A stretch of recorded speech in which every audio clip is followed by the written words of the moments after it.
Что, сериалы свои смотришь? Вообще-то новости Алло? читаю. Какие новости? У меня надежный У источник. меня проверенные. Разработаны новые правила дорожного движения. Для электросамокатов. Российская газета. Новости актуальные для всех. Да-да, я вас слышу. Ну, в общем, все нормально. Да, я тогда отключаю камеру и звук, и...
Что, сериалы свои смотришь? Вообще-то новости читаю. Какие новости? У меня надежный источник. У меня проверенные. Разработаны новые правила дорожного движения. Для электросамокатов.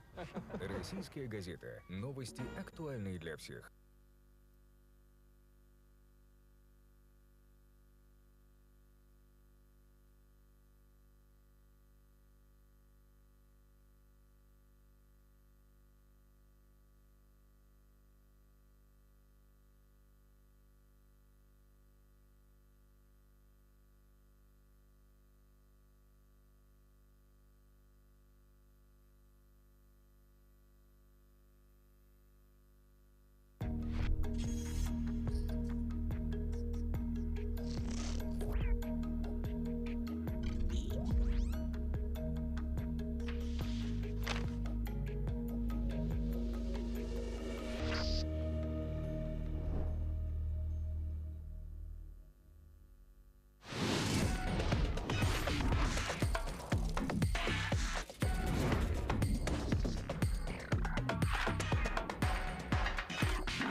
Что, сериалы свои смотришь? Вообще-то новости читаю. Какие новости? У меня надежный У источник. меня проверенные. Разработаны новые правила дорожного движения. Для электросамокатов. Российская газета. Новости актуальные для всех.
Раз, два, три. Один, два, три. Раз. Один, два, три. Что, сериалы свои смотришь? Вообще-то новости читаю. Какие новости? У меня надежный источник. У меня проверенные. Разработаны новые правила дорожного движения. Для электросамокатов. Российская газета. Новости актуальные для всех.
Все, сериалы свои смотришь? Вообще-то новости читаю по... Какие новости? У меня надежный источник. У меня проверенные. Разработаны новые правила дорожного движения. Для электросамокатов.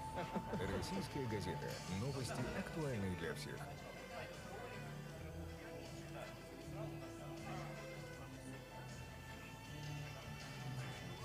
Раз, раз, два, три. Есть? Ну все. Раз, два, три. Это не работает? Включит его потом.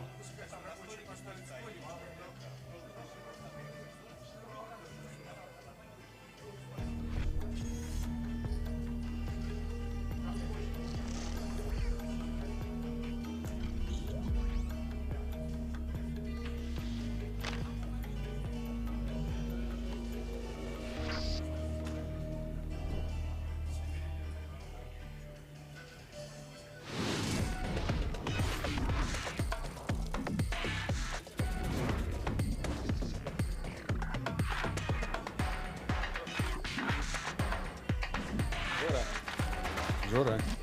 1, 2, 3. 1, 2, 3. Все, сериалы свои смотришь? Вообще-то новости читаю по... Какие новости? У меня надежный источник. У меня проверенные. Разработаны новые правила дорожного движения. Для электросамокатов. Российская газета. Новости актуальные для всех.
Все, сериалы свои смотришь? Вообще-то новости читаю по... Какие новости? У меня надежный У источник. меня проверенные. Разработаны новые правила дорожного движения. Для электросамокатов.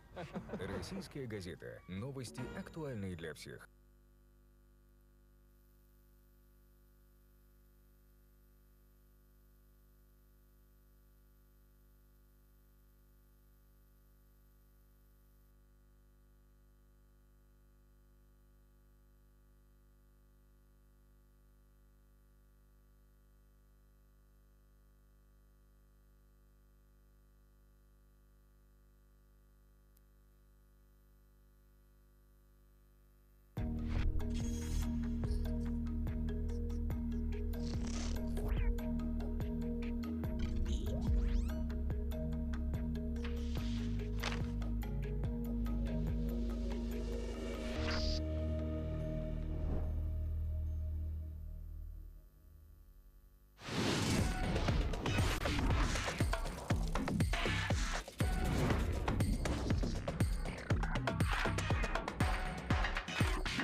Все, сериалы свои смотришь? Вообще-то новости читаю по... Какие новости? У меня надежный У источник. меня проверенные. Разработаны новые правила дорожного движения. Для электросамокатов. Российская газета. Новости актуальные для всех.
Что, сериалы свои смотришь? Вообще-то новости читаю, пап. Какие новости? У меня надежный А у источник. меня проверенные. Разработаны новые правила дорожного движения. Для электросамокатов. Российская газета. Новости, актуальные для всех.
Что, сериалы свои смотришь? Вообще-то новости читаю, пап. Какие новости? У меня надежный А у источник. меня проверенные. Разработаны новые правила дорожного движения. Для электросамокатов. Российская газета. Новости, актуальные для всех.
Что, сериалы свои смотришь? Вообще-то новости читаю, пап. Какие новости? У меня надежный А у источник. меня проверенные. Разработаны новые правила дорожного движения. Для электросамокатов. Российская газета. Новости, актуальные для всех.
Что, сериалы свои смотришь? Вообще-то новости читаю, пап. Какие новости? У меня надежный А у источник. меня проверенные. Разработаны новые правила дорожного движения. Для электросамокатов. Российская газета. Новости, актуальные для всех.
Что, сериалы свои смотришь? Вообще-то новости читаю, пап. Какие новости? У меня надежный А у источник. меня проверенные. Разработаны новые правила дорожного движения. Для электросамокатов.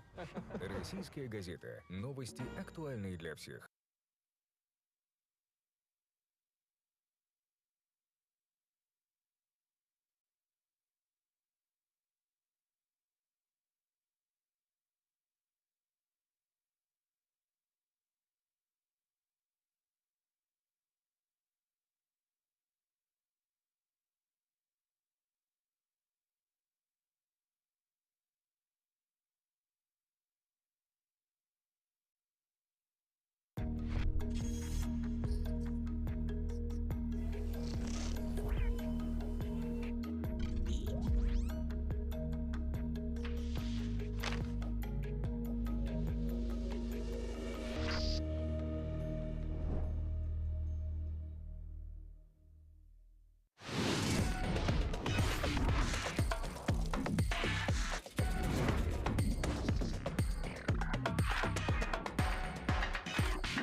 Что, сериалы свои смотришь? Вообще-то новости читаю, пап. Какие новости? У меня надежный А у источник. меня проверенные. Разработаны новые правила дорожного движения. Для электросамокатов.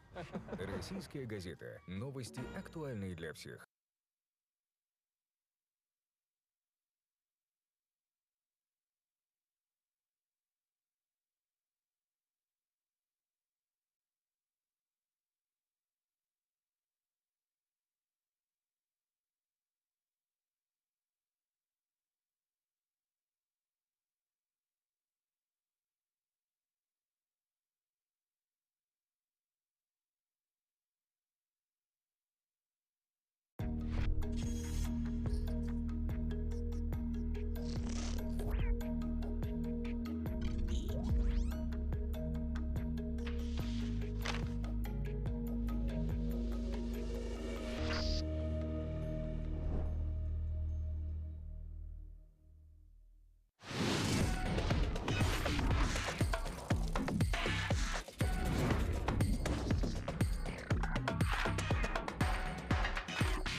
Что, сериалы свои смотришь? Вообще-то новости читаю, пап. Какие новости? У меня надежный А у источник. меня проверенные. Разработаны новые правила дорожного движения. Для электросамокатов.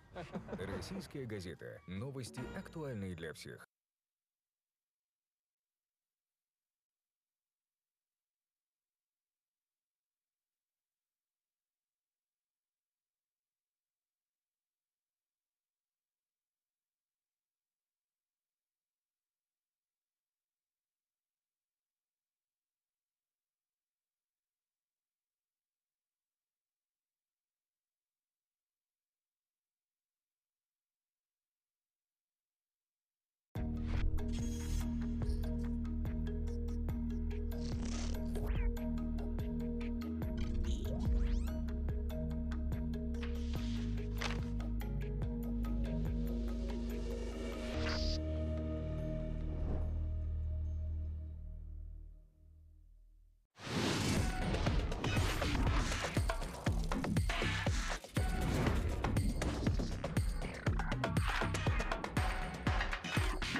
Что, сериалы свои смотришь? Вообще-то новости читаю, пап. Какие новости? У меня надежный А у источник. меня проверенные. Разработаны новые правила дорожного движения. Для электросамокатов. Российская газета. Новости, актуальные для всех.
Все, сериалы свои смотришь? Вообще-то новости читаю, пап. Какие новости? У меня надежный А у источник. меня проверенные. Разработаны новые правила дорожного движения. Для электросамокатов. Российская газета. Новости, актуальные для всех.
Все, сериалы свои смотришь? Вообще-то новости читаю, пап. Какие новости? У меня надежный А у источник. меня проверенные. Разработаны новые правила дорожного движения. Для электросамокатов.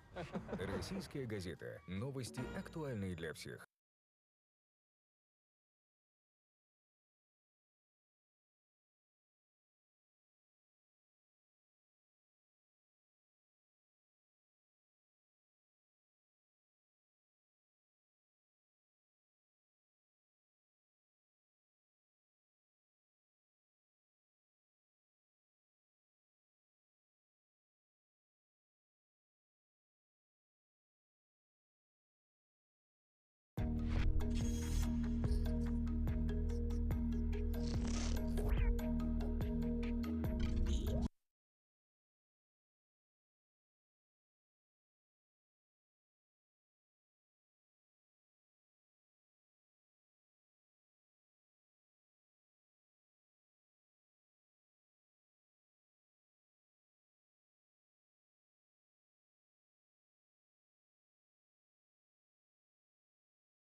Добро пожаловать на 11-й Российский форум по управлению интернетом.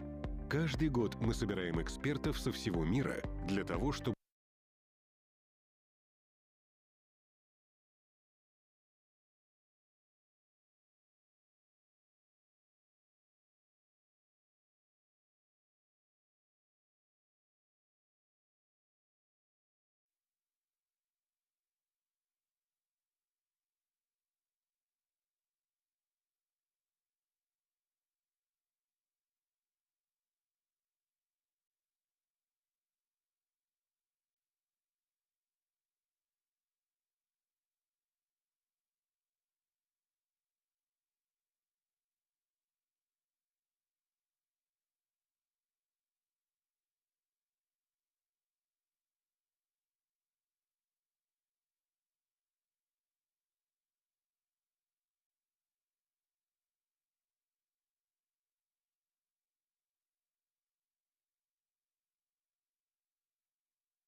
Добро пожаловать на 11-й Российский форум по управлению интернетом. Каждый год мы собираем экспертов со всего мира для того, чтобы обсудить вопросы управления глобальной сетью. В этом году форум пройдет в гибридном формате, к которому интернет-сообщество уже успело привыкнуть. За прошедший год поменялся не только формат международных мероприятий, но и сама жизнь, что не могло не сказаться на процессе интернет-governance. Мы стали другими. Требует новых подходов и процесс управления интернетом. Наш форум – это площадка для обмена опытом и разработки единых подходов к развитию интернета с учетом мнений всех заинтересованных сторон.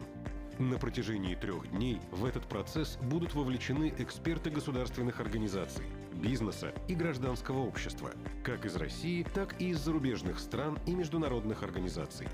Искусственный интеллект и этика, глобальное цифровое сотрудничество и построение цепочек доверия в сфере ИКТ, суверенитет данных, пользовательские соглашения цифровых платформ, атрибуция киберпреступников в интернете. Это и многое другое обсудим с экспертами отрасли и лидерами мнений. Форум проходит при поддержке Министерства цифрового развития, связи и массовых коммуникаций Российской Федерации, ICANN, RIPE NCC, Технического центра «Интернет» и лаборатории Касперского. Стратегические инфопартнеры. Форум организован Координационным центром национальных доменов .ру и .рф.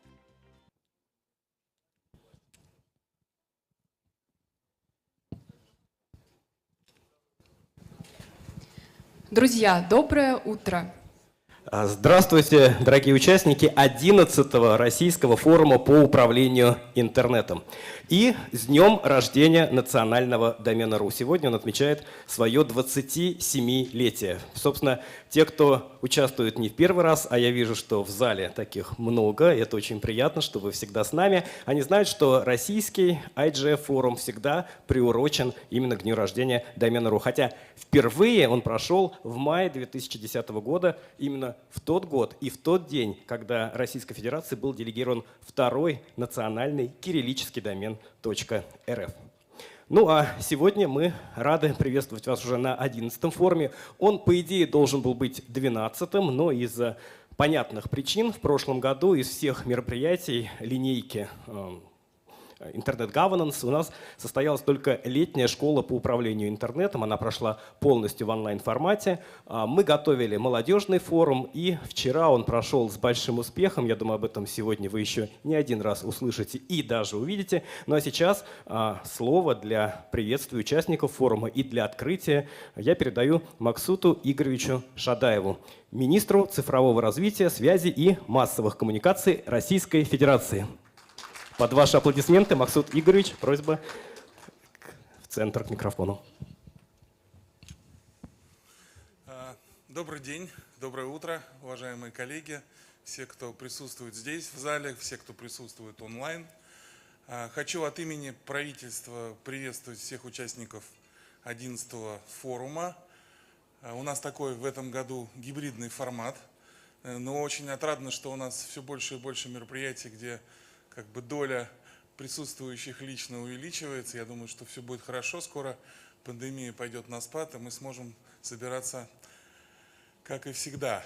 Ну, интернет, как мы понимаем, сейчас является такой современной нервной системой всего современного общества, и поэтому, как любая нервная система, требует очень аккуратного, бережного отношения к себе. Нервные клетки, вы знаете, не восстанавливаются. Россия, как вы знаете, была у истоков вообще всей инициативы международной по управлению интернетом, по формированию соответствующих правил. Была одной из первых стран, где создана была национальная площадка, которая была призвана выстроить этот диалог. Сейчас понятно, что мы сталкиваемся с новыми вызовами, с новыми угрозами, с новыми тенденциями. Вот мы видим сейчас, что многие страны ограничивают распространение национальных технологий, не давая возможности использовать эти сервисы, эти технологии в других странах. С другой стороны, мы видим, что технологические гиганты увеличивают свое присутствие, иногда подминая локальные экосистемы. Понятно, что мы видим, вот особенно в пандемию, это тоже очень четко проявилось, рост кибермошенничества, киберпреступности. И, соответственно, мы должны искать ответы на эти вызовы. Очень важно все, что касается обмена и доступа к данным, данные новой нефти. Здесь тоже нужны новые подходы. Хочу сказать, что у нас традиционно очень важная роль на этой площадке принадлежит Международному союзу электросвязи. Это старая такая историческая организация, которая внесла очень большой вклад в развитие и телекоммуникаций, и рынка связи. Вот. Хочу с радостью сказать, что у нас в этом году появился кандидат на скоро освобождающее место, значит, секретаря этой организации Рашид Исмаилов. Я надеюсь, сегодня он сможет представить свою программу действий. Значит, как кандидат мы его все будем активно поддерживать и желаем ему больших успехов. С своей стороны хочу сказать, что мы остаемся привержены, значит, формату работы этой площадки. Точно будет все больше и больше вопросов на ней рассматриваться, и тот диалог, который здесь ведется, он для нас представляет большую ценность. Так что хочу пожелать всем участникам форума успешной работы. Все, что здесь обсуждается, точно будет рассмотрено и получит жизнь. Спасибо. Спасибо вам, Максут Ильич. Просьба остаться на сцене. У нас же сегодня запланировано еще одно большое торжественное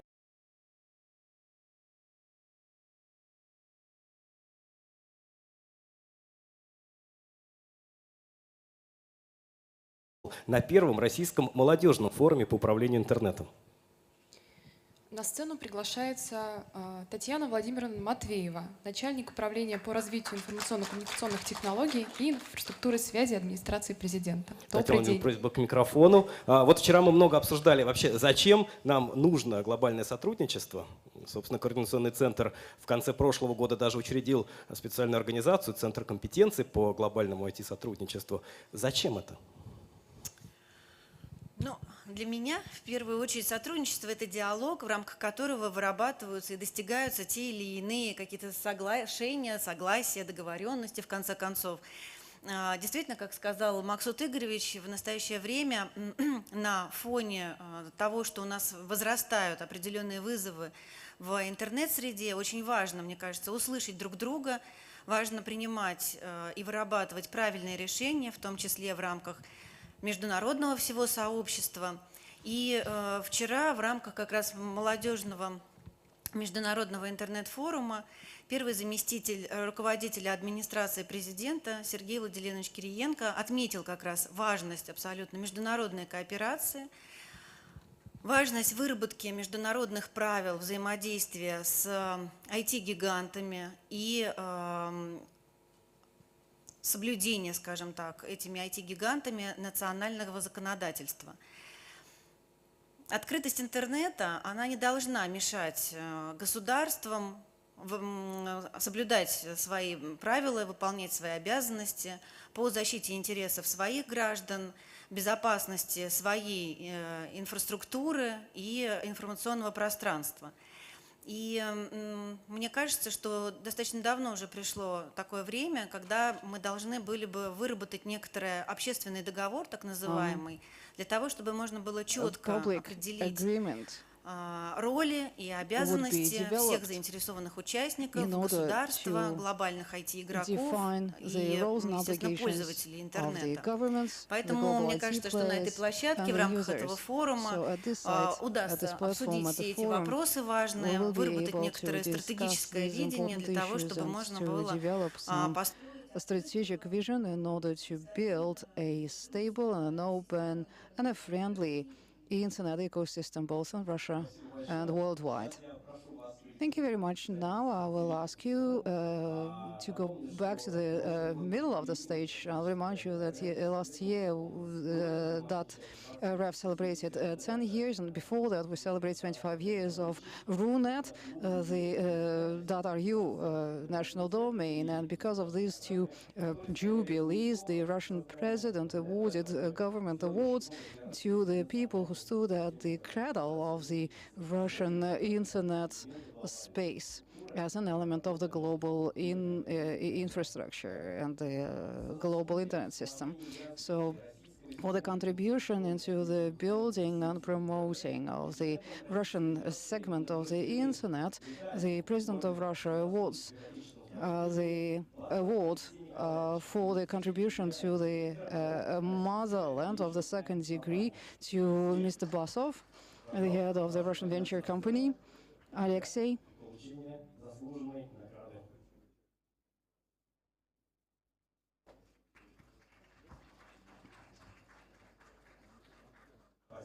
Thank you. If you would like to say something, the microphone is here. Yes, sure. Dear friends, I will use this opportunity and say something. It is a great honor for me personally, and it is especially important that the government recognized the effort of the whole community with this award, with this medal. I think that this medal is a sign that the government believes that internet development is essential not only for the business development but also for the well-being of the state and the benefit of the society. Please welcome Mr. Burkov, Dmitry Burkov, the chair of the Foundation for the Promotion of the Internet Development. Dmitry?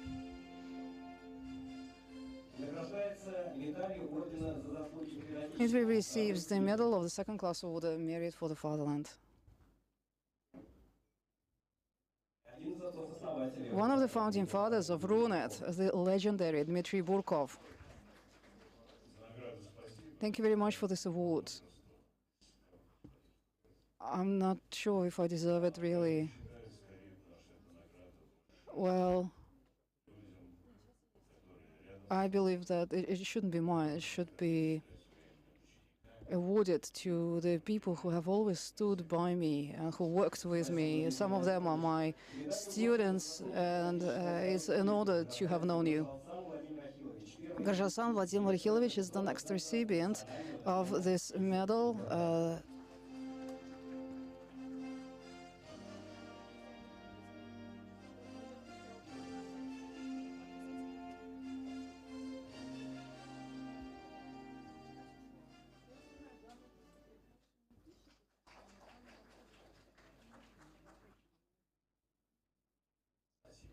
Thank you very much for awarding me this high honor, and I share it with a big group of people, of experts, who are here in the room and who are watching this ceremony online as well. Thank you very much. The medal of this second-class order, Merit for the Fatherland, goes to Dolmatov Vladimir, the advisor for technology of a Kryptonite company.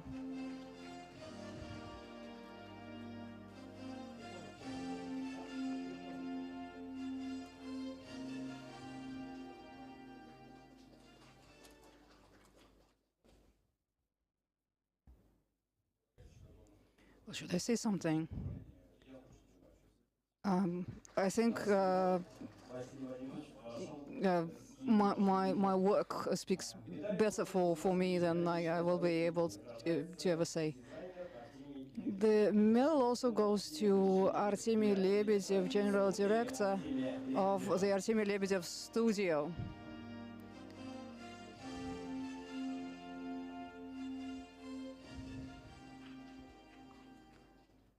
Thank you. Thank you.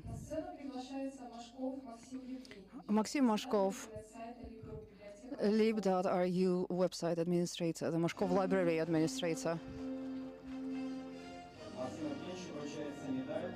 Maxim receives the Medal of the Second-Class Order, Merit for the Fatherland.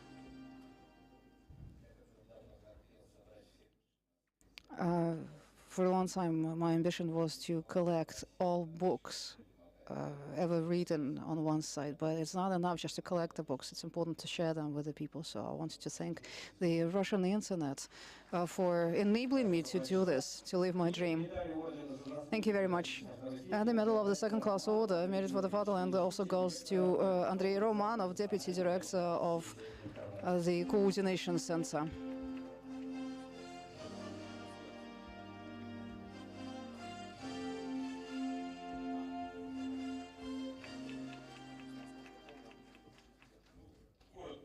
Very briefly, I serve my fatherland. Thank you very much. And now, the diploma of honor from the Russian president goes to Ms. Vidanova, head of the department of the .ru Coordination Center. Here is your pin, and here is your diploma.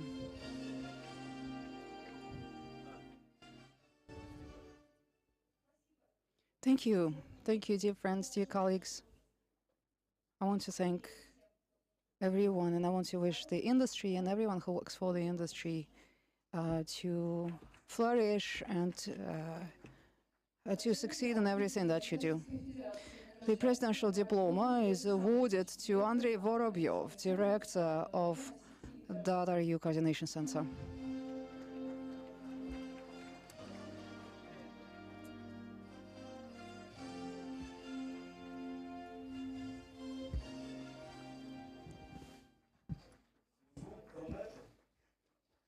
I serve RUNET. We'd like to invite now to the stage Elena Voronina, director of the MSK IX.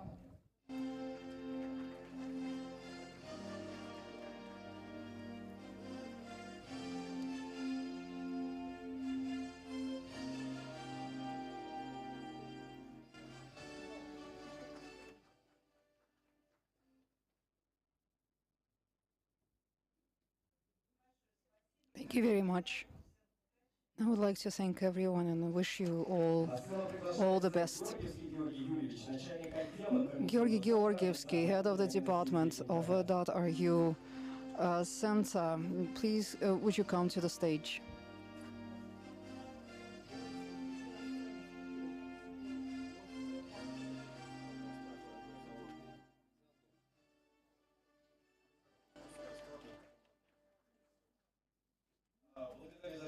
Thank you for the honor. For most of my life, I've been associated with the internet industry and with user and customer service. So I want to thank everyone who, just like me, has been always helping the users, regular users, in the internet. On the 12th of July, the Coordination Center is going to celebrate another anniversary, and Georgy has been with us from day one, and he has always worked in the customer service department. Elena Daneli, the Deputy Director of the Coordination Center, could you please come to the stage?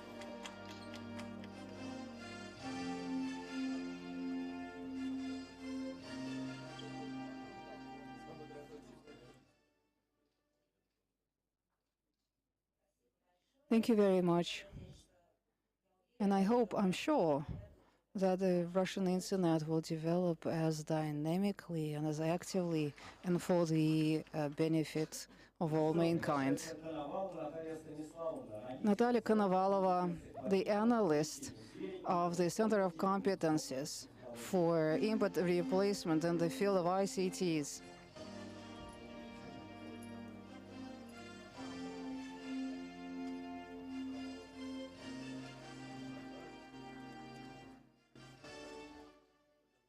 Thank you. The presidential diploma is awarded to Sokolov Alexei, Director for the Development of a Network Infrastructure with Yandex. Well, I think Alexei is still stuck somewhere in the traffic jam, but we are going to pass the award on to him later. And now we'd like to invite Mark Tverdynin, the head of RACIT.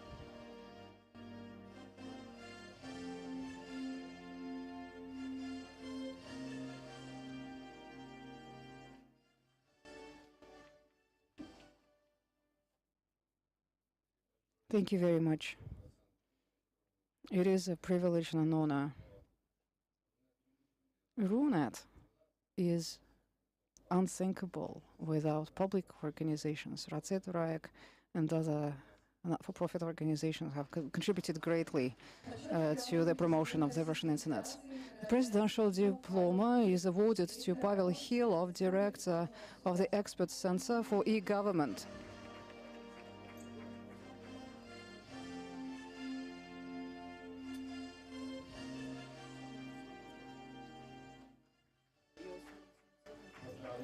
Congratulations. Thank you very much, colleagues. Thank you. Thank you, Pavel. And the presidential diploma is also awarded to Pavel Khramtsov, head of projects at MSKIX.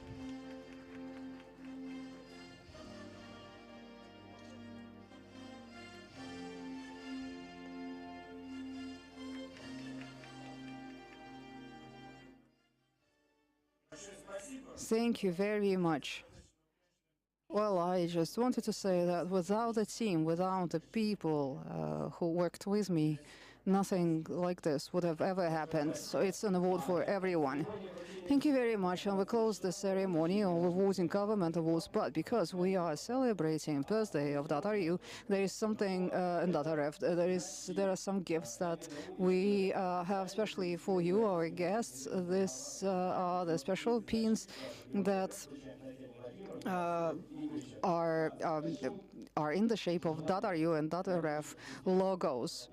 Thank you very much for joining us today, and thank you for supporting the development of the domain industry. Thank you very much. I understand that your schedule is very tight, so we'll have to let you go now, and we'll continue with our opening ceremony. Thank you. Let's have a round of applause. I'd like to remind you that the working languages of the forum are both English and Russian. If you follow us online, please choose the English channel pressing the globe button in Zoom. Also, we are broadcasting live on the RIG website as well as on the RuTube and YouTube channels. Ну, мы, собственно, рассказали, что у нас два рабочих языка. So we've just announced that we have two working languages, and now we'd like to give the floor to Alexander Hinstein, the Deputy of the State Duma and the Chair of the Committee on Information Policy, Technologies and Communications. This is our supervising committee of the Russian Parliament. Welcome to RIG. Yes, good morning, dear colleagues, friends, those of you who are here in the room and those who are watching the broadcast. Well, first of all, I would like to congratulate everyone who received the government awards, and I wish you all every success in your future endeavors. As you were receiving the awards, most of you said you serve RUNET, but RUNET is part of the country, and it means, by implication, that you are serving your country. We are holding this forum as the pandemic is waning, and fortunately now we are able to hold this hybrid event. Some of the people are here in this hall, and we can also start drawing some conclusions out of the pandemic experience. I think that we can all be proud, and we can state that the Russian technology and the Russian infrastructure was ready for this kind of challenge, and that's why we all experienced a real breakthrough in the development of internet technologies in our country, when many people, well, they had to start using many social functions online, and I believe that this was made possible through the active and useful work organized together by the state and the business, and this is the outcome of the policy that's been implemented for the several past years, aimed at developing the internet as one of the key drivers of the national economy. Russia has always been famous for the brains of the people who live here, and we have many good cases, good examples of very successful IT projects in the internet, among other things. And in many of the segments, we are leaders. Russian companies are leaders in the domestic market. And this actually stresses the need to further promote the internet in every aspect of life. And if this happens, then we'll be secure and we'll be able to withstand any challenge, regardless of anything, regardless of anyone. The pandemic, although yes, it gave some positive impulses for the development, but at the same time it was a good nurture ground for the cybercrime. According to official statistics, every fourth crime registered in Russia last year was somehow connected to ICTs, information communication technologies, 24.9%. Every year we record twice as many crimes of this nature year on year. 80% of these crimes tend to be severe and grave crimes. Mostly we're talking about fraud, cyber fraud. Besides, we should remember that much crime is latent, and many crimes cannot be brought by the perpetrators to the end for reasons that are not dependent on the criminals. Those crimes are stopped by various security systems implemented by the financial sector, by other players in the market, and very often these crimes are not registered. And of course, the police and other special services are working hard to disrupt those crimes, but just through oppression. This cannot be achieved, and as it has already been said, we need to come to a new public agreement. You know that there is an initiative currently discussed by the State Duma that comes from the community itself to introduce special norms and provisions for social advertisement in the internet. Last year, there was a voluntary agreement between from all the key players in the market, when 5% of their time they are now allocating to social advertisement, social publicity. This is a good example of when the society and the state comes together to achieve common goals. And the goals are quite clear. The digital environment should be useful and should be easy to navigate. The internet should be a secure environment, an environment that develops and not promotes stagnation in the society. And of course, internet crime and its tremendous growth forces us to think harder about new internet governance practices. Today, I hear often that the government and the Russian parliament is all about repression, but this is lies. This is not true. The Russian legislation in the internet is one of the more liberal around the world, and the challenges that Russia faces today as a result of the monopoly of IT giants are the challenges that other countries also have to face, and many of those interactions, they end up in conflict. You can look at the case of Australia or the case of the European Union. All the effort that we are taking today is aimed at securing our internet sovereignty and the development of the internet. Thank you very much, colleagues, for giving me the opportunity to speak at the opening ceremony of this forum. And in conclusion, I just wanted to state that our committee is always open for dialogue. The parliament is a place for discussions. Many people present in this room are experts of our committee, and they are often can contribute to our discussions. We always consult with the stakeholders when we're discussing any matter of interest to the industry. And again, in conclusion, let me say that I'm absolutely confident that all of our efforts, dear colleagues, will lead to the successes and the results of which we will be proud. There are many things that we can already be proud of, and I hope that today we will hear a lot of interesting and novel ideas on internet governance. Well, thank you very much. You covered all of the agenda, actually. You mentioned all the problems and issues that we plan to discuss in the next 3 days. We hope to see you back tomorrow, because the role of parliamentarians is extremely important. The public agreement, the governance of different users, and how the government can help to solve various issues in the relations. So thank you very much also for coming to the global forum, the 2020 Global Internet Governance Forum in last year.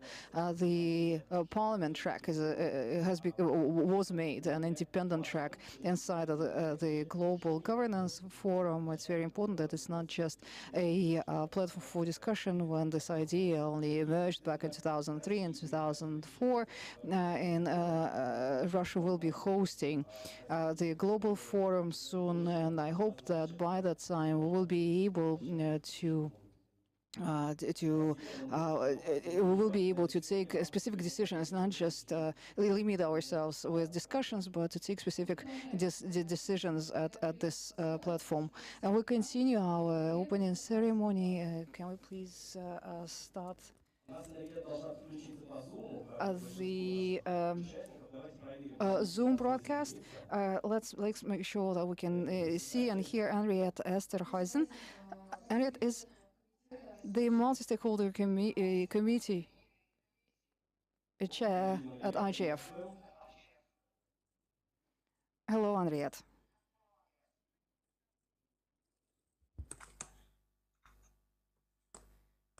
Henriette, good morning. Can you hear us? Good morning. I'm just muting. Good morning, everyone. Can you hear me clearly? Yes. Good. Thank you very much for inviting me. It is an honor to be part of the Russian IGF for the first time. And it was really a pleasure to be part of this process of you honoring and recognizing the effort of individuals. So my heartfelt congratulations to everyone who received a recognition for their contribution. Change happens through individuals and through institutions, and it's very important in the internet that we recognize the contributions of individuals. As has been said, I am currently the chairperson of the Global IGF, Internet Governance Forum's multi-stakeholder advisory group. I'm speaking to you from Johannesburg, South Africa, so very far away. And I just want to start on a personal note. Prior to being chair of the MAG, I was part of a civil society network called the Association for Progressive Communications, which is the world's largest international civil society network. And ABC has a very close link to the internet in Russia. And that was because in the 1990s, when it was still the Soviet Union, when APC as a network were doing groundbreaking work, particularly in developing countries, to bring internet to people, working with the United Nations, we had a partner called Glasnet in the Soviet Union at that time. And Glasnet was a source of technical expertise for all the work that we did in APC. And this was pre the public internet. This was when there were pioneers that were being innovative and using phone lines and X25 and UUCP. And personally, at that time, I was managing an ISP, an internet service provider in South Africa.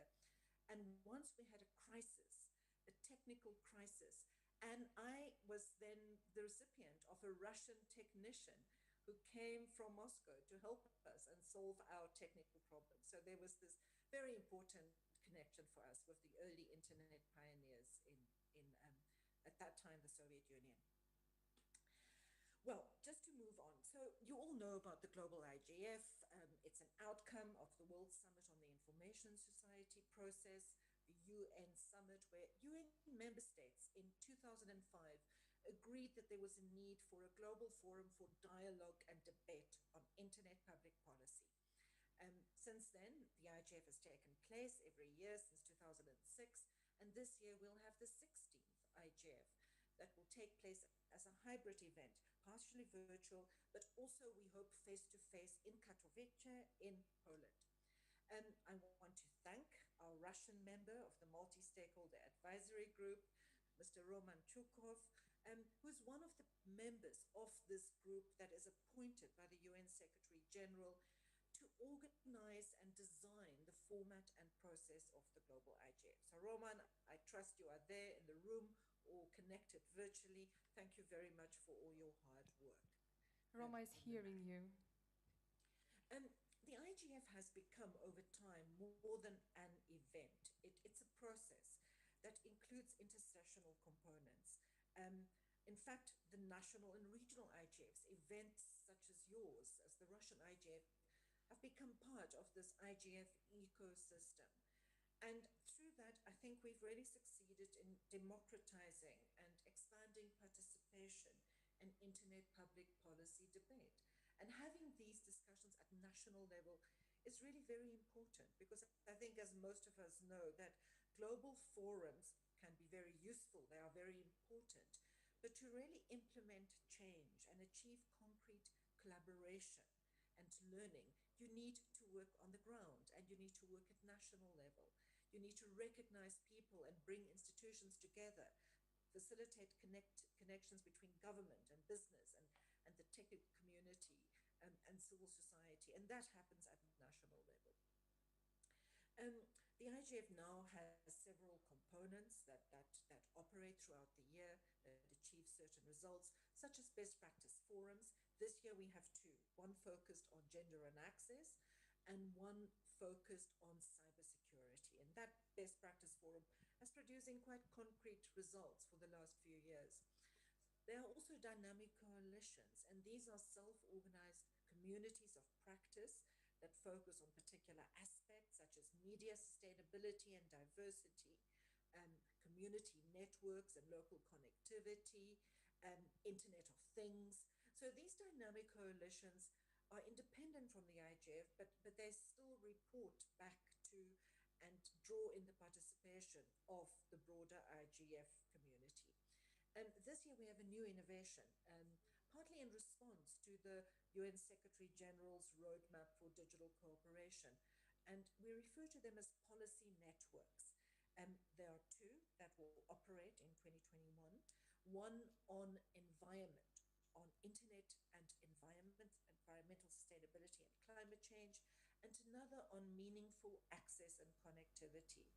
And these policy networks are designed to be driven by experts in their fields, to look at the outcomes of the IGF, and to facilitate stakeholder participation in more concrete formulation of issues for debate, possible policy recommendations, to play a role in taking the outcomes of IGF discussions and to communicate them to other institutions. And of course, we have national and regional IGFs. And there are well over 130 already operating in all parts of the world. And they form a connection between the local and the global. And so for us at the global IGF, having this link with the national and regional IGFs is a way of retaining legitimacy, of forming connections, and of being able to listen to what are really the issues that affect people at a national level and a regional level, and to make sure that we discuss that from a global perspective at the IGF. Now I'd like to tell you a little bit more about IGF 2021. We are trying to gradually move towards a more outcome-oriented and impactful IGF.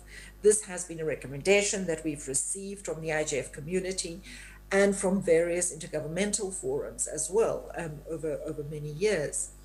And to do that, we're trying to focus the discussion on the IGF to be deeper and more focused on fewer issues rather than touching many issues very broadly. To do that, to achieve that, this year the MAG has decided that the IGF will have two baskets of topical issues, one which are referred to as the main focus areas, and another which are referred to as cross-cutting and emerging issue areas. And I will just run through these very briefly so that you know what they are. I'm not going to use a presentation, but I will just tell you what they are.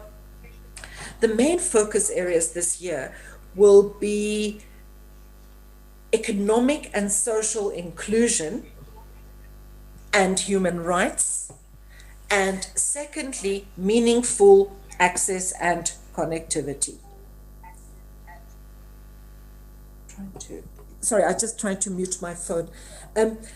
Then working as cross-cutting issue areas, which relate to these main focus areas, but which we also have as issues which are open, which allows people in the IGF community to propose sessions on a broader range of issues. We have the following areas. Firstly, emerging regulation. As many of you would know, that the discussion about where there is a need for regulation, whether there is a need for regulation in internet-related matters, has moved on quite substantially. And I think there is now more of a recognition that in order to keep the internet open, to ensure that human rights are respected, to ensure that there's a level playing field in terms of competition, that we need to have more of a common understanding of how the internet can be regulated without harming its openness and its innovation. So this is a cross-cutting topic.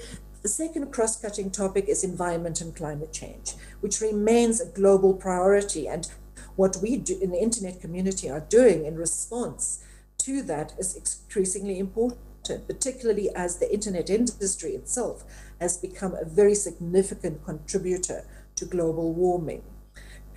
Trust and cybersecurity is a further issue that is a cross-cutting area for this year. And that remains the backbone of an interconnected internet is the ability to trust that it's secure, that information and communications can be shared and communicated between individuals, between institutions, between banks, between businesses, between journalists, with the trust that it is reaching where it should reach without being intercepted. And then finally, we also have as a cross-cutting theme, digital cooperation and creating an inclusive internet governance ecosystem, improving how we make policy about the internet globally at institutional level, within industry, within the academic community, and also responding to the opportunity of the UN Secretary General's roadmap for digital cooperation is also a priority for the IGF.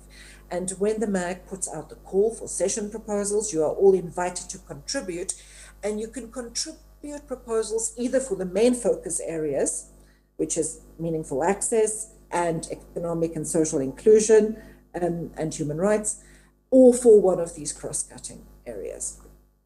Finally, IGF 2021, in recognition of the ongoing impact of the pandemic, will adopt a hybrid approach. And by that we mean that while we are looking forward to having a face-to-face event in Poland that will be hosted by the host country Poland this year at Katowice, we also have to recognize that as a result of the pandemic, many people will not be able to be there. And therefore the IGF will have both a face-to-face component and integrate virtual mechanisms for participation. And in fact, these virtual mechanisms for participation, even beyond the impact of the pandemic, creates an opportunity for people who cannot afford to travel or who are not able to travel to participate. So the design of IGF 2021 will be in two phases. The first will be a preparatory phase, which will be launched in June.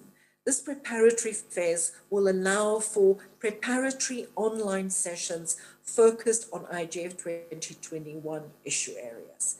And we hope particularly to use this phase to allow for discussions in different languages and in different time zones, and to look at regional priorities and the priorities of specific stakeholder groups. And in other words, to have a discussion on the main topics that actually prepares and can feed into the final global forum, which will take place in Katowice in December, from 6 to 10 December in Poland. And At that annual forum, we'll again, as in the past, have different tracks. We'll have a high-level track, we'll have a parliamentary track, and we'll have different types of sessions that are interactive, networking sessions, main sessions, where we have speakers who are experts in their areas. And then we'll have the same open and inclusive format that we have at each IGF, where people have the freedom to speak, to express concerns and to debate. But ultimately, what we want to achieve with IGF 2021 is, particularly in those two main focus areas, more concrete outcomes. Outcomes that can then be used by people that are doing internet policy work on a day-to-day basis, be they institutions inside the UN system, multi-stakeholder institutions like ICANN, or even individual national governments, or individual universities or programs for IGF for internet governance related research and education. And that is our goal, that this body of knowledge and expertise that we find in the IGF, both at the global event, but also through the national and regional IGFs, such as the Russian IGF, that we can take this expertise and facilitate debate that's open, that's multi-stakeholder and inclusive, but then channel that debate into messages that can be used in the form of emerging recommendations or suggestions for further work and exploration, and therefore serve as a very useful but concrete input to the many institutions and spaces that work with internet-related policy on a day-to-day basis. So in that sense, the IGF is in fact a platform for public participation in global, national, and regional and industry-specific internet-related policy and regulation. That's what we dream the IGF will become, to be the space that will always facilitate this level of public participation and connect participation with internet governance decisions when and where they are made. Andrea, thank you very much for your words. It's an honor to be here. I really look forward to your participation in the IGF in 2021. You can follow the IGF website for more information on how to participate. The call for workshop proposals and session proposals will go out towards the end of this month. And I really do look forward also to an IGF that's hosted in the Russian Federation.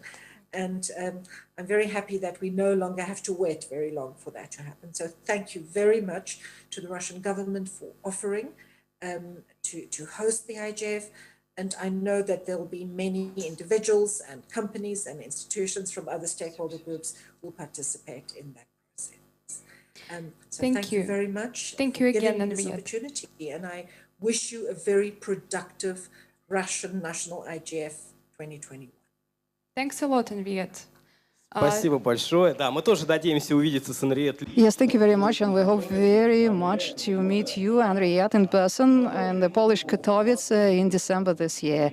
We are willing to participate in any format, actually, hybrid, online, face-to-face. Our industry was one of the first to learn and to master these skills. Henriette has said that climate change, for instance, and sustainable development is one of the focus areas for the global IGF. And many institutions have already agreed that even after the pandemic, many of the events will be held for them online. And other events they intend to organize in the places which have good logistics, that are good hubs, so that people don't need to travel too much. And you can see that the internet community is also very much interested in reducing its environmental impact. And let's check if Rashid Ismailov, the president of Impel.com, is with us. And if Rashid is here, then we'll be happy to ask him a few questions.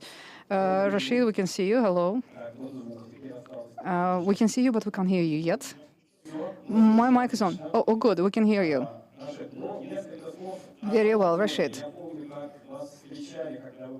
A couple words about the forum itself. I remember when you were deputy minister and you were welcomed at the Internet Governance Forum. I remember people were listening carefully and attentively to you. Do you think that there is still as much interest to what the Russian stakeholders have to say? Well, since I resigned from my government position, I never participated in international forums, only in the Russian, well, apart from Barcelona, but that was the World Mobile Forum. It's more in the field of mass communications rather than the internet. But I think that, yes, there is still a lot of interest to the contribution of the Russian stakeholders, because Russia has always been the country that often would raise non-trivial and often provocative, maybe, issues at the international arena. And I hope that our delegation in Katowice will be a good representative of the country. As to the forum, Minister Shadayev. Well, I didn't know that he was going to announce my candidacy for the General Secretary of the ITU, but I wanted to say that a forum in ancient Rome was not just a place where people would come to exchange their opinions, but a forum was a place where Roman citizens would be receiving various awards, and I'm very happy that today Vasily Dolmatov was one of the recipients of the government awards. There aren't many countries in the world, probably, that are celebrating at the government level the people who contributed to the development of the internet. As to the forum, our forum, a forum in Moscow is an excellent opportunity for me. Well, right now I'm on vacation, but because we are now fluent in this online mode, for me it's an excellent opportunity to be present at the Moscow, the Russian Internet Governance Forum. The internet is already, 50 years old? For many industries, 50 years is old age. It's the age of maturity. And it is the time when industries start deriving lessons out of all their past experiences. The internet started as a community of academicians, of scientists. They thought that the internet would be like this world library, according to Borges. And then there was a dot-com boom, and everybody hoped that the internet will be the quintessence of market capitalism. But then the dot-coms crashed, and the California ideology emerged, the ideology of cyber communism. And I was very sympathetic with this technology, I have to admit, and I hoped that this sharing economy or gift economy that many magazines, like Wired, for instance, Wired was like a Bible for many people associated with the internet. We all believed that it will continue in this new fashion. But then we saw the crisis hit, and then Snowden, and then as parliamentarian Hinstein said, that 90% of crime is ICT-related crime, and because of all of these events, there was a lot of alarmism in the society. We started talking about localizing the internet. We started talking about ring-fencing the internet. It's an old medieval term when in England people would be ousted from their own lands, and the lands would be turned to pastures. Now many people are very, digitally pessimistic. They're digital pessimists. I believe that, we've been witnessing this evolution with our own eyes. And we have to understand that today the main question is striking the right balance, the balance between human and the digital. The shift of accents, the shift towards the digital towards the technology causes resistance. I remember when I was a member of the Russian delegation to IGF, and the Russian government and Russian president would instruct us to keep talking about the humanitarian aspects of the internet, that people are important, that yes, technology is important, but we should not neglect humans, we should not forget about the humanitarian aspects, and we need to find ways to organize this cooperation, communication between transnational corporations and governments and people, the users.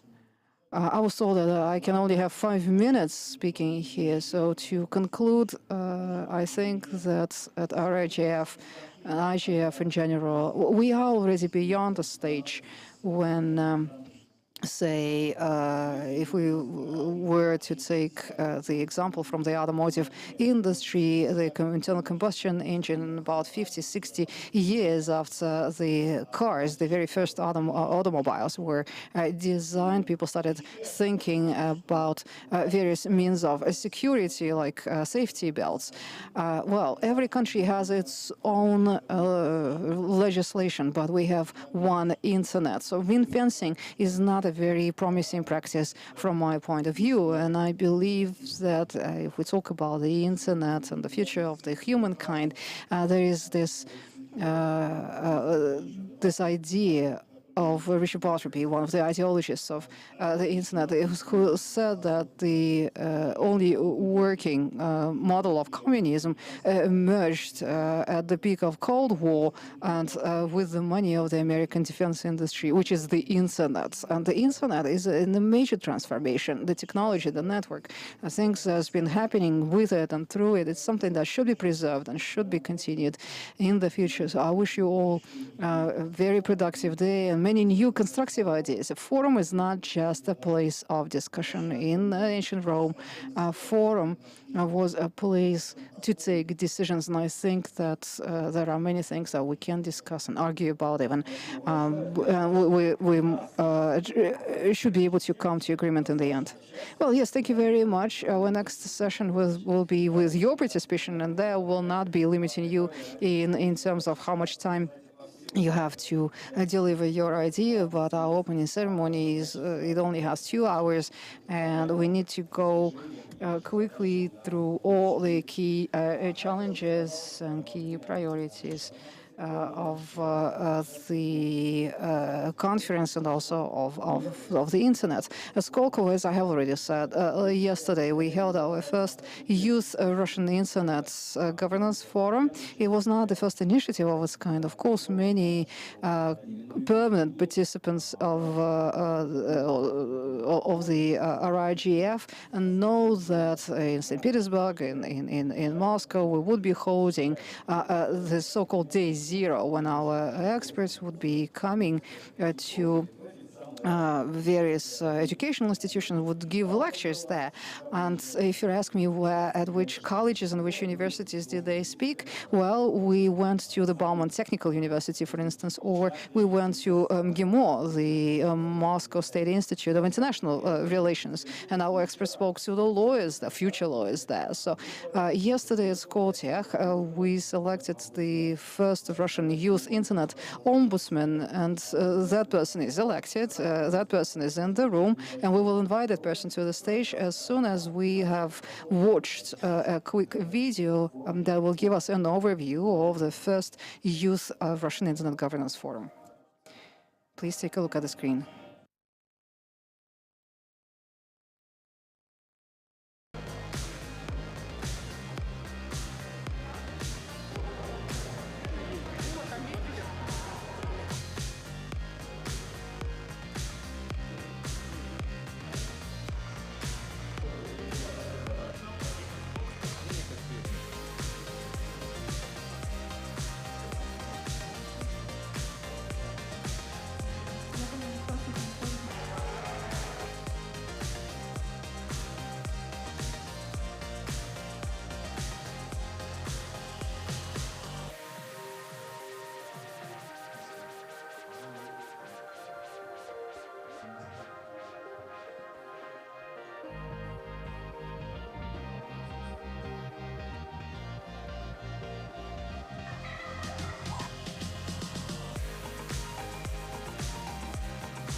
Мне кажется, Well, I think that the video gives a good idea of how things went and the atmosphere. So let's have a round of applause to all the participants of the Youth Russian Internet Governance Forum, and please welcome Dmitry Gulyaev, the Russian ombudsman, youth ombudsman. Dmitry is from the Kutafian Law Institute of Russia, and Alexei, his assistant is from MGIMO. And I know that there is also Irina Trapeznikova as part of your team, and she's an engineer, and she studies at the Bauman Technical University. I was there at the site, and I remember how you presented your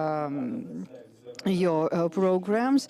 We had a jury, and there were 6 candidates, and they all presented their programs. And when I was writing in the social media that we are now holding elections of the Russian Youth Internet Ombudsman, people were asking the question, why and how can I be part of this process? Well, good afternoon. Yesterday we held the very first Youth Russian Internet Governance Forum. I'm sure that many of the participants want to return back to the second and the third, and we hope that the Youth IGF will be a good tradition from now on. Trends are important to the younger generation. We analyze them constantly, we follow the trends, and very often we do not notice those who set the trends. And actually, the forum yesterday was not just us getting on top of the wave of this trend, but we are creating the trend. We are setting the new trend.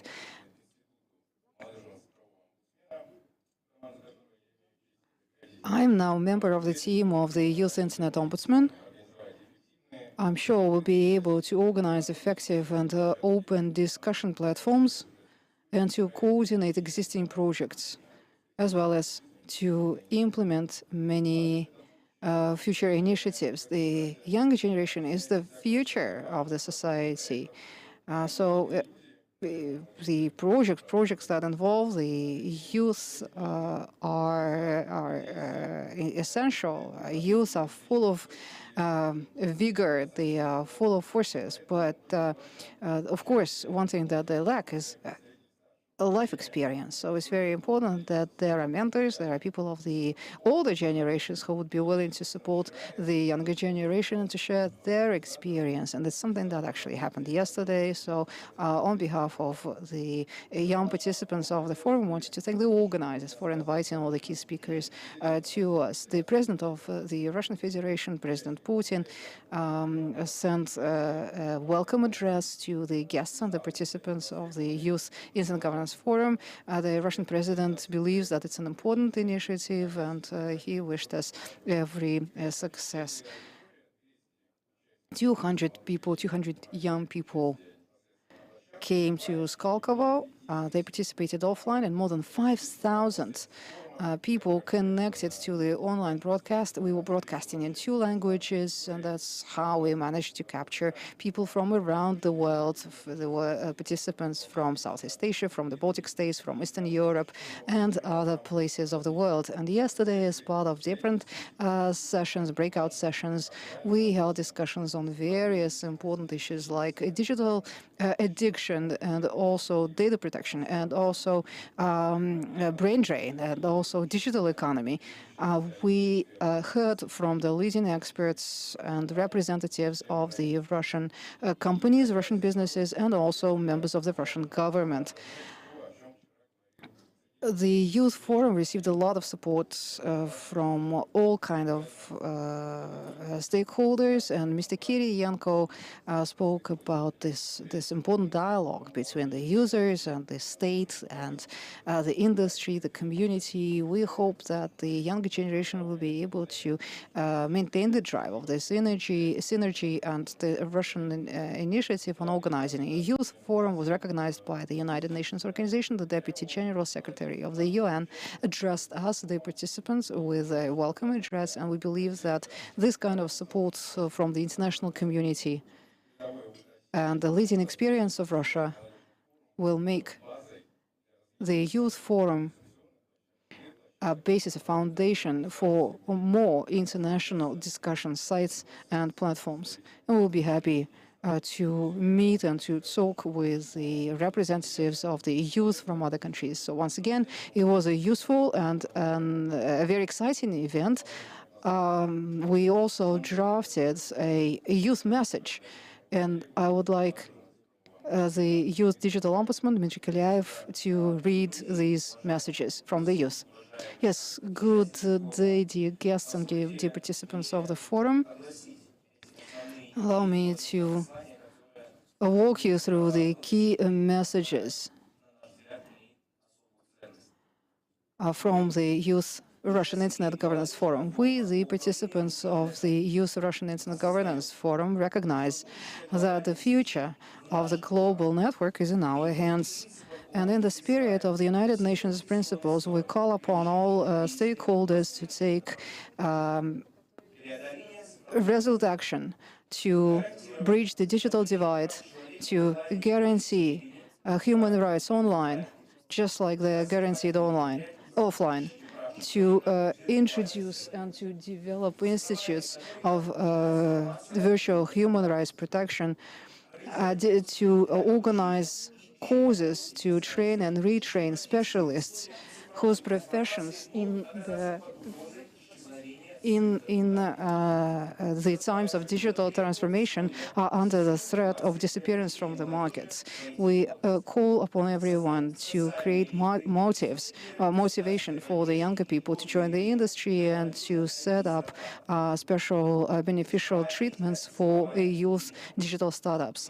Then, in the field of digital ethics and hygiene, it's important to identify and to prevent risks of digital addictions among the youth, and that's why we ask the international community to organize a regular activity, the hour of digital detox, data and content.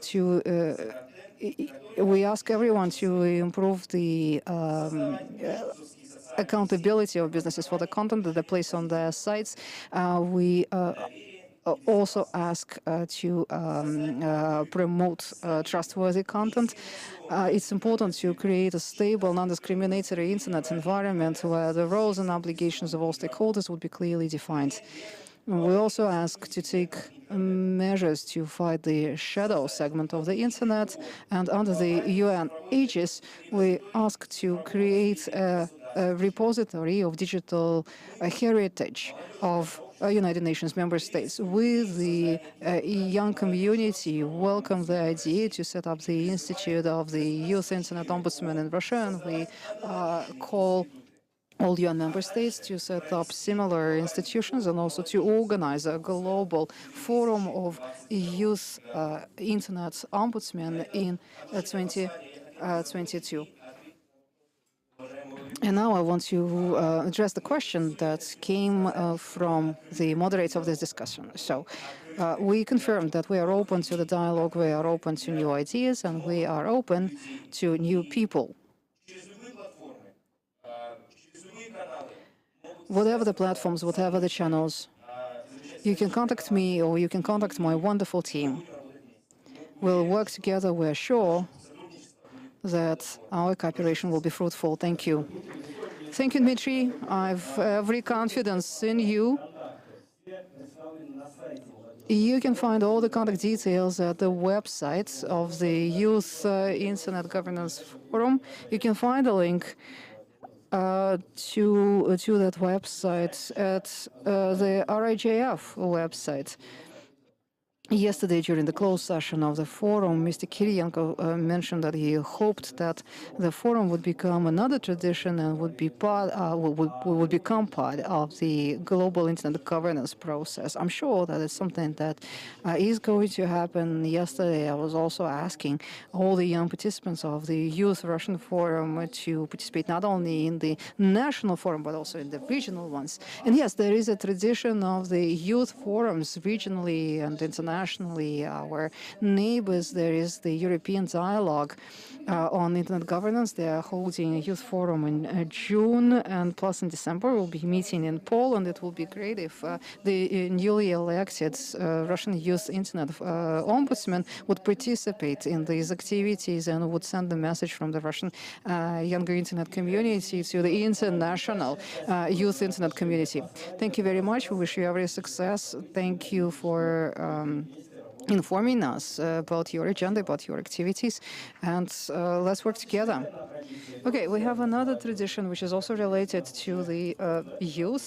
You know that this is going to be the 6th time when at the Russian Internet Governance Forum we'll be celebrating the winners of the IP and IT law award contest. The 6th is going to be the 6th National Youth Contest of Works on Information Technology, Intellectual Property that will be celebrated. I wanted to invite Marina now, who is the who is cooperating with the State Duma and who is going to help you. Alexandra? Okay, good. Very good. Can you please take the floor and say a few words about this competition and who takes part in it? Because again, I know that there are participants from the Kutafin Institute, MGIMO, Bauman. Yes, well, thank you for giving me the floor, Andrei. It is always a pleasure to come to RIGF.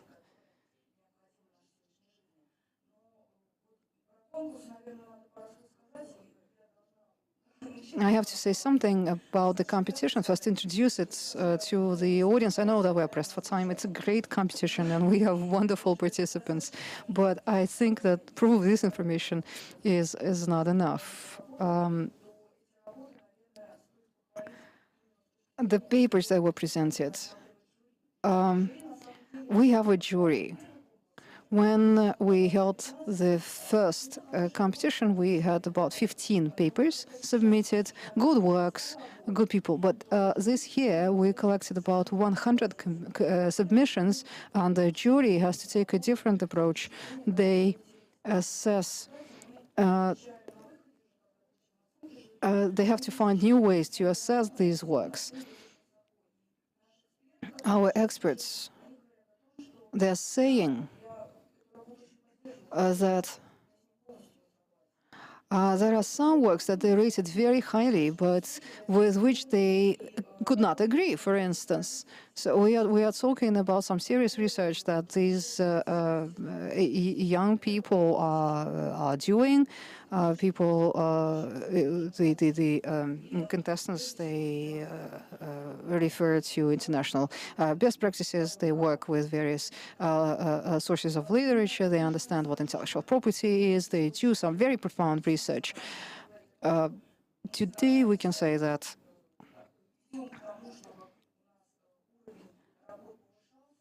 we always aim at improving the quality of the submissions. We want the students, the younger generation, to be interested, to get interested in problems that are relevant to the modern-day internet community. We want them to make a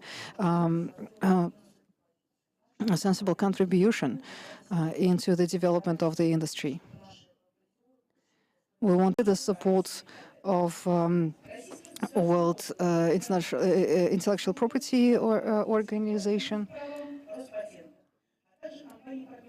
as well as Rospatent and the Federal Anti-Monopoly Service, and several business partners. So the 6th contest is over. We know the winners. We know the names now. We know the names, but we do not know who got which place. I want to pass the floor now to... But Mr. Hinstein has gone. I think that you wanted to give the floor to Mr. Hinstein. Okay, good. Well, we hoped that Mr. Hinstein would stay here and he would be awarding the prize. Well, if he is already gone, then Marina Rashkova, the head of the jury, and I will be giving out the prizes. Yes, the State Duma is supporting this contest, and the State Duma always prepares the certificates and diplomas for the participants and the winners.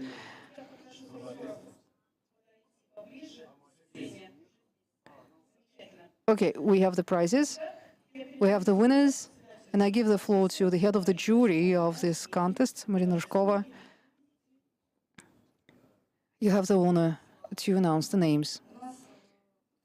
Yes, well, to keep the intrigue going, just like in all international competitions, we start with the third place. And it is my pleasure to invite here Alla Tiunova. She is the winner of the third place. Alla wrote a paper on analysis of free licenses. The title is much longer than that, but it's a really important topic. There was a lot of comparison and there was a lot of research into the way the creative work is being used. Yeah, well, thank you very much. It is a real privilege for me to be receiving this award. You know that the information technology, artificial intelligence are becoming ubiquitous, and we know that there are many cases where you have an intellectual property and on the one hand, and then you have technology on the other hand. And in my work, I analyzed cases where different pieces of music, for instance, is used to train artificial intelligence. So in the next several years, we'll have to come to an agreement and find an answer to the question, is this a violation of intellectual property rights, or is this a normal course of events? Is this a normal, like natural history of this process? So I wanted to thank everyone who enabled this contest, and I'm also proud to be participating in it together with other colleagues. Okay, this is your diploma. Thank you very much. Thank you. This is our laureate. This is the winner of the third place.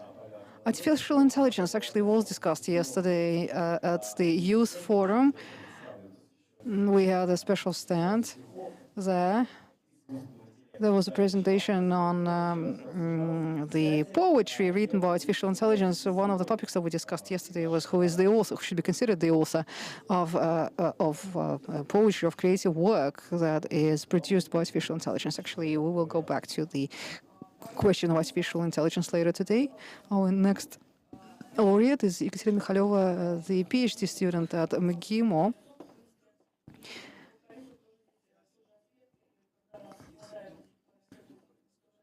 Information law and intellectual property. It's very difficult to navigate between the provisions of these two branches of the law. Actually, we do not understand clearly where the borderlines today, and there are very few works on this topic. So thank you, Ekaterina.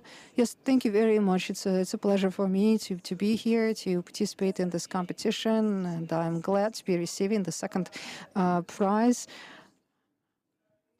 And I can only echo what has already been said before me. It's very important to understand the balance between intellectual property and information technologies. In my paper, I wanted to focus on one of the very often used cases, the personal data, private data, according to the Russian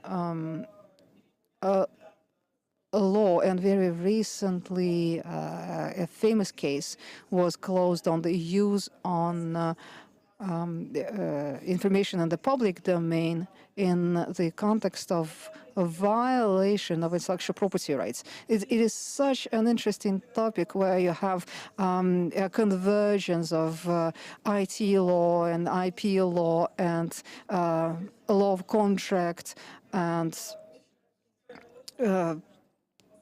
I'm very happy that the jury liked my paper, and I hope that in the future the contest will grow and you will have more participants. Thank you. Thank you, Katerina. This is your award. This is the diploma of the State Duma Committee and a round of applause. Tomorrow in the morning, we'll be talking about data sovereignty, and everything that has just been raised here will definitely be addressed during tomorrow's discussions. Yes, this is a legal competition. And all the winners today are ladies. But please be sure that this is a coincidence. We maintain gender equality, and it's just so happened that all our winners turned out to be women.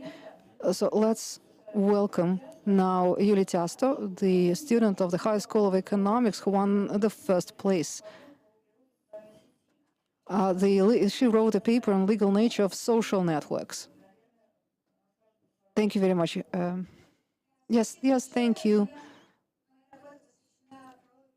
I wrote about legal nature of social media, social networks, which have become an integral part of our everyday life. Everyone who is in this room, everyone who is watching the broadcast online have the experience of using social media. Today, social media is becoming the object of different contracts, like buy and sell contracts, and that's why it's very important to understand the nature of social media.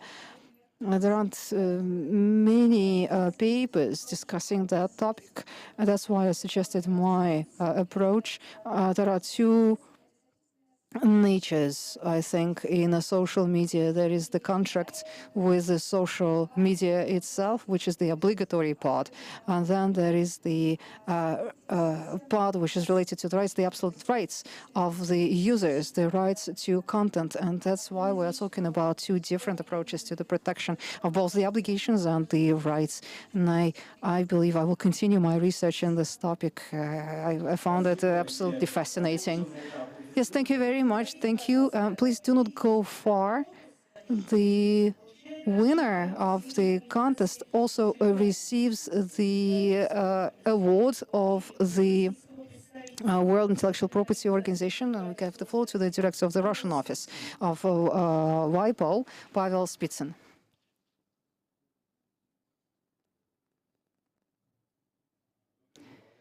Good afternoon, colleagues, dear friends.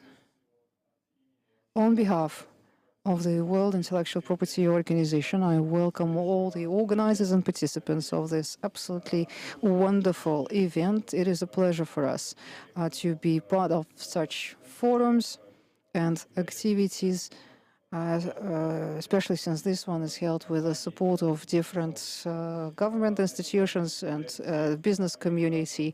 I wanted to thank the organizers and IP Club in particular, together with the .ru Coordination Center, as well as the State Duma of the Russian Parliament, the Committee for Information Policy, and the chair of this committee, Alexander Hinstein. For WIPO, of course, it is important that we participate in all kinds of activities that raise awareness of intellectual property rights, and we can state that Russia is very active in distributing information about intellectual property, and we know that IP is taking a leading place in many economies of the world. We know that in Russia there is every condition to develop its national economy with the use of tools of intellectual property. We are pleased that this contest is organized with the support of WIPO, and as always, our organization decided that the winner would be receiving a special award from WIPO. It's an award for the students that study intellectual property.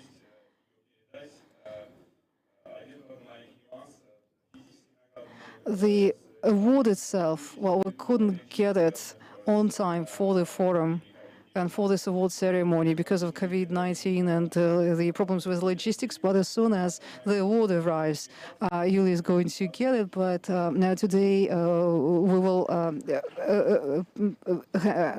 award you with this certificate. Thank you very much.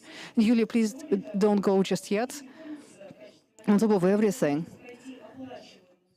the winner of the contest will receive an opportunity to get an internship at Igorov Puginsky and Partners law firm. Pavel Sadovsky, the representative of the law firm, the floor is yours. Colleagues, good afternoon. We wanted to thank the organizers and Marina personally for hosting this excellent competition.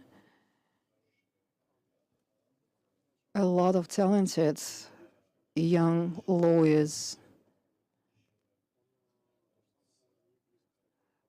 submit their papers to the competition. I have to say that the winner of last year's competition, having first passed an internship with us, is still working with the law firm. We hope that today's winner will enjoy her internship too. The projects that we are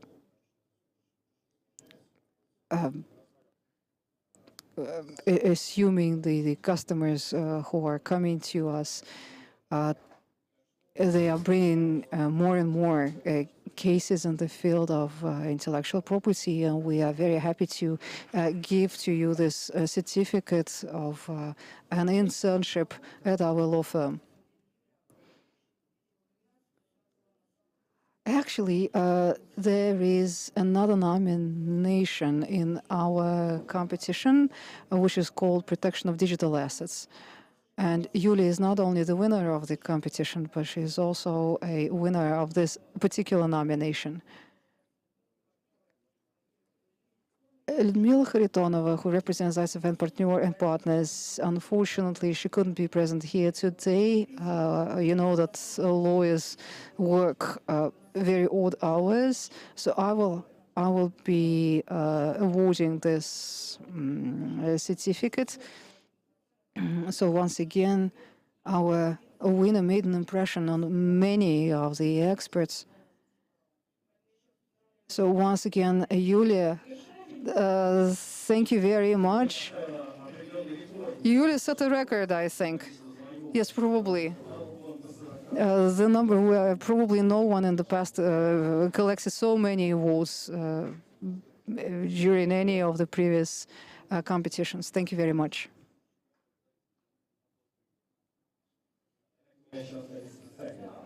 Well, as far as I understand, there are some special awards left. Yes, we have 3 more special awards.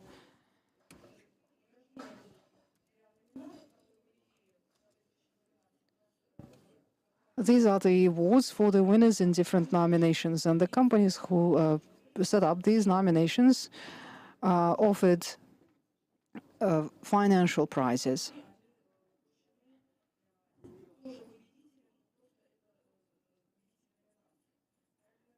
So it is my pleasure to invite to the stage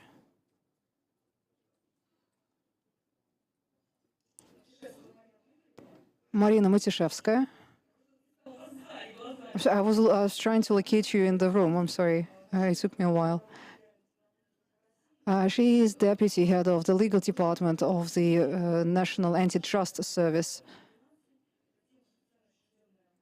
And there is a nomination instituted by the Anti-Monopoly Service, and the winner in this nomination is Svetlana Burchik, the master program student of the High School of Economics. Svetlana, are you in the room? Yes. Svetlana, please come to the stage to collect your vote from the Antitrust Service. Colleagues, good afternoon, dear friends. It's a pleasure to welcome everyone who is associated with this competition. We wanted to thank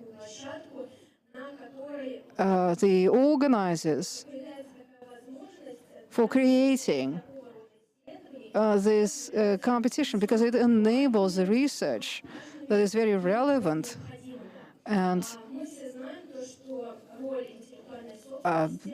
basically indispensable these days.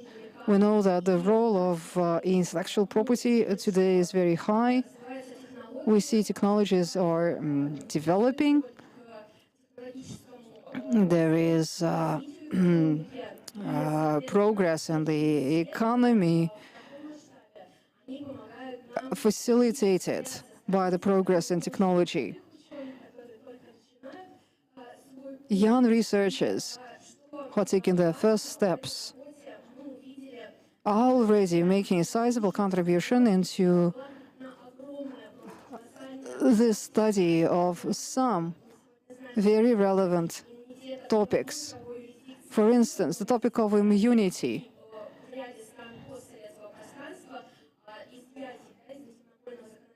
And exemptions from antitrust law. It is a very relevant subject matter. And Svetlana carried out a very thorough analysis of international practices in this field. And she concludes that there should be a balance of interests between the end users, the ones who are getting some benefit as a result of using intellectual property rights, as well as businesses who represent the rights owners. So your recommendations, your takeaways, we actually reviewed your paper. We set up some internal committee to review all your papers. So again, thank you very much for providing us with a lot of food for thought. We support the interest of the young scientists, the young researchers in the field of anti-monopoly practices, and we suggest to publish your paper in the Russian journal on anti-monopoly practices. We will be very happy to continue our cooperation with you. Thank you very much. And congratulations once again. I wish you every success. And I wish you to become a very strong lawyer in the future. Thank you. Thank you to the Russian Antitrust Service. We know that some of your colleagues will be joining our breakout sessions later. Yes, good evening, colleagues. I will be brief. I wanted to say that the anti-monopoly law is a very important tool in conflict resolution in intellectual property, in the intellectual property domain. And in my paper, I wanted to discuss how, with anti-monopoly provisions, some of the conflicts can be settled. Thank you. Thank you very much. One other special nomination is awarded to Anastasia Stepkova, a student with the Moscow State University.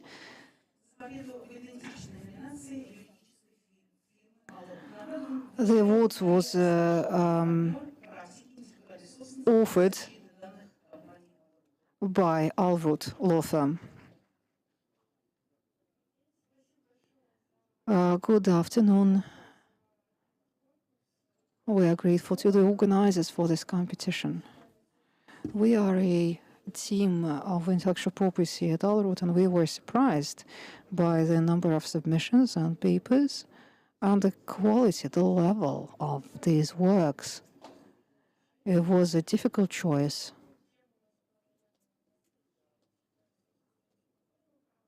Our nomination was also focused on the convergence between IP law and anti-monopoly law. And Anastasia, we hope very much that you will use your prize and come for an internship at our law firm.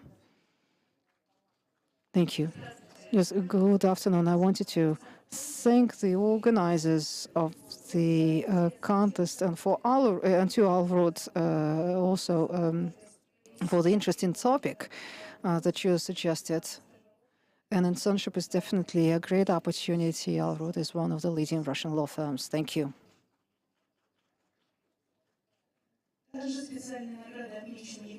Ekaterina Artemyeva, a master student of the High School of Economics, receives another award in the special nomination. Semyonov and Pevzner instituted the nomination of video games and intellectual property. Well, you see, I'm speaking here on behalf of many award givers. So this time, I will be representing Semyonov and Pevzner law firm. This nomination of video games is extremely relevant today because there is virtually no regulation of the field. There are still many outstanding issues there. We need to protect the rights of cyber athletes, cyber sportsmen. There are still, again, many aspects uncovered by the regulation, and we received a lot of papers on video games, to tell you the truth. The managing partner of Semyonov and Pevzner was telling me that it was difficult for them to select the winner, but Ekaterina won everybody's admiration, and colleagues were impressed by her work. So it's not a surprise that she wins in this nomination, and the company is also offering an internship to Ekaterina. Ekaterina, would you like to say something? Well, all I can say is thank you. Thank you so much. In my paper, I discussed streaming as a free license case. I do not want to go now through all the conclusions that I made. I just wanted to mention perhaps that streaming today is one of the more controversial topics in intellectual property. I wanted to thank the organizers of this contest and the jury. You had to read 100 papers. It must have been exhaustive, but thank you for this opportunity.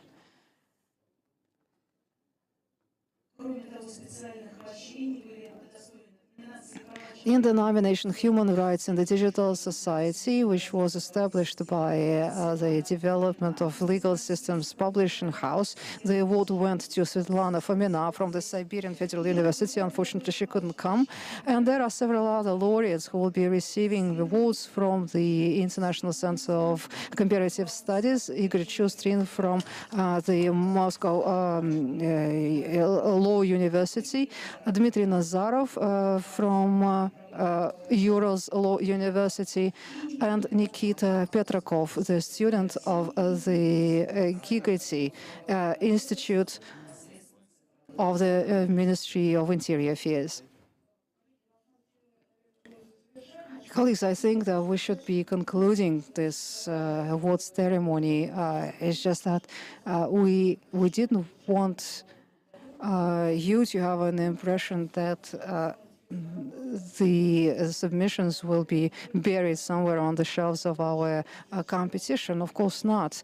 The jury selected several papers that will be published. Well, you have already heard that there will be papers published in the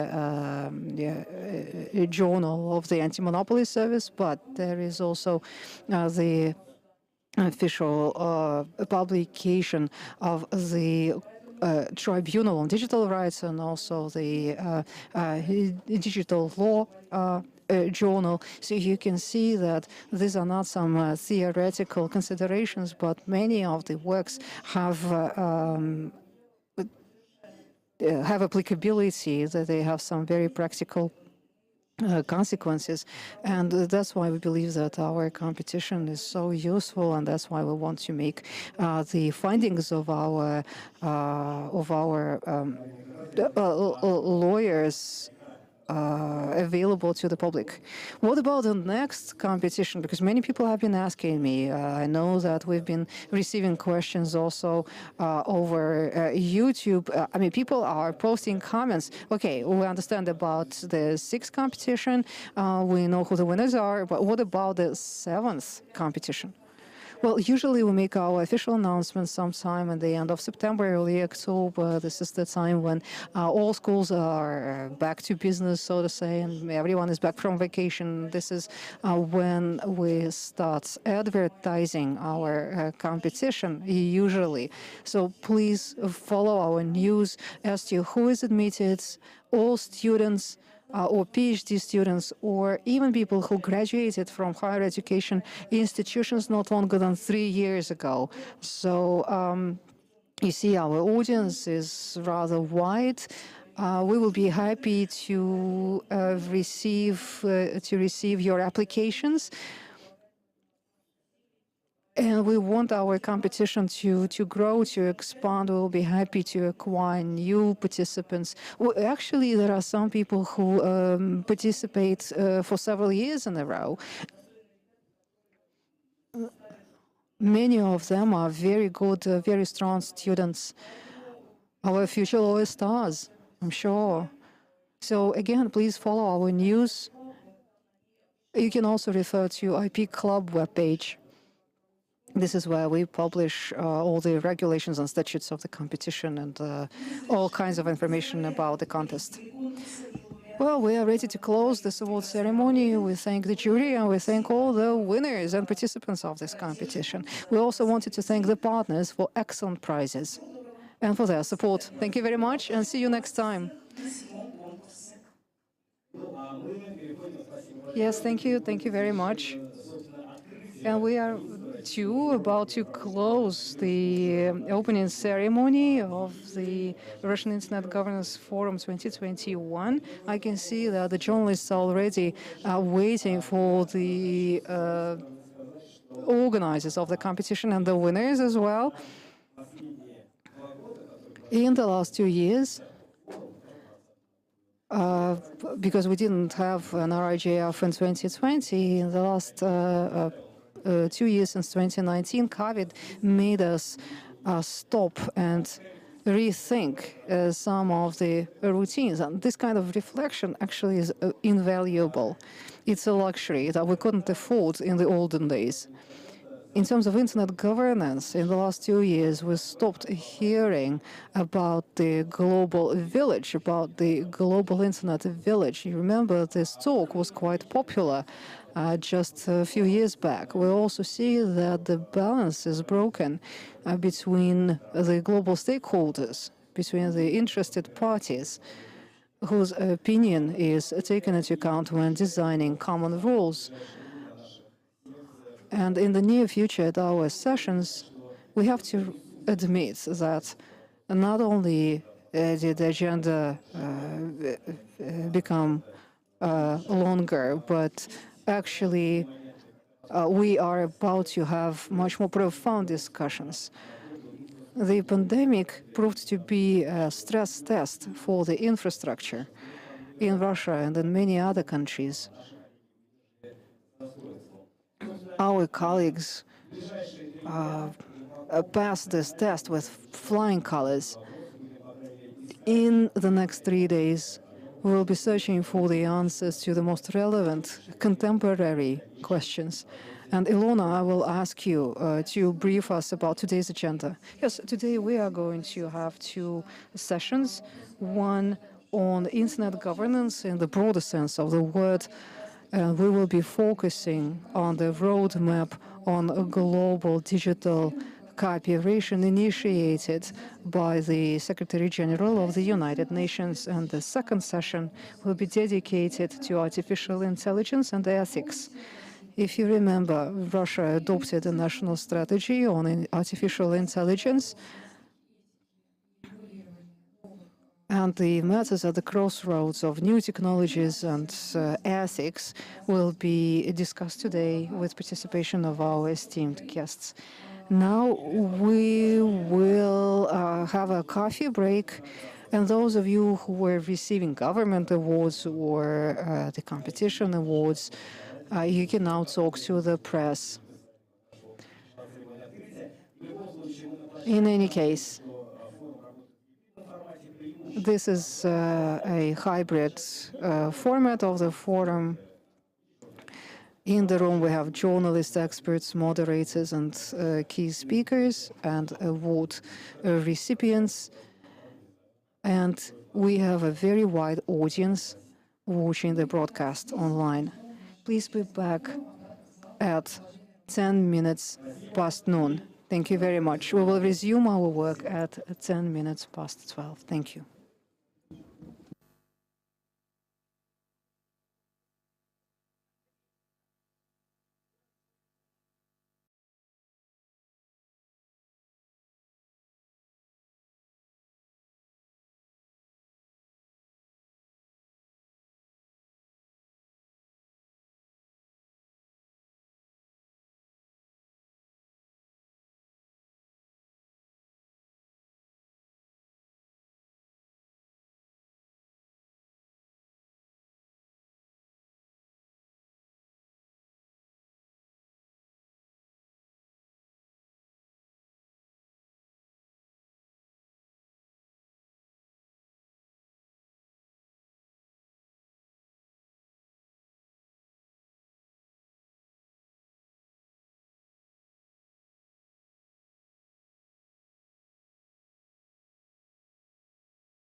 Сейчас.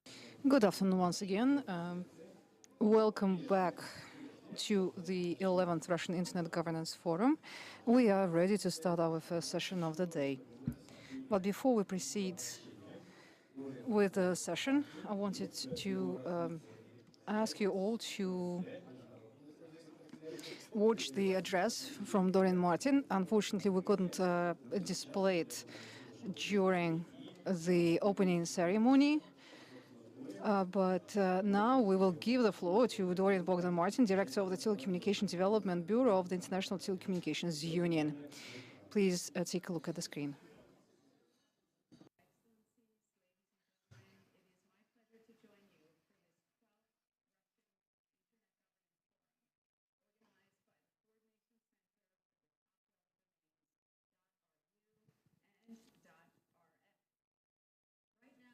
We are, all of us, living through challenging times. Over the past 12 months,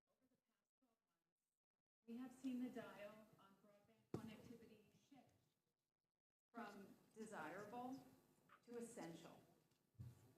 In the face of lockdowns and quarantine restrictions, ready access to digital infrastructure has become a basic requirement for fully fledged participation in society and the economy. For those of us lucky enough to enjoy fast, affordable broadband, digital has quite literally become a lifeline. But let us never forget that half of humanity has still never, ever accessed the internet, and that hundreds of millions more struggle with internet connectivity that is too slow, too expensive, or too inaccessible to make any significant difference in their lives. The greatest challenge ahead for the digital community will be finding ways to deliver affordable, safe, and meaningful connectivity to all the world's people. The UN Secretary General's roadmap for digital cooperation represents a significant milestone in our efforts to develop shared strategies to drive digital inclusion. This roadmap calls for universal affordable connectivity by 2030. It is a formidable challenge. Latest ITU data shows that progress in rolling out connectivity to underserved areas is slowing. We estimate that connecting the unconnected by 2030 will require huge investments in the vicinity of $428 billion. As we look to how to achieve our vision of a connected planet, I think one thing is certain: no one can do this alone. Reaching the 3.7 billion people still unconnected requires new thinking, new financing models, new multi-stakeholder partnerships, and carefully targeted actions.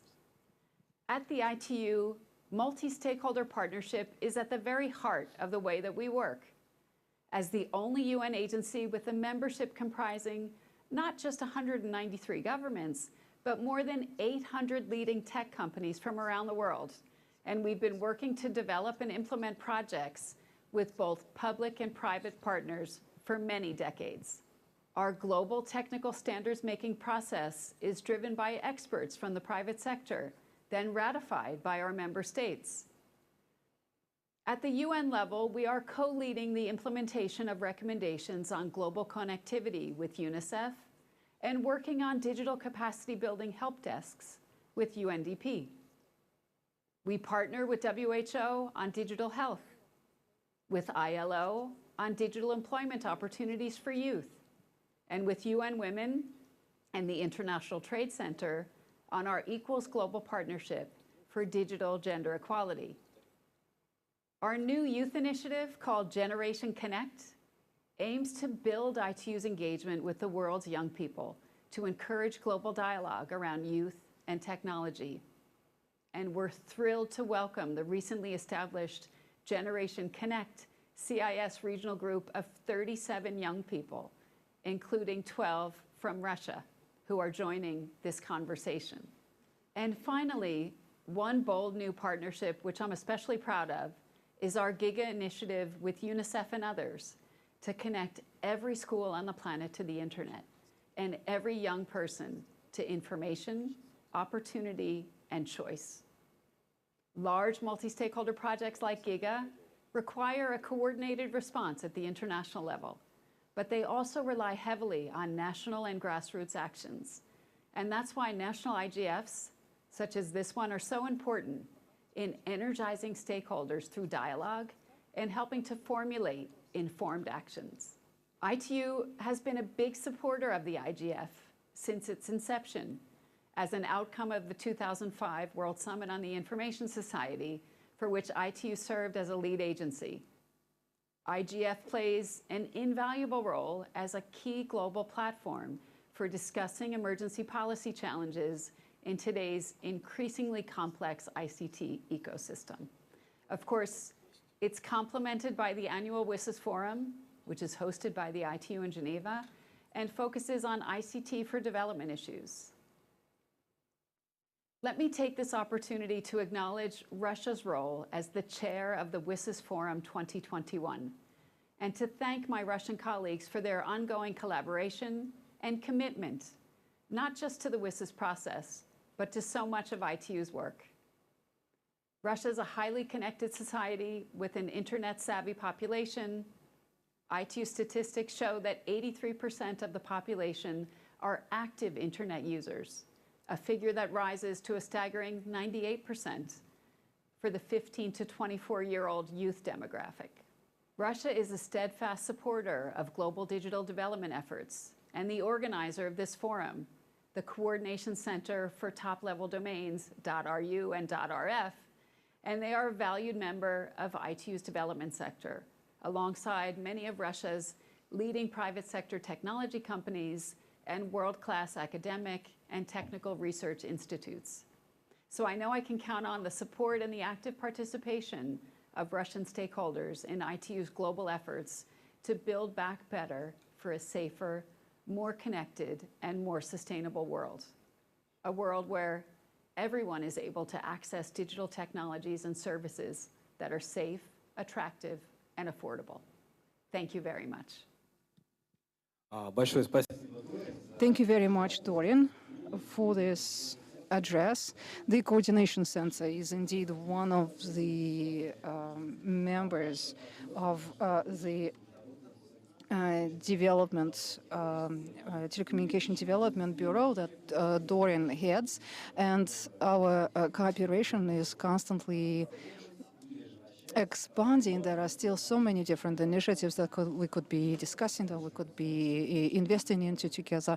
And of course, it's extremely important to broaden the participation in these initiatives, including the involvement of the youth. And now we are ready to open our session. Well, we have already opened the Internet governance session, and the moderators will be Lona Stadnikova, the head of projects at .rf.ru, and me, Andrei Vorobyov. I'm the director of the Coordination Center, and our co-moderator is someone who we have known for many, many years, director of Diplo Foundation and the secretary, the responsible secretary of the High Panel for the Development of the Digital Society and the Digital Cooperation.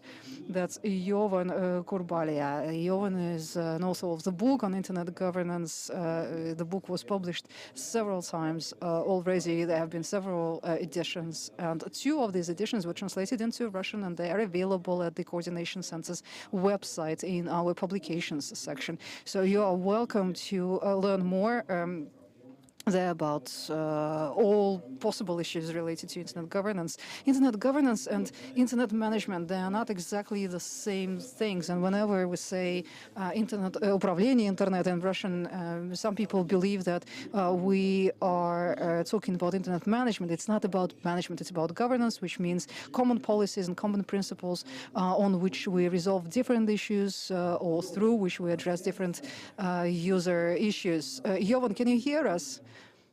Yes, I can hear you extremely well. It's great to be today with the Russian colleagues and friends, and I'm really honored to co-moderate today's session on this important subject. Okay, great. И для начала я бы хотела... And before we start the discussion, can we please see our participants on the screen? Yes, thanks. Please welcome Maxim Pashin, Deputy Minister of Digital Development, Communications and Mass Media of the Russian Federation. Maxim, hello. Then with us we have Mandy Kava, Senior Vice President of ICANN for Government Relations. Wolfgang Kleinwachter, Professor of the University of Aarhus in Denmark. And Sergei Plugutarenko, Director of the Russian Association of Electronic Communication, RAEC. Dear participants, dear members of the discussion, welcome. I also wanted to remind all the viewers, all the participants, that there is an opportunity for you to send questions to the moderators and to the panelists in the chat.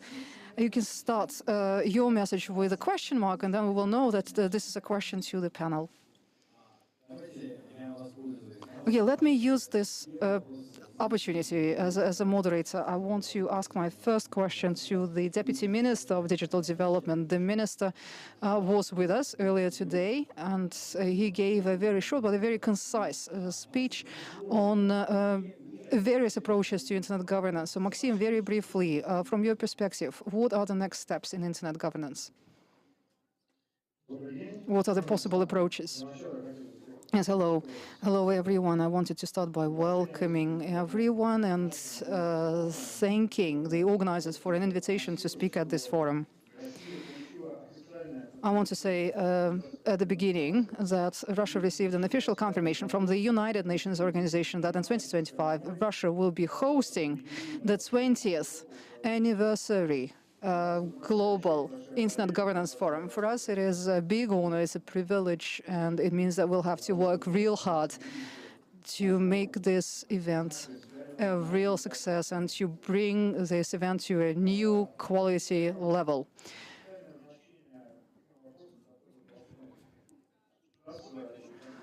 The matters that are in the focus of discussion at the Internet Governance Forum are also a priority for the Russian government. We understand that there aren't any simple solutions there. We are only taking the very first steps in understanding the problem and offering a solution. We are talking about solutions that will be relevant to billions of people living on Earth, and we need to find new approaches to regulation of the internet in the context of safety and security, security of data, protection of children, protection of private data, equality and equal access to the internet. Fake news, what else is there? There are attempts to create local segments of the internet that are somehow connected to the global internet. All these matters require a consensus approach. A solution should be worked out. And we believe that there should be some global pact, some document that will define coordinated approaches and shared policies, and that would define the roles and obligations of the governments, of the business communities, the high-tech companies, the civil society. Then there should be definitely a shared approach to data protection, private data in particular, and there should be common approaches to fighting fake information, falsified information, which is often disseminated via social media and messengers. We believe that in the United Nations there should be a structure that will be responsible for implementing the regulations and provisions of internet governance. We believe that the international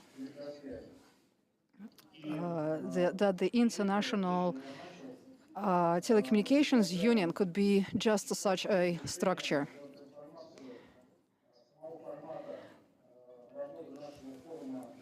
And we're also thinking that the Internet Governance Forum could be transformed in a way that its resolutions are not only declarations, but maybe could be seen as recommendations or guidelines at least. Well, thank you very much.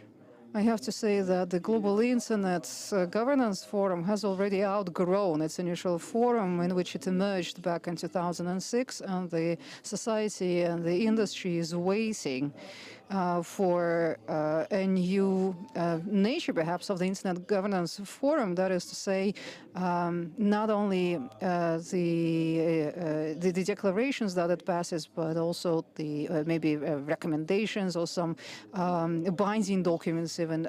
Mr. Hinstein mentioned this today. Mr. Levin, when he was the head of the relevant committee in the State Duma, was also making these proposals. I think that Ilona forgot to introduce Rashid Ismailov. Probably this happened because Rashid participated in the opening ceremony and he was introduced then. So Rashid Ismailov, since we forgot you, we forgot to introduce you. Let's start with you at this panel discussion. Rashid Ismailov is with Wimpel.com. Well, the minister spoke earlier today, and he has already announced that my candidacy was put forward for the secretary of the International Telecom Union.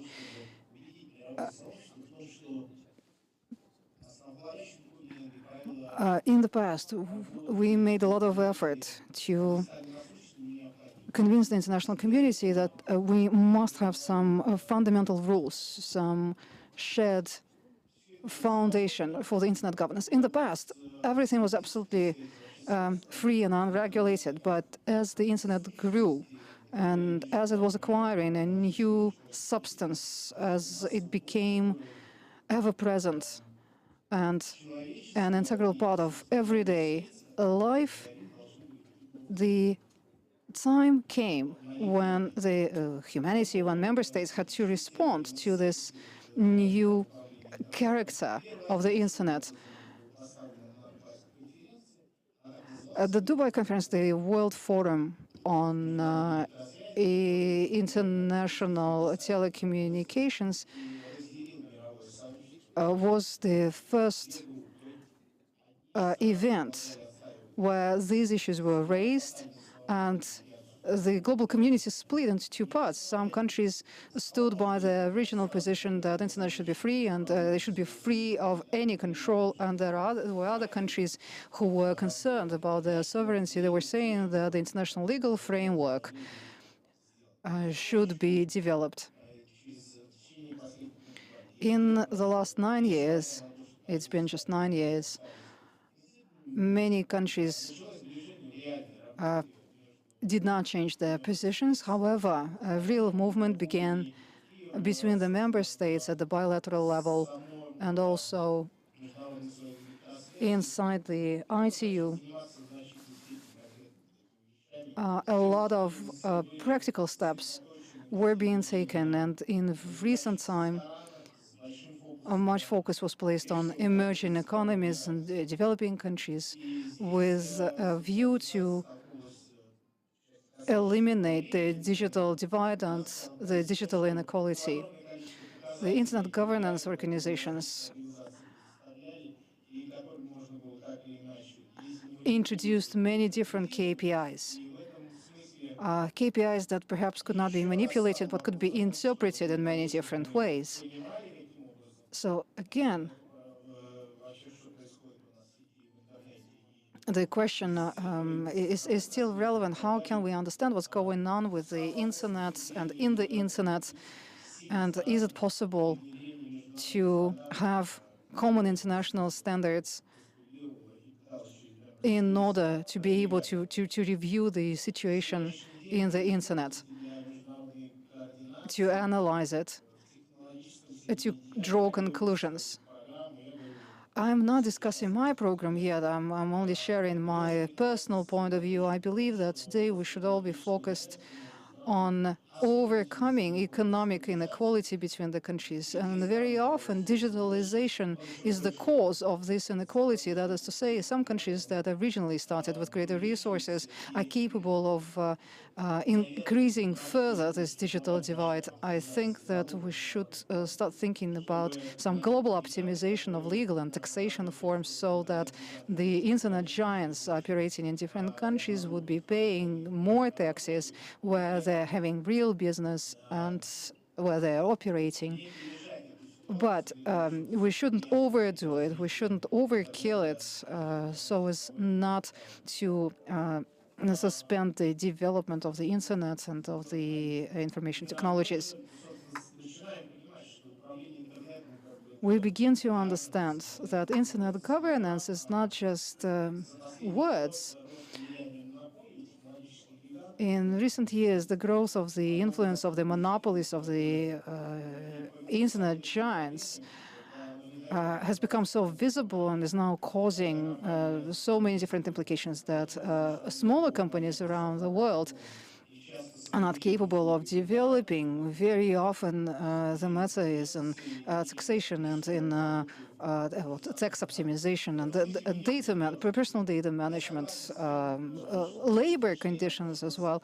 All of these are concerns. I believe that Mr. Hinstein is right when he said that Russian internet legislation is one of the more liberal in the world. GDPR is not a Russian regulation. GDPR, well, the European Union was probably the first entity that started thinking about regulating privacy in the internet, and only after that the Russian domestic authorities started thinking in the same vein as well. Level playing field. The development should be dynamic, but at the same time, there are some traditional industries that are regulated and have been regulated for many years, and then the internet companies. So I believe that it's important to create a level playing field, equal regulatory conditions for all players of the market. And we should focus on specific functions rather than technologies or industries. Another important matter is cybersecurity. Internet, from the very beginning, was an idea of researchers, scientists, academicians. They believe that the internet will be a place where they will be able to exchange their ideas and thoughts, their dreams. Eventually, internet became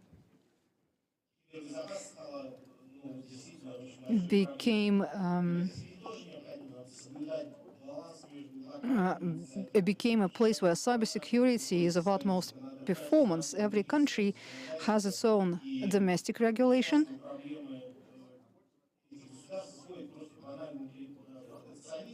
And very often, the regulation is pure protectionist. Instead of thinking about keeping the whole network, the whole internet as one, some nations are engaged in practices of ring fencing. So I think that in the future we need to strike the right balance between security and privacy, but without isolation. I believe that in the next several years, the humankind is set on the track of digital development. And it's very important that as we are transforming our lives to make them more digital, we should not forget about the human nature. Probably we need to have common standards of digital identification and also internet anonymity, and regulating such things as digital twins.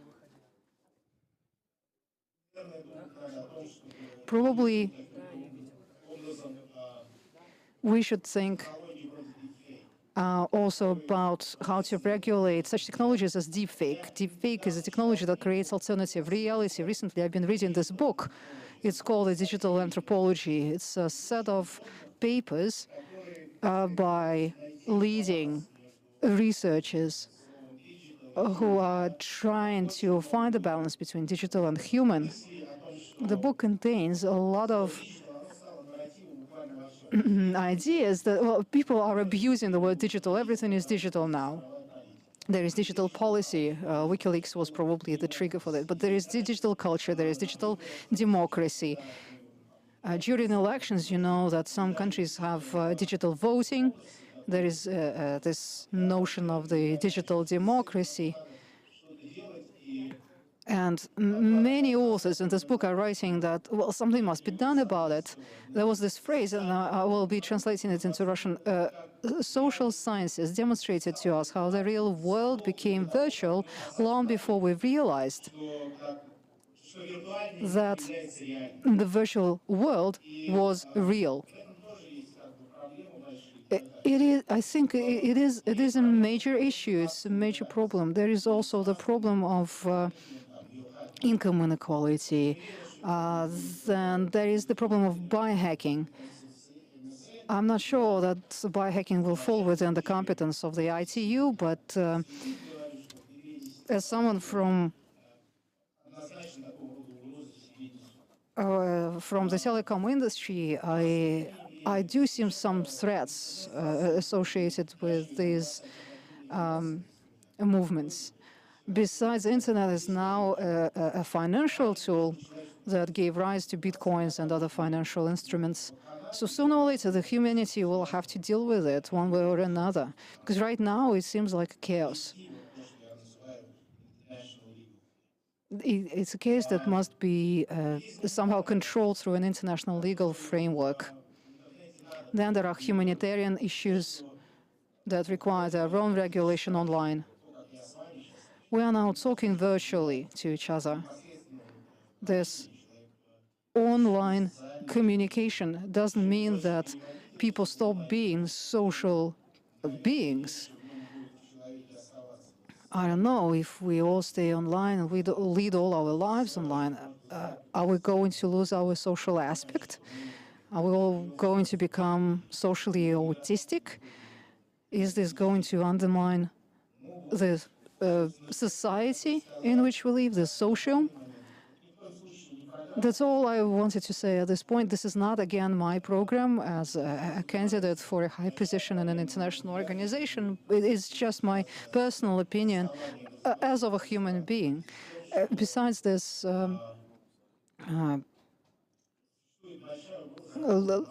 there is a big problem of brain drain. The emerging economies, developing countries are losing much of their brain to the developed world. As you know that Beeline is part of Biom. It's a constellation of 9 telecom companies, big mobile operators that provide the network, a mobile network in which the internet is housed, basically. And Algeria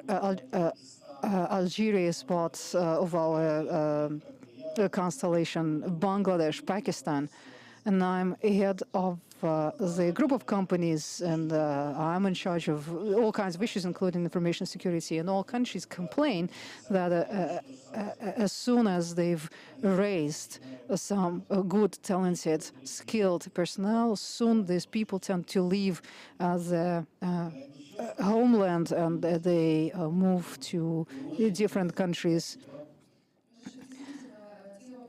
So thank you very much, Rashid. The questions that you covered are very important. They are being discussed today at the highest possible level, at the level of the United Nations Secretary General. In 2018, a high-level panel was convened at the initiative of the UN Secretary General, and I wanted to give the floor now to Jovan Kurbali, our co-moderator, because he was the secretary of this high-level panel.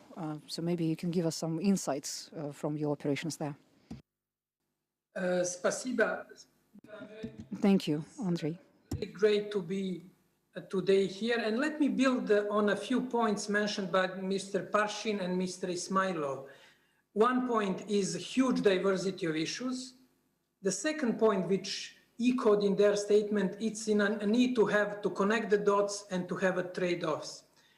And those are 2 points that were raised in our discussion in the high-level panel on digital cooperation. But let me just bring some good news. It is a time when we receive a lot of bad news. Bad news about COVID crisis, bad news about some digital developments. Few weeks ago, United Nations open-ended working group, which was initiated by Russia, and chaired by Switzerland, adopted a report. And it is the first report which was adopted after 6 years of the work in the security tracking, so-called First Committee of the United Nations. We have to bring some good news. There is a lot of coverage about bad news. For example, this success has not been covered by Reuters, Associated Press, and main news agencies. I don't know if it was covered in Russia. In Switzerland, there were 2 articles. Therefore, we need to not to make falsely positive news, but to have a constructive news and to highlight convergences as it happened during the open-ended working group a few weeks ago. And it was signed by, it was agreed upon by United States, United Kingdom, China, Russia, European Union, and other actors. Therefore, there is a need to have that positive energy. Let me get back to Andrei's question about high-level panel on digital cooperation. UN Secretary General in 2018 established high-level panel on digital cooperation with the main task to advise him what to do with digital cooperation in wider sense. And you can see behind the members of the high-level panel, what can we do in the wider sense with the question of digital cooperation. We worked for 1 year. I was a co-executive director, and we produced the report in 2019. That report was passed to the UN Secretary General, and he then conducted consultations with member states and other actors till last summer. And last summer, he issued a roadmap for digital cooperation. And this is now the guiding map for our navigation on digital cooperation on the global level. I have to admit that it needs more buy-in. It's mentioned in our close circle of the internet governance, ITU, IGF actors, but it needs a broader buy-in. What is in this roadmap?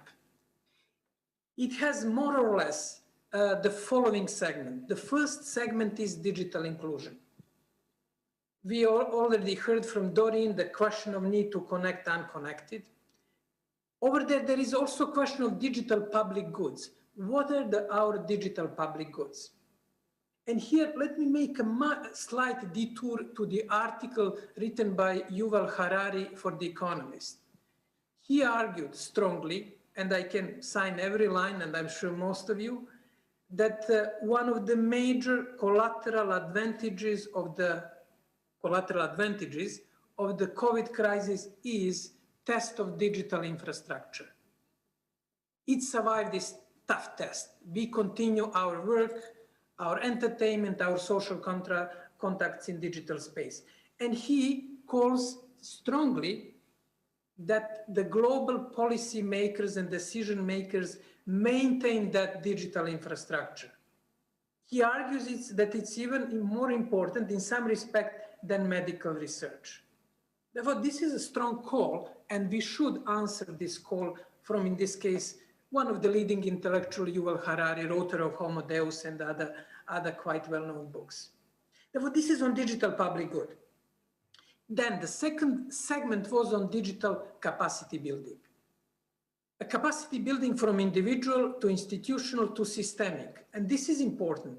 We always focus capacity building on simple training, but it is not enough. As Mr. Ismailov mentioned, there is a huge brain drain. You train somebody and then he moves to the, let's say, developed economy. We need to develop institutions in order to have sustainable impact. Then there is a segment on digital human rights and artificial intelligence. And this is an interesting interplay. Basically, how to apply existing human rights online, which is quite a well-developed policy process in Human Rights Council and other bodies, but also how to revisit existing human rights in the context of artificial intelligence. And it's a big issue. Question of centrality of humanity, our agency, and other developments. Then the next segment, which was controversial, and I can report without any sort of hesitation, was digital trust and security. We were very modest at the high-level panel, and I would say Secretary General in his roadmap when it comes to digital trust and security. One of the reasons is that there is already existing process in the context of the first committee with open-ended working group and UN government group of experts, two parallel processes. Basically, there was no need to inflate more, there is more need to converge these processes. And then the elephant in the room, small or big, we can discuss it later on, was the question of digital cooperation. And when you unpack different layers, you come to the internet governance. How we can govern the internet, what are the gaps, and what are the solutions. We have done very in-depth analysis with interviews, and what we noticed in this discussion is one very interesting development, that there is a gap between many institutions in the field of internet governance. And as you can see behind me, the question how to connect governments, citizens, companies, when they have problems, from security problems to data problems, how to connect them to existing mechanisms, more than 1,000 mechanisms. Therefore, there is no necessarily need to create new mechanisms, but there is a need to connect, to coordinate somehow existing mechanisms.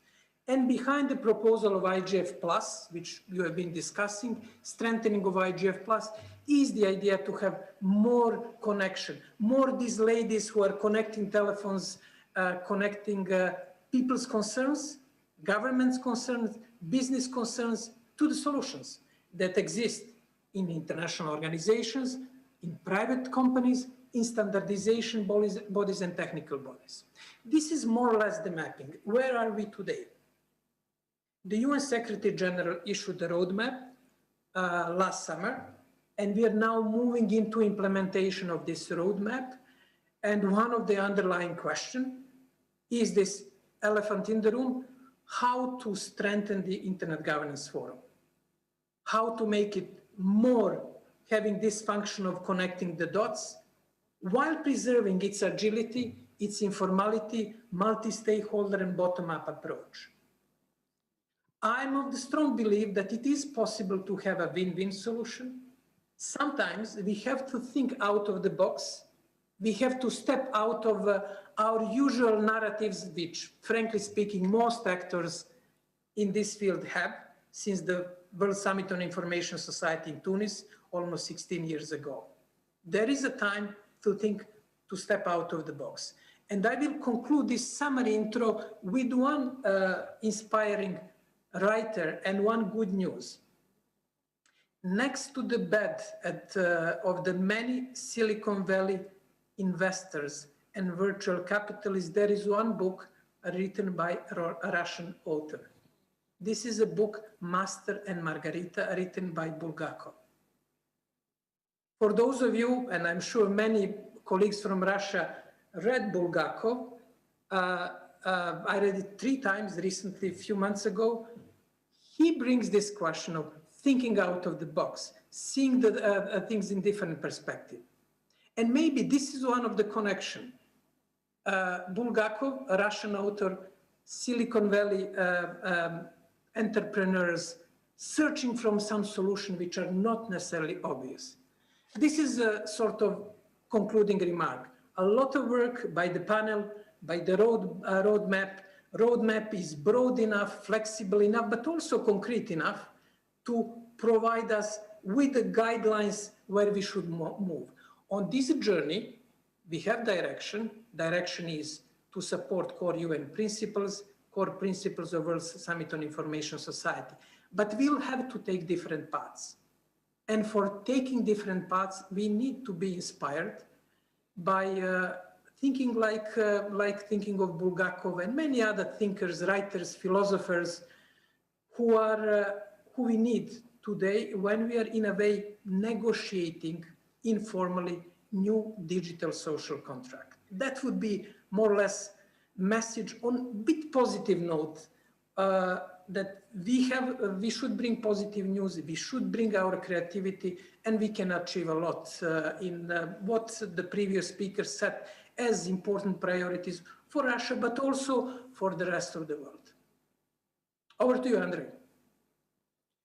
Спасибо большое, Йован. Thank you very much, Jovan.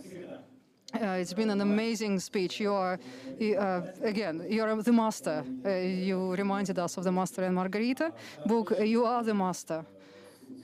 You have always been capable of delivering your message in a very concise and straightforward way. Now I think it's a good time if we turn to Mandy Carver from ICANN. Why now? Why would I like to invite Mandy to speak at this point? Because we have been already talking about standardization and the technical issues. ICANN, if I'm not mistaken, last year you implemented a new notion of the technical internet governance. We used to say, and we have been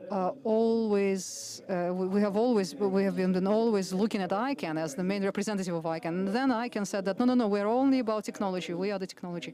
So, what is the role of ICANN, Mandy, in the global internet governance process? Can we talk about shared values? Should we preserve these shared values? Thank you very much for that introduction and that question. And what I'd like to do, for those of you that are not familiar with ICANN, is just briefly explain who we are, and then explain what we mean when we talk about technical internet governance. ICANN, and that stands for the Internet Corporation for Assigned Names and Numbers, is a not-for-profit public benefit entity. Our mission is to ensure the stable, secure operation of the Internet's unique identifier system, names, numbers, and Internet protocols. Our goal is to preserve the security, stability, and resilience of a single interoperable global Internet through management of unique identifiers, the domain name system, and domain name registration services. Now, I'm the Senior Vice President for Government and ITO Engagement, and we have a government engagement function at ICANN because governments and IGOs are a critical participant in our model and our processes. And we work with governments and IGOs throughout the Internet ecosystem and within ICANN's multi-stakeholder model. ICANN has two pillars, if you will. We have a technical services pillar that administers the unique identifiers, and a pillar that uses a multi-stakeholder model to develop policies related to the coordination and administration of the unique identifiers. So there have been questions about common norms or principles. What I'd like to do is focus on what we mean when we talk about a technical internet governance. And some of you may say, well, first off, what's internet governance? There have been many definitions. I think in its simplest form, internet governance has really three facets. And it's two of those facets that deal with the technical makeup of the internet. First, it's the development and maintenance of the software standards and practices that allow and improve the internet's functioning. The second facet is the management and coordination of the unique internet identifiers that digital devices need to communicate with each other. So every packet of data sent over the internet uses a string of these addresses to know where to go. The third facet deals with social and economic impact of what's on the internet and how people use the internet. And that includes everything from privacy issues, intellectual property rights, communication systems, self-driving vehicles, the Internet of Things. It's an enormously diverse list. And it attests to the transformative nature of the internet, but many of those things are really about content and what is on the internet.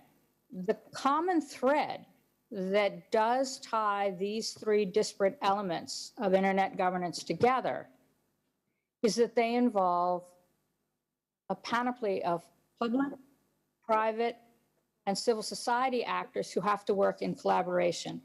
In this sense, internet governance really does represent shared principles, norms, rules, decision-making procedures, policies, etc., that govern and shape the way the internet works and the way it's used.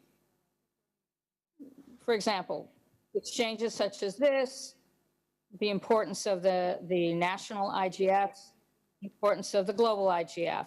Those are aimed at identifying current challenges across a variety of internet issues and exploring potential solutions.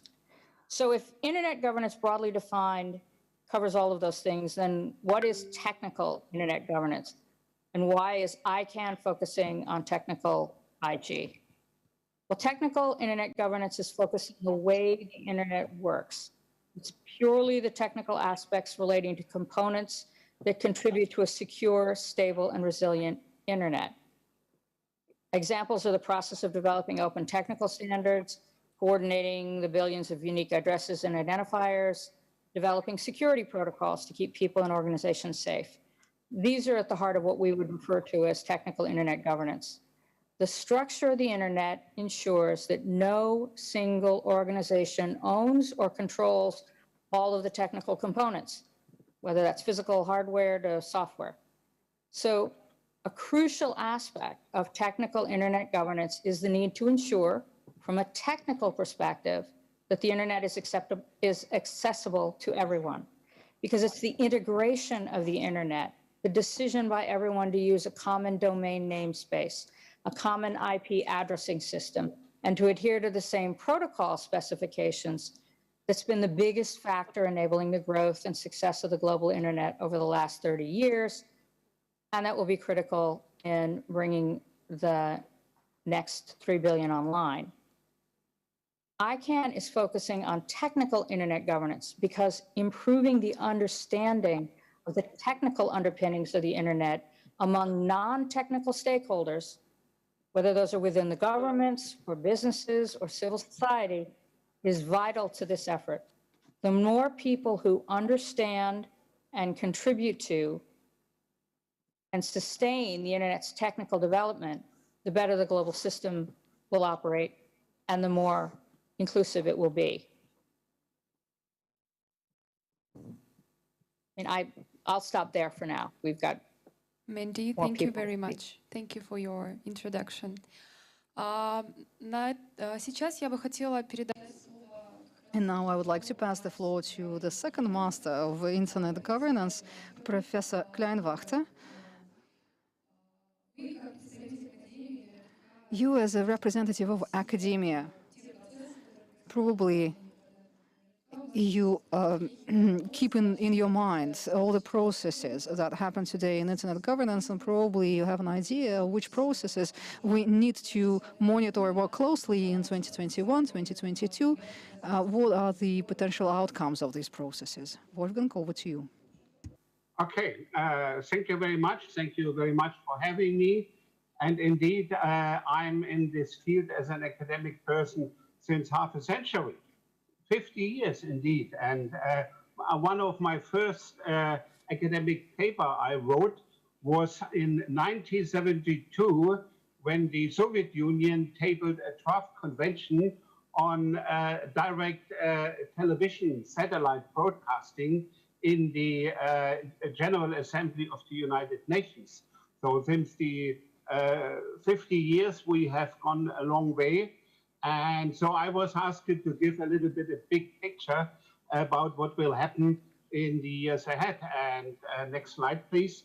So the question which is asked very often today is, we will move into a new cold cyber war. And my short answer to this question is probably no. But the cyber peace will probably very cold. So in the last 20 years, we did see a lot of really fundamental changes. 20 years ago, in the year 2000, Russia was still a member of the G8, and your President Putin signed the Okinawa Charter on the Information Society. If you read this document today, 20 years later, then you will find some interesting language in this document. It was signed by all heads of states from the G8, including US President Clinton. So, but since then, there are two fundamental changes in my eyes. One is that 20 years ago, internet governance was a technical problem with some political implications. But today, internet governance is a political problem with some technical components. And Mandy just has pointed out that ICANN, which was in the center of the debate 20 years ago, is now dealing just with the technical component and not with the key political conflicts. So, insofar, we have a different situation politically. And the second big difference is that the United States isn't anymore the only big band in town. So that means we have much more big political players. Your foreign minister Lavrov always calls the multipolar system. So we have the big bands, China and the United States, but we have many other players, the EU, Russia, and other players. So anyhow, there are some similarities if you compare it with the Cold War situation in the 1950s, 1960s, or 1970s. So we have two different systems. So in the 50s, 60s, we had communism versus capitalism. Today we have, let's say, the United States-style democracy and the Chinese-style democracy. This language comes from the Politburo member of the Communist Party of China when he made his speech just 2 weeks ago in Alaska, in Anchorage, when they had this high-level meeting with the United States. So that means you could say we have a more illiberal democracy and a liberal democracy, but these are two different systems, and we should not close the eyes that there are different systems, and this creates a problem. And the second similarity is we have mutual mistrust. No government trusts another government today. So, and this promotes and stimulates espionage. And this triggers a new wave of conflicts. So these are the similarities, but there are also big differences. If you compare it with today's situation with the 1950s or 60s or 70s, there is no iron curtain. We have open borders. This is a fundamental difference. So open borders, you can travel around the globe, and that's not a problem. We had the Berlin Wall in the 60s and 70s.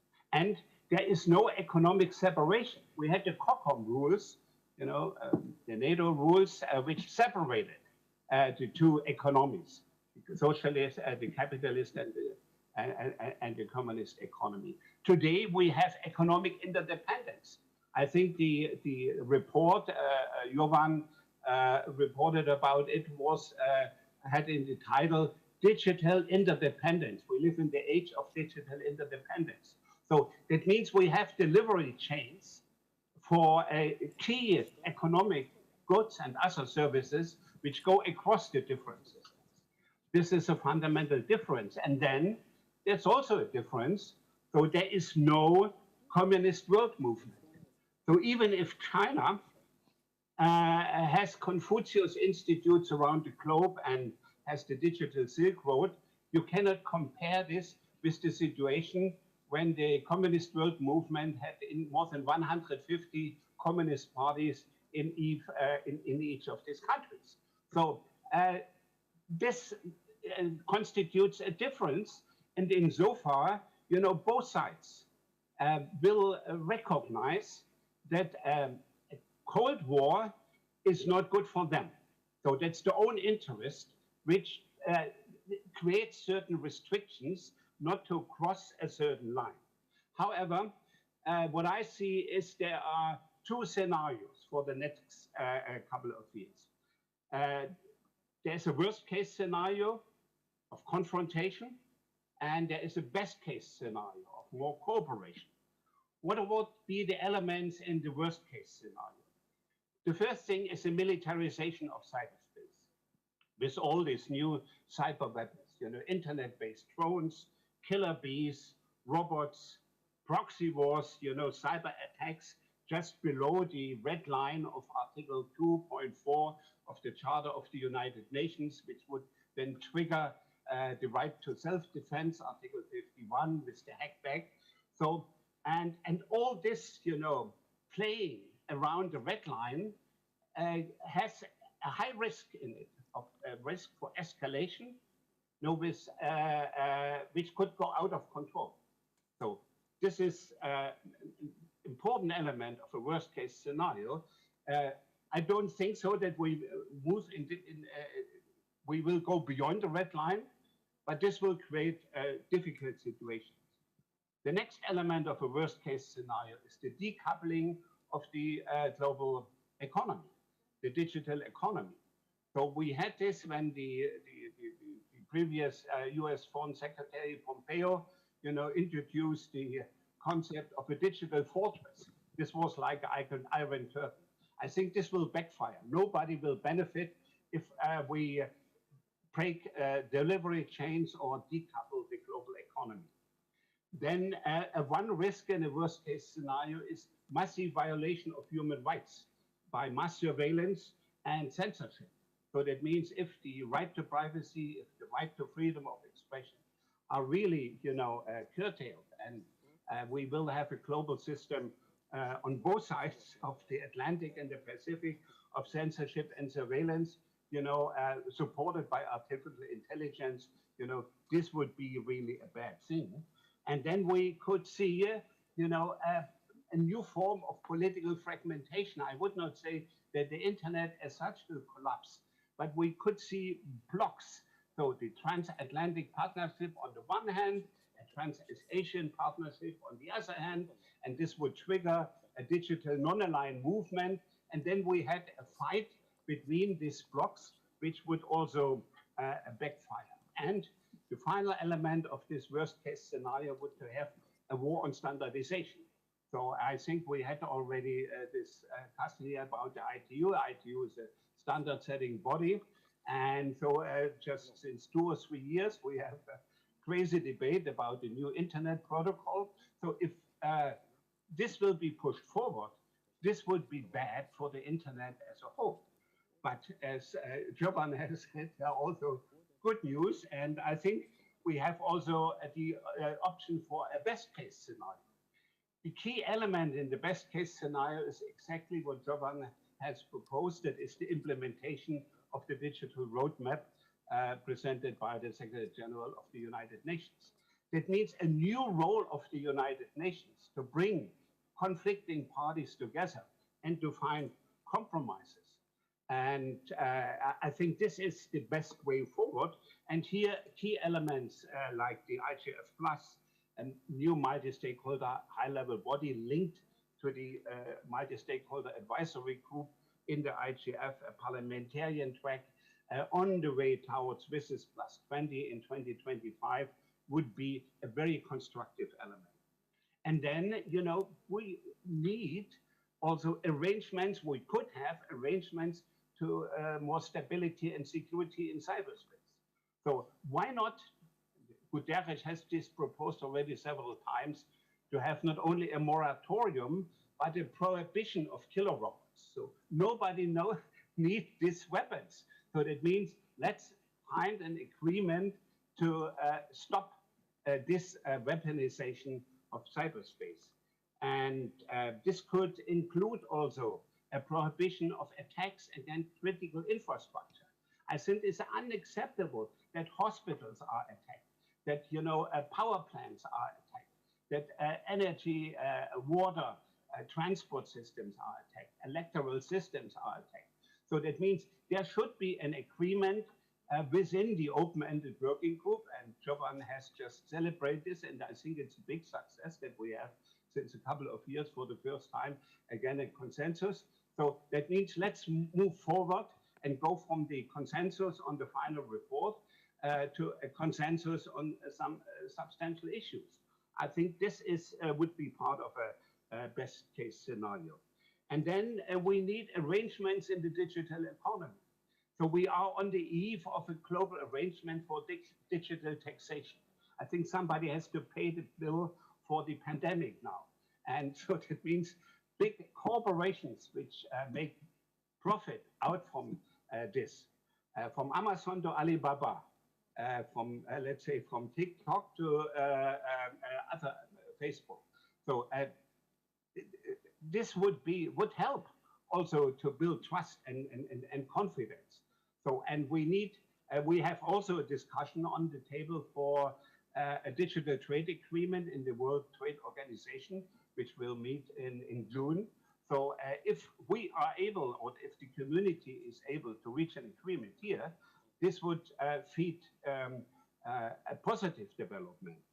And then we have another interesting negotiations in UNESCO, where in October, they will discuss a draft for a legal instrument for the ethics of artificial intelligence. I think here, although we need global arrangements, and I think regardless of all the differences, ideological, cultural, economic differences between countries, if it comes to AI and to the ethics of AI, a consensus should be possible. And then I can only support what Mandy has said. So the management of these critical internet resources, domain names, IP addresses, should be not part of the geopolitical struggle. So you cannot avoid the geopolitical struggle, but you know, these critical resources are not part of this. So they are needed by both sides, by the way. And it would be counterproductive for both sides if they would pull this critical internet resources into this geopolitical battle. That's why I think the terminology used now by Joran and Mandy has quoted this, the technical internet governance, makes it very clear. So this should be neutral. So my final word is, it's always difficult to predict the future. What next big stop is 2025. I was very pleased to see that Russia will host the IGF in 2025. This is also when Visit Plus 20 takes place, and the governments have to take a decision about a renewal or extension of the mandate of the IGF. So we have 4 years to go. It's not such a long time. What I expect is that we will probably neither see the worst case nor the best case scenario. We will see something like a stumbling forward with a mix of confrontation and cooperation. And if we have achieved this in the next 4 or 5 years, this would not be so bad. This would be also good news, to quote Jovan once again. Thank you. Back to you. Thank you, Wolfgang, for great presentation. Я хочу сказать, что у нас очень... I wanted to say that we are receiving many questions via Zoom and chat and YouTube and RooTube. Everywhere where we are broadcasting, we are collecting all these questions. I think we received questions to all of our speakers, but we will have a Q&A session after the final speaker has taken the floor. But for now, we wanted to go back to Jovan. Jovan, as a moderator, I wanted to ask you to comment on Wolfgang's presentation. What about scenarios? What do you think? How possible is the best case scenario? It is difficult to make predictions, especially about the future, in the world which is becoming increasingly rational. But there is nothing to add to Wolfgang's excellent summary of the landscape. Therefore, I introduced the concept of journey that we walk. He introduced the landscape. What would I probably add as a missing element or complement, I would put it better, is that we have a parallel discussion than negotiations. There is no single institution which is not discussing some aspect of artificial intelligence. Wolfgang mentioned UNESCO, but you have serious discussion in the European Union, in the ITU, and other actors. And it's not necessarily bad, let's put it this way. The more ideas will come. But there could be confusion, potential confusion. Could be turf battles between UN organizations. And there is a problem for small and developing countries. Russia, European Union, China, US may cover these parallel processes. But if we don't have small and developing countries, let's say from Africa, participating in these negotiations, it is the system won't be G193, it will be maybe G20 or G35 or whatever, and it's not good. It's not good for security, stability, inclusion, and generally core values of the internet. And the problem is, what we found at the panel, that simple people from the small and developing countries, and I would say we are speaking about at least 150 countries, say we cannot follow it. We don't know where to go. AI is discussed here, there. I'm just mentioning AI, but you can mention cybersecurity. That element would be nice to hear from Wolfgang and other panelists, how we can reduce that and make it more manageable, because it is a core issue for inclusion and participation in developing countries. It's not just nice to have it academically that, you know, we do it at Digital Watch a lot, but it is a practical inclusion, and I would say question of fairness and legitimacy of digital policy processes. This is a question in particular for Wolfgang, but also for other panelists. Йован, еще хотелось бы... Jovan, can you give us a couple more comments with respect to Mandy's presentation? What I really wanted to ask is, you are an expert of the internet. So was it really unexpected that technical internet governance was pronounced? Was it a surprise, or was it a logical development of events? Those of you who know me, I speak with the utmost clarity. I know what ICANN is doing, and it is appreciated. They want to keep the core internet infrastructure running. And we should salute their efforts, and we should salute all people who made the internet infrastructure functioning during the COVID time. We sometimes take it for granted, but those are also heroes. Now, this is one point, and I understand their approach, but there is a realistic question that ICANN will sooner or later deal with the policy aspects, because ICANN deals with one of the core issues of our time. It is the question of identity. Whether we know what has happened around Amazon issue, and I have to admit that ICANN has been managing it very, very skillfully, politically inclusive, but I'm a bit, let's say, on skeptical side that one can draw clear line between technical and non-technical aspects.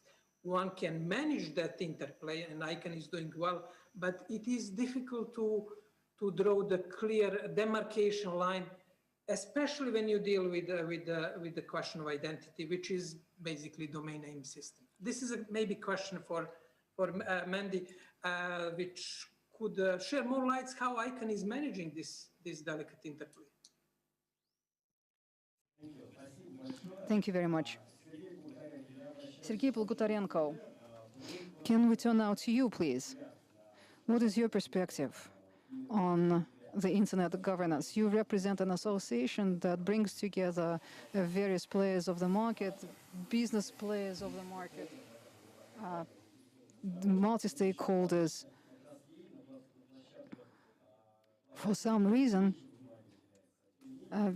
probably business is not getting enough, well, not attention, but an opportunity to speak at such sites as the Internet Governance Forum.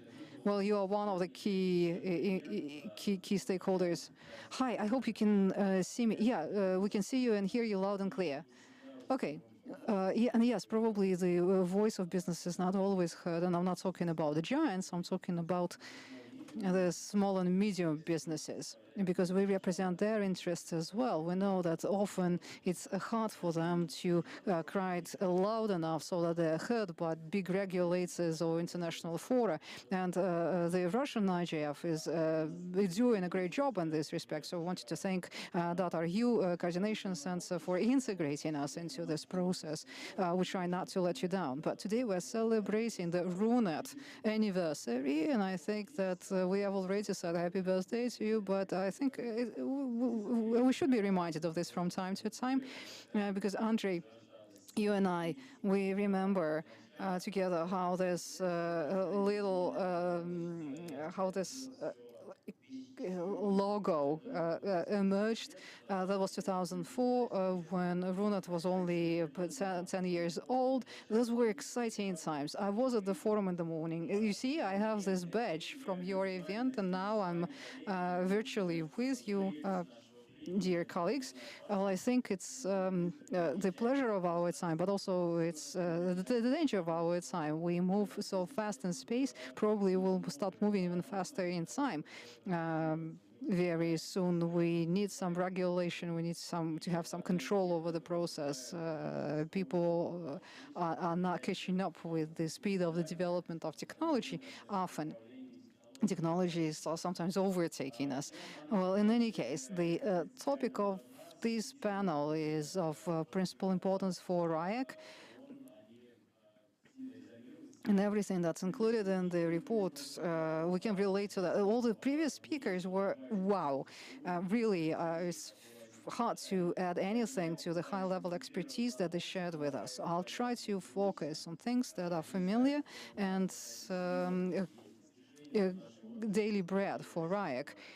We have some achievements in our industry. In Russian Runet, we are developing. There are achievements that we can be proud of, some good and interesting companies. I wanted to say how we perceive this landscape and what kind of benefit we can derive out of cooperation with this landscape in the international fora. I have several slides prepared. Andrei, please let me know if I should keep it short. How much time do I have? 5 minutes?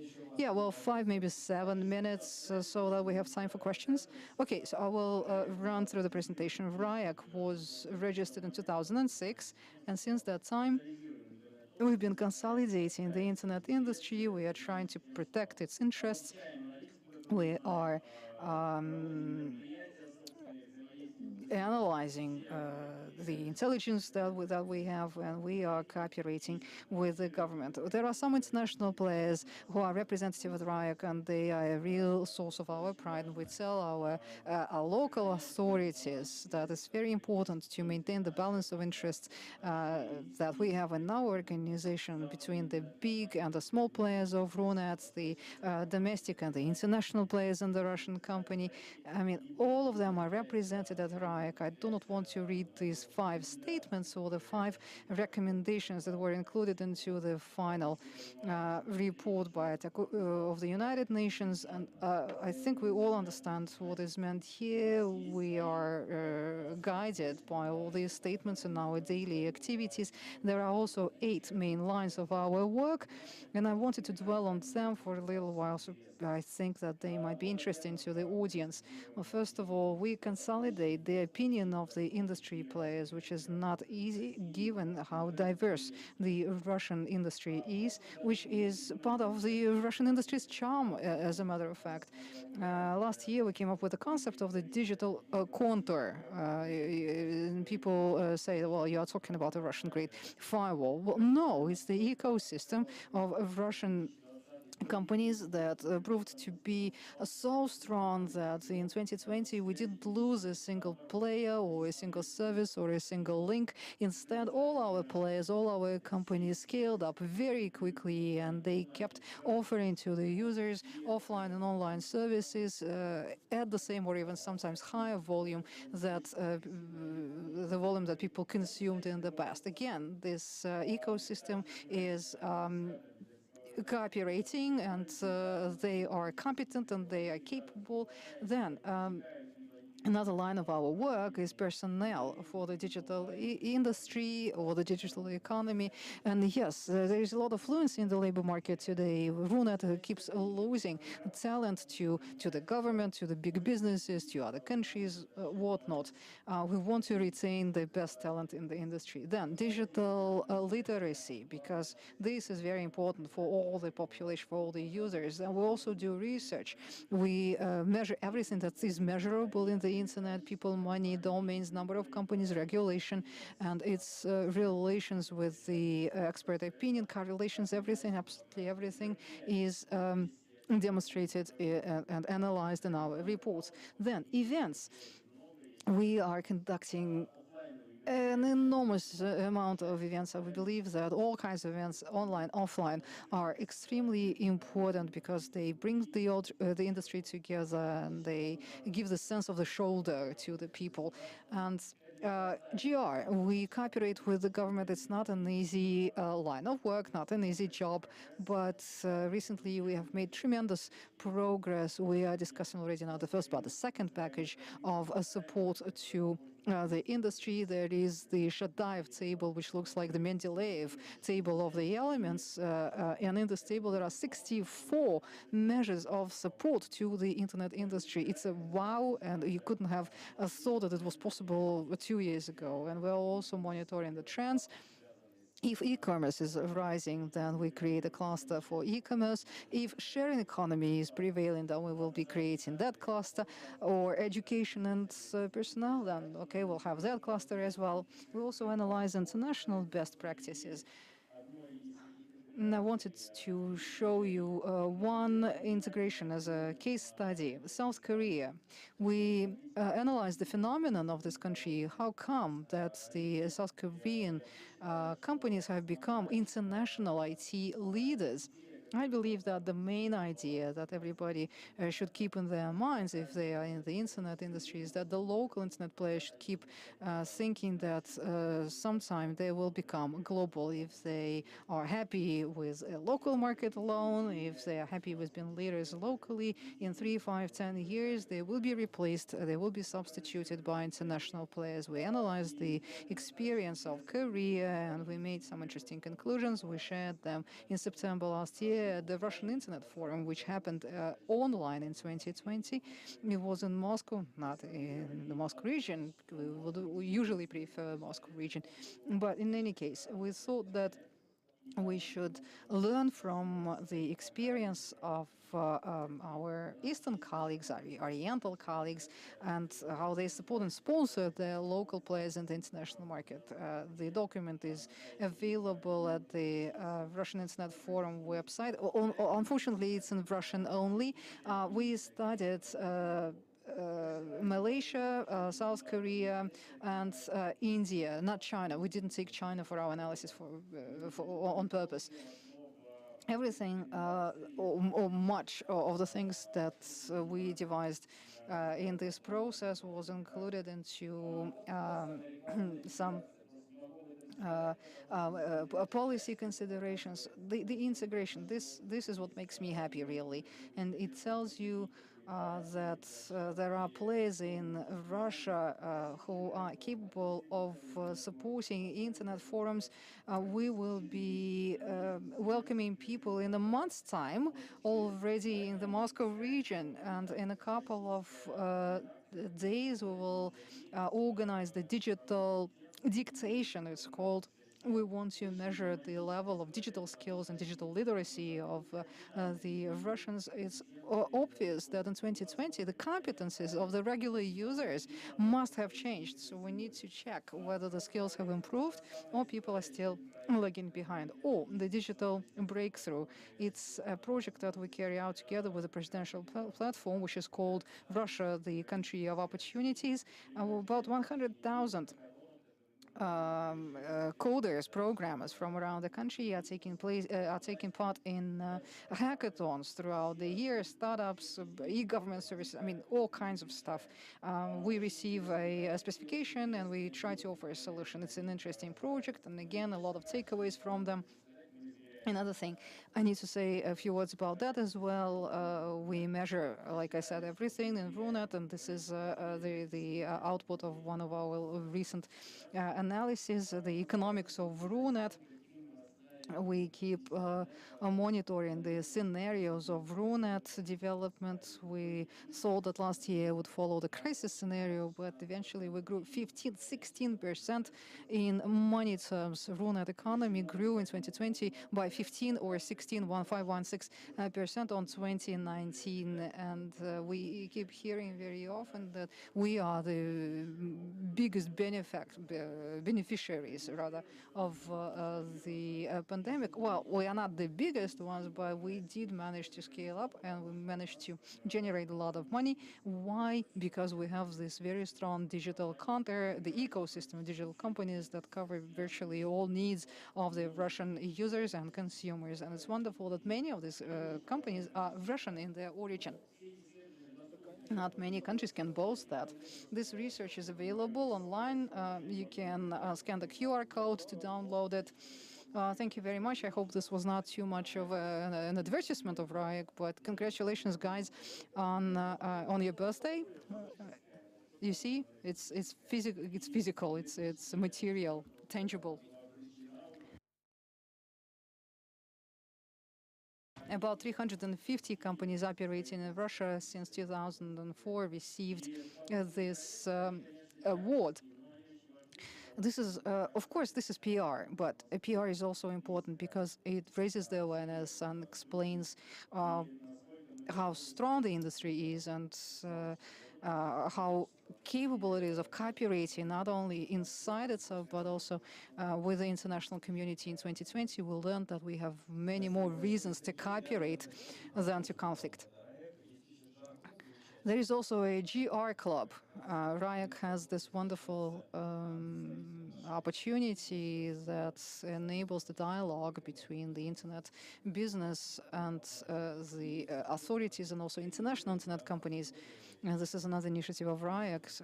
I will do some more PR for you. I believe in the usefulness of such discussion sites.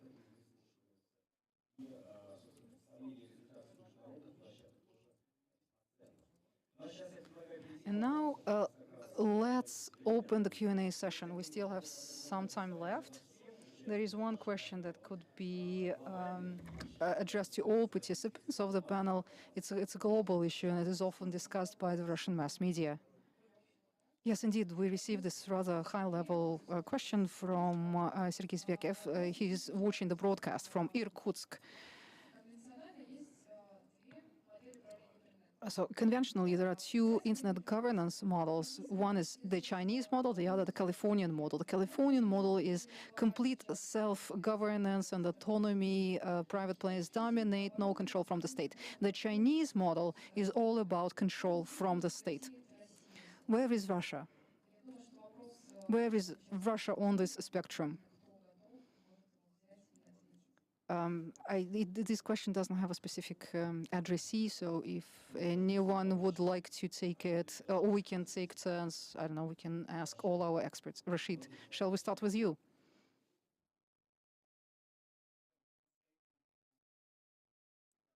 Well, you're asking a business person. Well, it's both. I'd say it's both. I'd say that we have elements of the Californian models. There was a lot of infatuation with the California model, especially in the early 2000s. I admit it myself. I've been reading Wired. I've been an aficionado of Wired.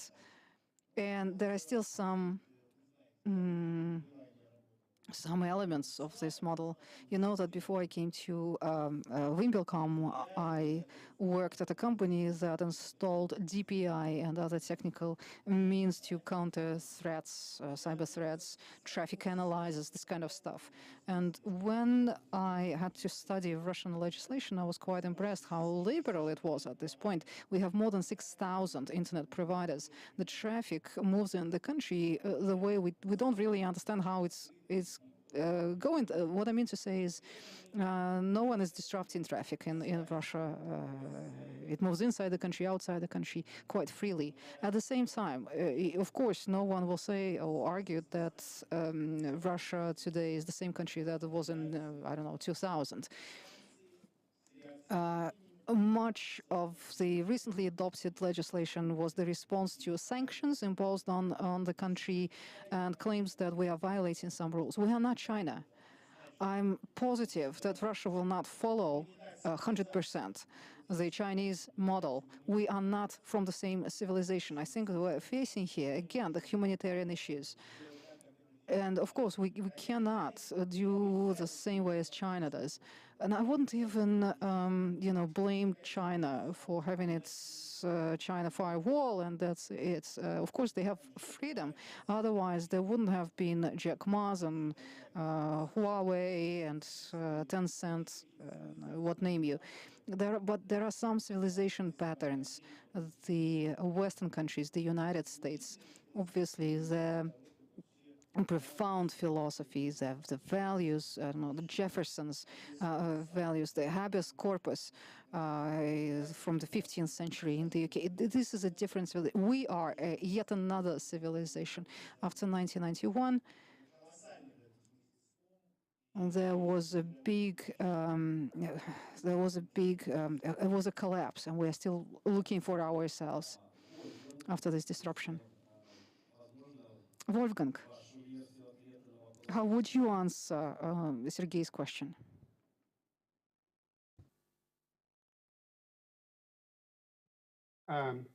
Thank you. You know, when the French President Macron introduced this language, the Californian Chinese internet in the IGF in Paris 3 years ago. So the reply he got immediately also, do you want to introduce the European internet? And how many internet we want to have? So while there are local specifics, you have also universal values. And insofar, the one world, one internet philosophy is still alive. And insofar, it's also important, and I can only repeat, even if there has been some critical remarks in the chat and by Jovan, what Mandy has said, that, you know, the one internet philosophy is probably on the basis of the technical internet governance. So on top of this, we will have various different formats, and this reflects then special needs. I think this was in my statement when I said, if we see now that the EU and US tries to come together, which is very difficult, you know, if it comes to digital taxation, platform regulation, and things like that, and form a transatlantic partnership, then probably Russia will be pushed into something like a Trans-Asian partnership, even when Russia said, you know, we are different civilizations, we have different cultures, and there will be no alliance between China and Russia, but in a certain ways, they share different values if it comes to the role of government and some others. So that's on the table, and it's difficult to make any precise forecast. This is stumbling forward. And I think that universal values, which are laid down in the Charter of the United Nations, in the Human Rights Declaration, so constitute a basis where we can have both these differences and the unity. So, by the way, this is very dialectical, and you know, and a lot of people, older people in Russia, have studied Marxism, Leninism, and say, no, you know, how dialectic works. So there's also two elements. And insofar, confrontation and cooperation, and the Chinese and the Californian internet will probably be two sides of one process. Back to you. Спасибо. Сергей Плуготаренко. Okay, thank you very much, Sergei Plugotarenko. Well, you see, I can't argue with people who spoke before me. There is no pure Californian or pure Chinese model. The world is changing. And China today is not this, you know, scary story that people would be telling to naughty children. Many countries are looking at the Chinese experience, and they are learning from the Chinese experience. In September last year, we made this report, and I really urge you to review this paper. This is an interesting analysis of three Oriental countries. Russia has always been kind of autonomous, was special, and RUNET was also quite special in the way it developed. We followed our own track. Today, geosanctions and politics, unfortunately, are in full swing, and we need to find perhaps a new route, a new way, and to find our own answer to the question of how to keep Russia among the IT leaders by the year 2030. Probably Russia will have to come up with some unique approach to internet development in the country. I have always claimed that digital economy is global economy. That was the main statement on which we based all our conclusions or arguments when we talked to the business community or the industry or the government. But today I can see that probably this world will have to be amended. Today, internet is transforming. It's no longer this cozy world in which we all loved to live. Now it's becoming something different. As to which way Russia should be moving or the global community should be moving, the values of the digital world should always keep at the center the main beneficiary of the digital world, which is a man or a woman, a human, a person. And I believe that equal access to digital technologies and information and the so-called network neutrality are the main values that will enable us to achieve that goal. But again, I think that now we need to review our perception of the internet. I think that we can learn a lot from the experience of our Asian neighbors. Thank you, Sergey. Mandy, can I add something to this question? Actually, I have two more questions on top of the original question that we're discussing right now, the Chinese and the Californian models. You know that ICANN functions, people keep discussing the possible transfer of ICANN functions to some other international organization under the UN mandate. And also, the Russian legislators are talking a lot about, not isolation, but kind of ring-fencing the Russian internet. So what is your response? What is the ICANN's position on these matters? Well, thank you. To go to your second question first, and I put this answer into the pod. I mean, we of course recognize that all countries have a sovereign right to govern the way that they feel is the best for their citizens, and our goal is to work with all stakeholders so that they understand the technical underpinnings and don't inadvertently disadvantage their stakeholders rather than protecting them. When it comes to the question of ring fencing, for instance, our OCTO, the Office of the Chief Technology Officer, is monitoring these, and we within government engagement look at regulations, proposed legislation, and policies being developed in different governmental settings to evaluate what possible impact these may have, and then to offer our technical information to those that are receptive to having it. I can't speak to what how Russia either sees its own would characterize its model.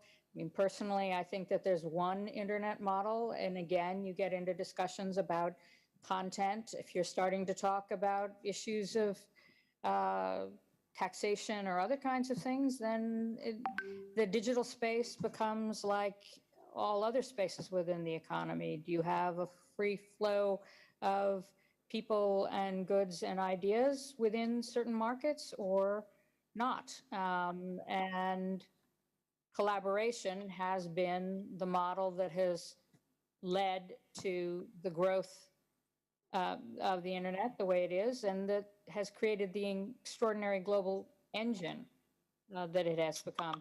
The other is we want, you know, it's important to note, obviously, ICANN does not do anything around content, and governments do participate within ICANN. We have 178 governments represented in the Government Advisory Committee within the GAC, and so they are actively engaged in what we do and how we think about what we're doing.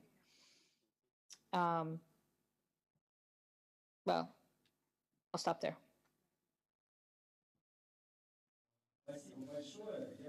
Thank you very much. Well, actually, I think that we should all stop at this point. But Jovan,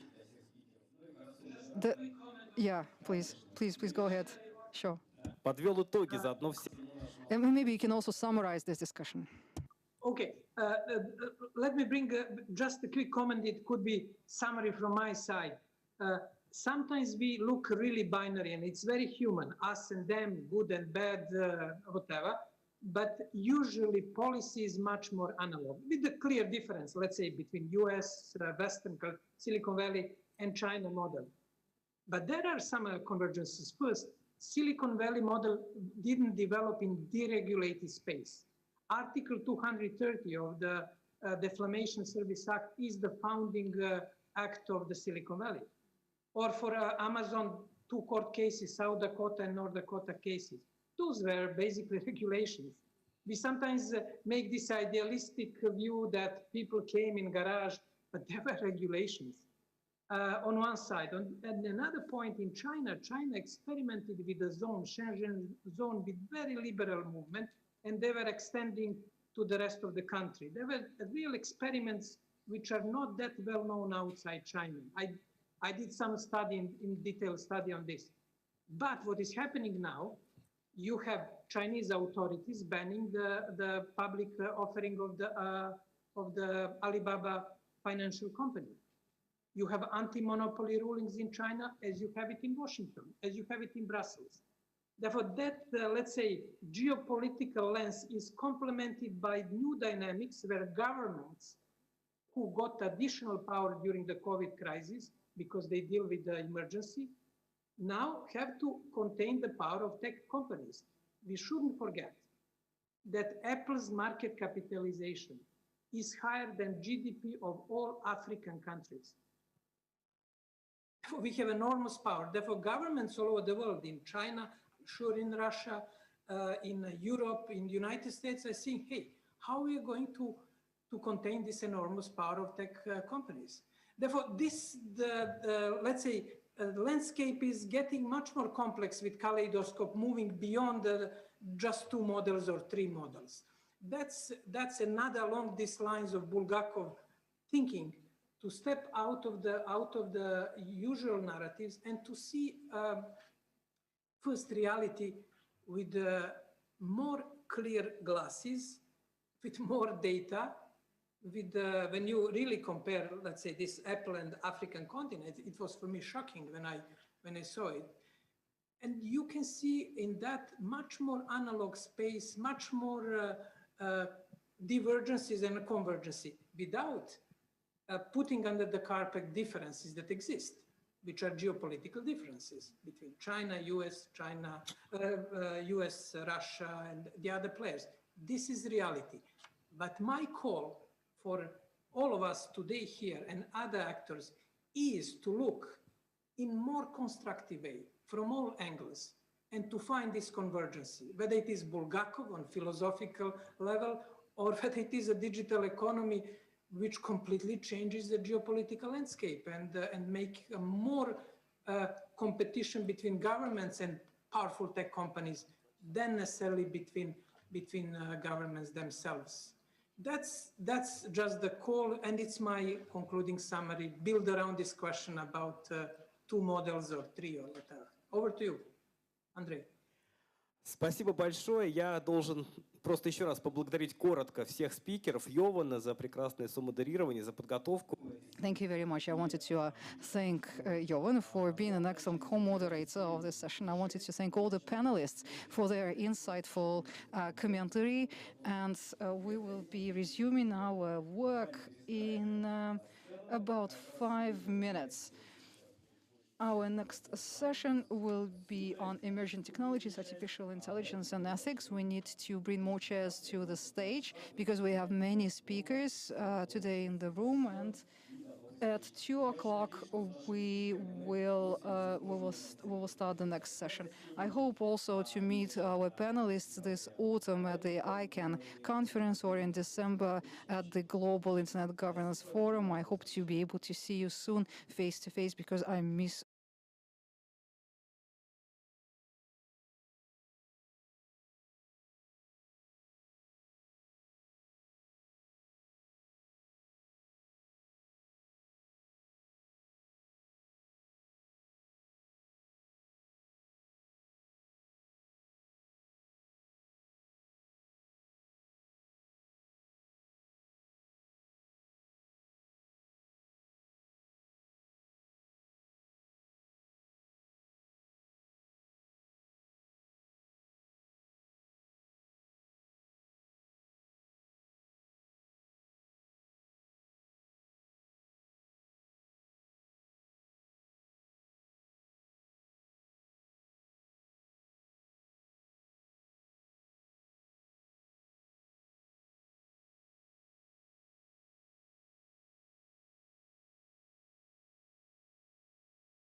And this is the final session of day 1 of the 11th Russian Internet Governance Forum. And this session 2 is called Emerging Technologies, Artificial Intelligence and Ethics. As you must have already gathered from today's presentations and what was said yesterday at the first Youth Russian Internet Governance Forum, it is one of the it's one of the hottest topics these days.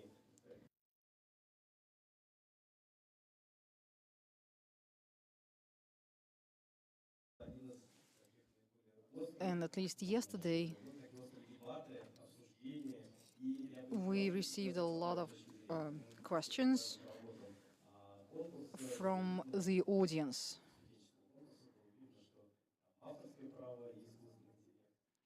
Besides, if you look at the paper submitted to the IP and IT competition, you will see there quite an extensive number of works on artificial intelligence.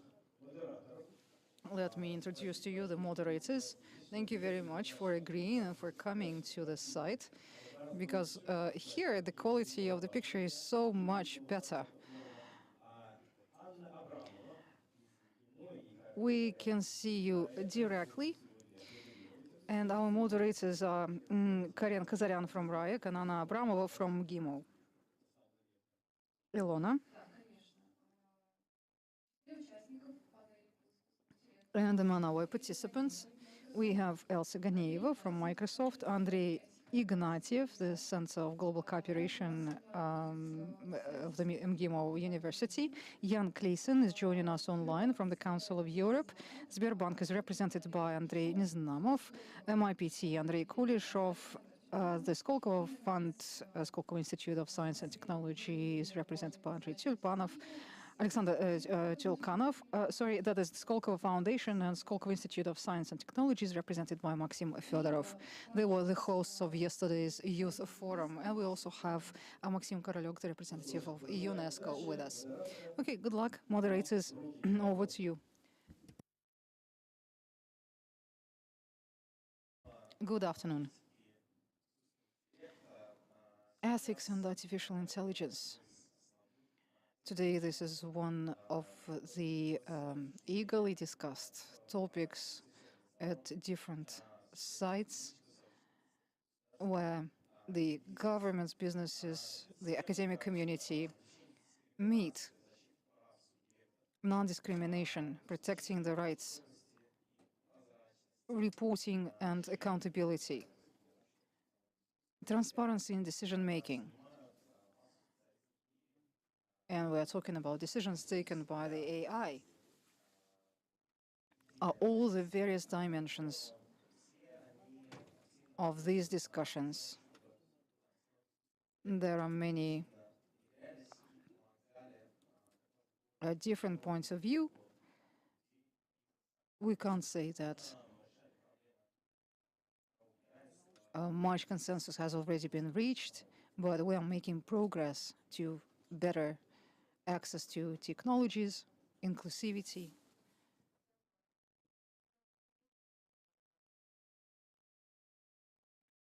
Well, in fact, there are more than 100 documents on ethics of different levels originated in the academic community, in the governments and international organizations. They all vary in terms of how detailed they are and which aspects of the problem they highlight. And we need to find an optimal balance now between a system of regulation and sustaining technological progress. In order to find a solution, various initiatives are being discussed, hard regulation and also ethics,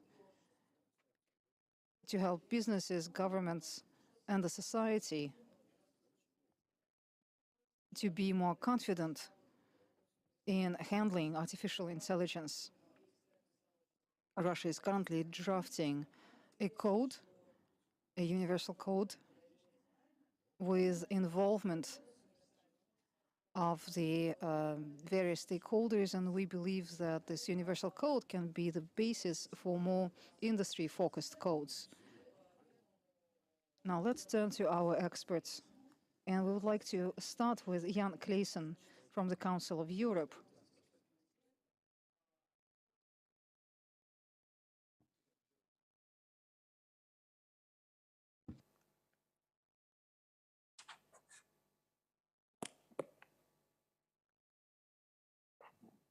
Yes, thank you very much.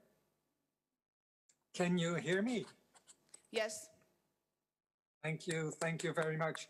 Perhaps to start the discussion, a few words about the work of the Council of Europe and artificial intelligence. The Council of Europe, for those who may be less familiar with it, is an organization of 47 European countries, including, of course, the Russian Federation. And it is an organization that is based on the rule of law, human rights, and democracy. And in order to protect these common values, it has established a number of international treaties over the years, starting with the European Convention on Human Rights, but also very much legal instruments, treaties, conventions, as we call them, that deal with new aspects, that deal with technology. The Data Protection Convention, for instance, that was established 40 years ago already. We have the Biomedicine Convention. We have a number of texts that deal with new issues. Of course, the Budapest Convention on cybercrime. So it is not surprising that, given the impact that artificial intelligence and the application of artificial intelligence can have on our core values, human rights, rule of law, and democracy, that the Council of Europe started looking into the possibilities to regulate particular uses of AI, namely where they could put a risk to these values, not only to limit the risk, of course, but also to enhance the opportunities, because it is clear that artificial intelligence does pose risks. It also creates wonderful opportunities. And the current pandemic, which is unfortunately preventing me from being with you in Moscow, as I would have very much liked to be. But you know that France is in a strict lockdown as of this weekend again.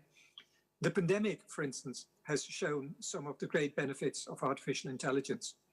The development of vaccines and the exchange of information in real time between medical practitioners and researchers all over the world has greatly contributed to enabling the development of vaccines, the improvement of treatment methods that we are having at the moment. To give you just an example, a current example, and we know there are very many others. But we also know that, as any technology, artificial intelligence could also be abused and could also pose risks. This is why the governments of the Council of Europe created a special committee to examine whether it would be possible, like for the issues I mentioned before, whether it would be possible also to have a convention, a treaty on artificial intelligence, or perhaps a series of other soft law instruments, i.e. non-binding instruments. This group, which has the name of KAHAI, was given a 2-year mandate in the end of 2019. And last year, December, it came up with what is called a feasibility study, which is an analysis of what exists as regards legal regulation of artificial intelligence, what is happening in the world, what are the various international organizations doing, what are various countries doing, what exists in the form of ethical charters, and what exists in the form of already existing binding law. And the conclusion which KAHAI reached was that, yes, there is no legal vacuum. There is already law, both national law and international law, that regulates particular aspects of artificial intelligence, or that at least would be applicable also to artificial intelligence. It was not written for artificial intelligence, but it could be used also as regards the application of artificial intelligence. But importantly, the study also concluded that there are important gaps, specifically because these general rules were not written for artificial intelligence. And artificial intelligence creates a lot of new possibilities, but also new dilemmas and new challenges.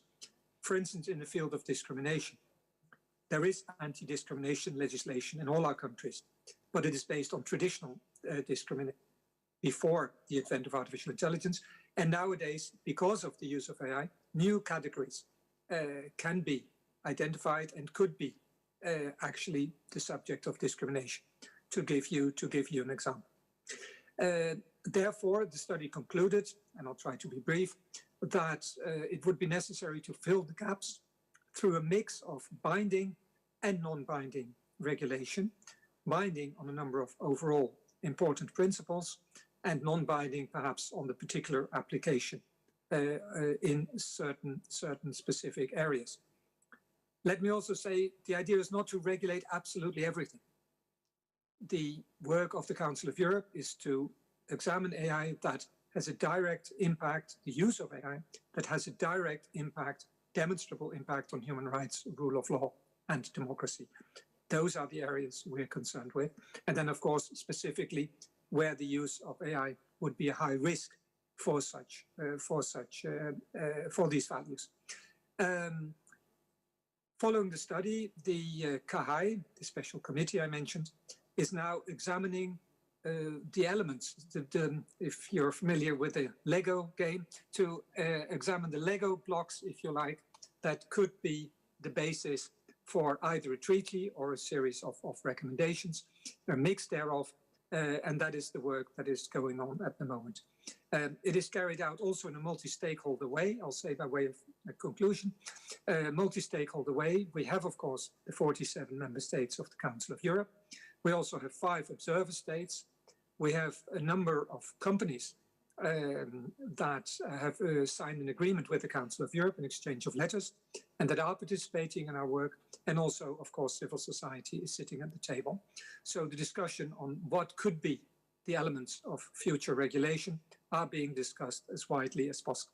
Perhaps I'll put a comma here and wait for your comments and questions. Thank you so much. Yes, thank you very much. We have a question to you directly, Jan, if you don't mind. What is the difference between the European approach and other practices, the American approach, the Chinese approach, with respect to regulating artificial intelligence and ethical aspects of artificial intelligence? Yes, thank you very much for that question. I think what distinguishes the Council of Europe approach here is that it is that although ethical values, ethical charters, you mentioned them already, the moderators, you mentioned it at the opening of discussion, there are a lot of them. And of course they're important, they give guidance, but they are guidelines. They are non-binding, which means that no government is obliged to adhere to them. It also means that no citizen can actually invoke them before a court or when launching an appeal. They give guidance, important guidance, but they do not give the legal protection to citizens that binding law would have. Secondly, they also do not provide a level playing field for companies. They do not provide legal certainty because, of course, the citizens want to be protected or they want to be reassured that artificial intelligence is not harming them, but is helping them. But companies also would like to know which rules apply when they sell their AI products or their AI services. And of course, they have a great interest in that the rules that apply should ideally be the same everywhere. So that there will not be a patchwork of different legal rules. And the Council of Europe's expertise in the field of human rights, rule of law and democracy makes it a platform of choice to establish exactly such norms on AI that would reassure the citizens that human rights are respected, that rule of law is respected, democracy, of course, but also companies, that the rule of law is respected and that we would have common rules for everyone. And we have demonstrated through a number of our treaties, which have membership that goes far beyond the Council of Europe, that we can set such standards, not only for 47 countries, but for a wider audience. Благодарю, Ян. Мы хотел бы... Thank you very much, Jan. We have with us the representative of another international organization, Maxim Korneliuk. He's from UNESCO, and I wanted to ask him a few questions. Maxim works in the section of bioethics and biosciences of UNESCO. So, Maxim, a similar question to you. UNESCO drafts various practical guidelines and recommendations on ethics, bioethics. What is your approach?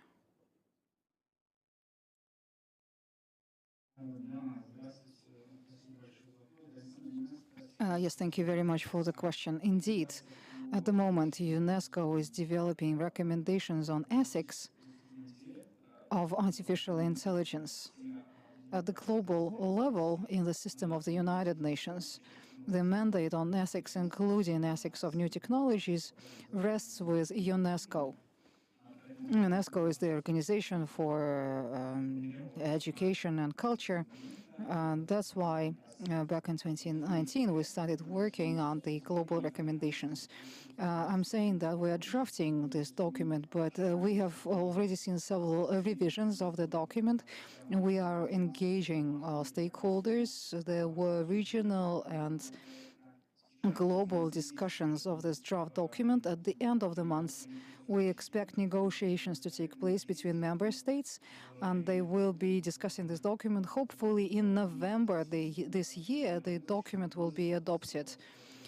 It was already mentioned that there are many different principles offered by various international organizations. The question is how to implement them, how to make them applicable.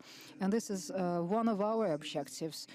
We want to produce a document that will not only state the principles and ideals, but that will suggest specific steps and tools to promote ethical development and the use of artificial intelligence systems. We are suggesting specific measures in one of priority areas, say healthcare or the labor market, and we are offering mechanisms for implementation of recommendations. For instance, we suggest that an ethical impact assessment be conducted, so that we'll be able to anticipate the implications, ethical implications of an AI development. This mechanism, we believe, will allow the developers of artificial intelligence to align themselves with the fundamental values and principles. So it's important. It's important to produce a practical document, a very down-to-earth document. Right, thank you very much. We wanted to thank the representatives of the international organizations that explained how difficult it is to embed ethics into the modern regulation system.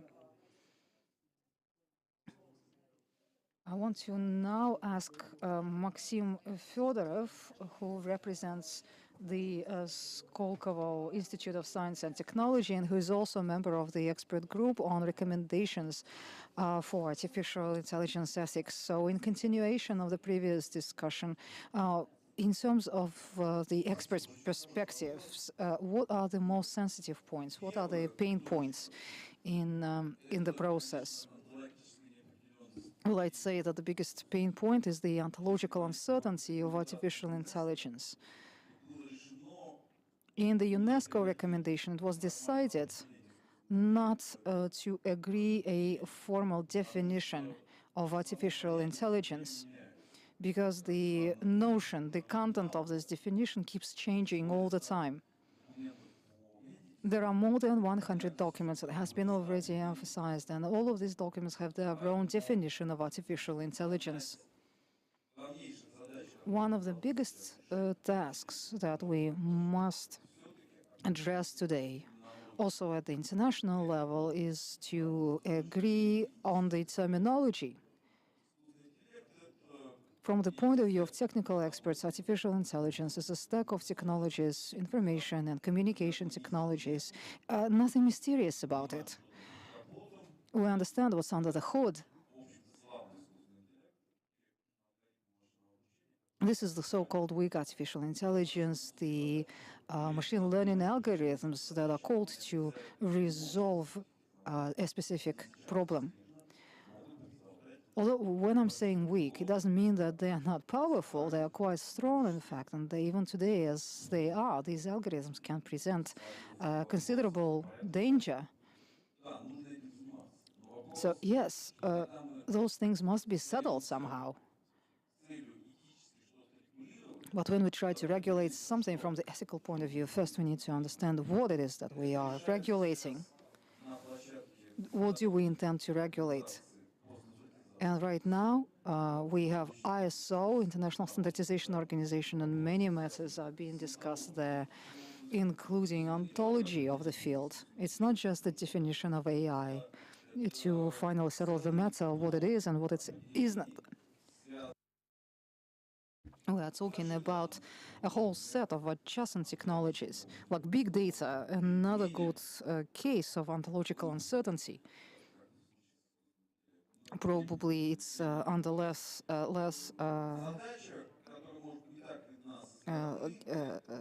light, but the idea is to begin with bringing some order to the ontology.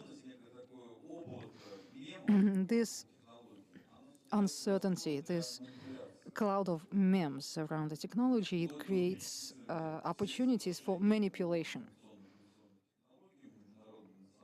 All international national agreements on ICTs can be rewritten on the pretext that it's no longer ICT, it's AI.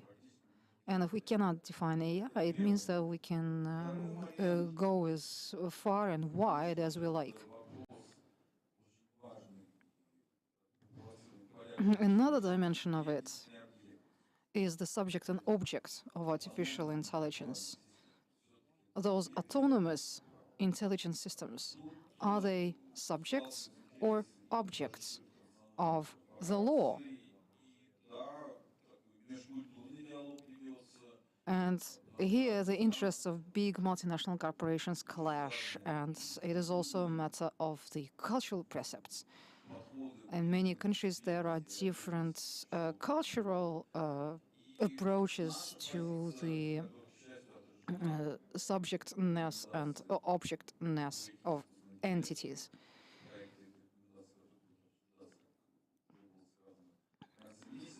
It has already been said that the draft document of UNESCO is to be discussed at the end of the month. Our recommendation is to consider AI to be the object of the law, something that is being regulated, something that doesn't have its own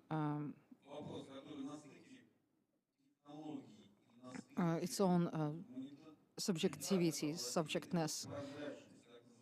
And yet another aspect is the trustworthy AI, the transparency of AI. Again, it's a whole host of questions, technical and humanitarian in nature.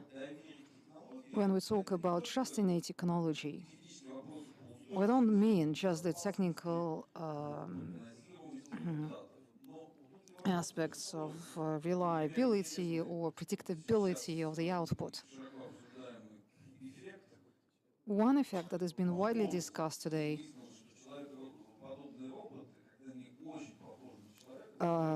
is probably you know about the psychological effect that when robots look too much like people, they are being rejected. That's why in Japan you see many robots produced today which do not look like people at all, although they could be looking like people. It's a matter for psychologists to discuss, of course, but the technology can be safe and secure and can be predictable, but still there are the psychological and social issues that must be somehow discussed, considered, and reviewed, that must be resolved. There is a lot of controversy around those topics. Much work is yet to be done. Our group on artificial intelligence within UNESCO is probably one of the few organizations that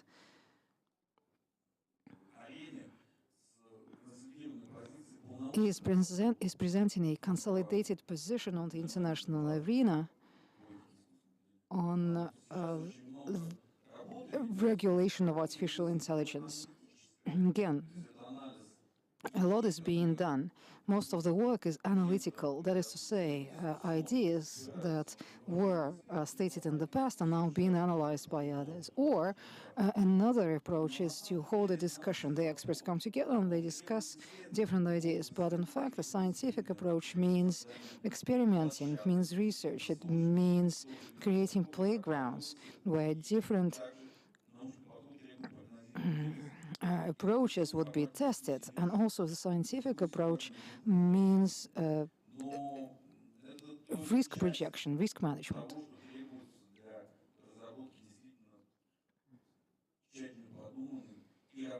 So it's not enough just to analyze ideas, you need to test the ideas.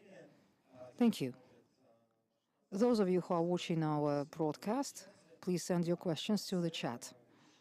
At the end of the session, the moderators will select the best questions and put them to our panelists. Now we would like to turn to Andrei Ignatiev.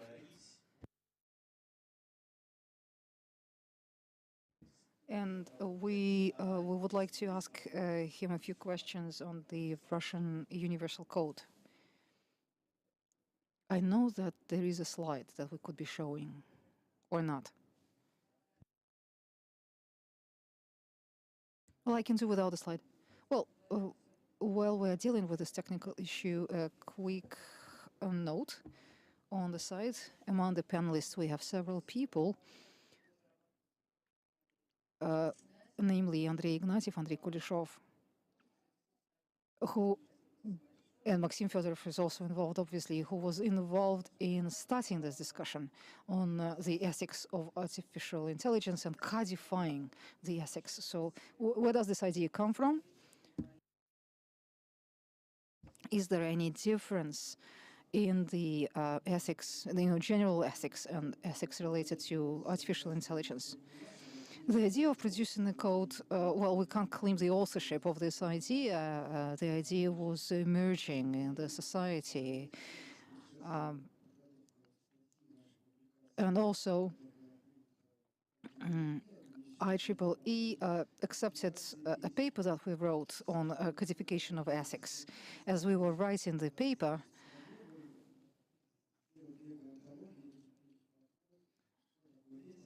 we arrived at the idea that we need to produce some kind of an ontology of ethics as well. And in 1920, we studied all available documents that were written by all kinds of international organizations. By that time, the European Commission, UNESCO, the Council of Europe, OECD. We studied the theories and research that was produced by different businesses, and we realized that in certain respects, there is asymmetry, there is disbalance, or there is no system in understanding the place and the role of ethics in these processes.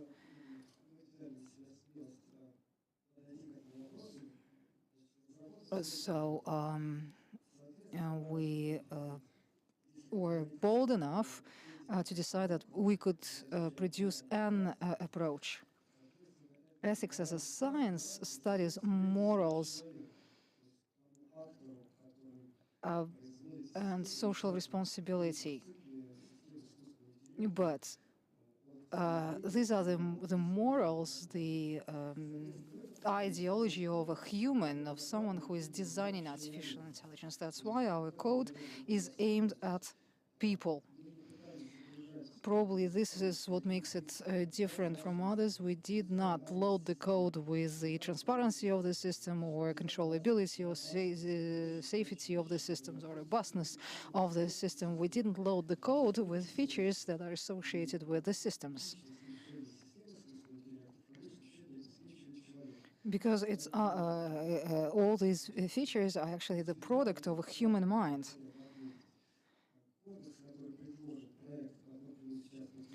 The code, which exists today as a draft, and we are now joined by the AI Alliance, Sberbank, Yandex, those experts. It's still work in progress. It's hard to say where this document will end, but the original group that stood behind the document was supported by MGIMO, by the Moscow Institute of Physics and Technology. It was tested also, or peer-reviewed, so to say, by the Skolkovo Institute of Science and Technology. This code, as it exists today, it focuses on humans as to the decisions that are taken by the systems. Those decisions and the algorithms, they should be governed by technical regulation and specific practical guidelines, and they must be confirmed scientifically, as Maxim has just explained, which is not easy. We are part of the Committee 42 of the ISO. They are working on 3 documents related to standardization: the document on bias, the technical report on ethics, and they are also drafting a document on trustworthiness, on trust. The standard on trustworthiness is already ready, and the issues related to ethics, integration into the technical system, like matters of justice, for instance, of fairness, they are not very easy even to discuss. The code that we are offering, in addition to being human-focused, it also systematizes somewhat the documents that were produced previously abroad and in Russia. In Russia, in fact, there are many national standards, the GOSTs, that are that are associated with this discussion, like the national standards on data. Our code also offers the terminology, the definitions. We are offering a definition of ethics for AI. The definition is very much based on the definition of Alan Turing Institute. You can see it on the slide now, but it's slightly adapted. And in Russian, it will say, okay, AI ethics is a set of values, principles, and techniques that employ widely accepted standards of right and wrong, and also not just widely accepted standards, but standards in line with the stakeholders' expectations.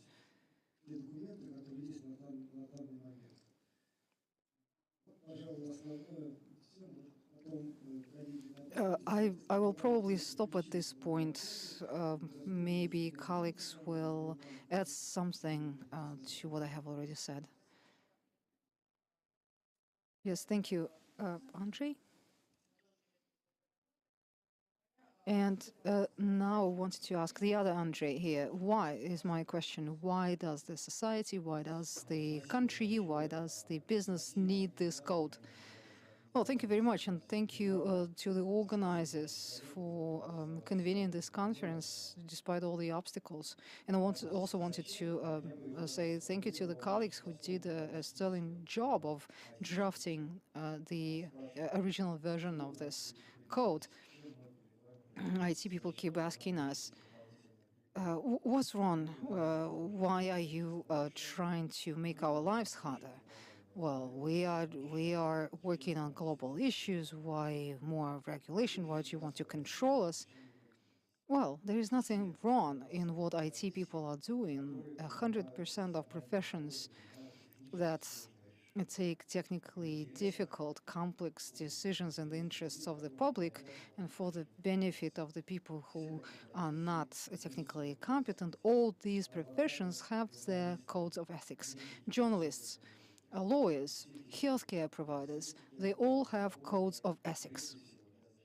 These codes of ethics exist in order to protect the professional who takes the decision on behalf of other people. Therefore, the professionals must be protected and people must be protected in the sense that every taken decision must be easy to understand by those people who can be damaged by those decisions. The decision-making process should be transparent. So when answering the question of why we need a code of ethics, there are certain threats that could be realized through artificial intelligence. These threats must be discussed, but in order to discuss those threats, we must have a language that the professionals and the community, the society will be able to understand. And our code does exactly that. It provides the language. The professional can use that language when talking to the public to explain what is happening and why the actions of the professionals do not damage the interests of the society.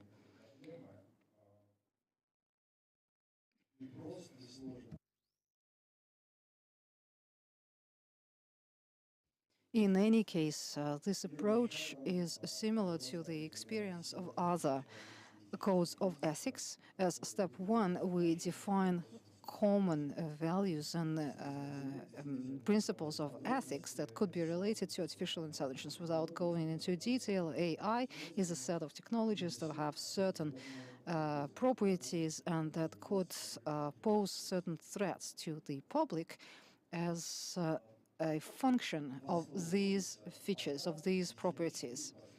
Right now, four main principles lie at the center of this code. Humans first, then risk-oriented approach, decisions must be taken with due consideration for their implications, the risks that they create. Then there is a principle of precaution. You cannot accept unknown catastrophic risks. Those risks must be prevented. And also the principle of proportionate responsibility or accountability. People who design artificial intelligence must be proportionately responsible for the implications.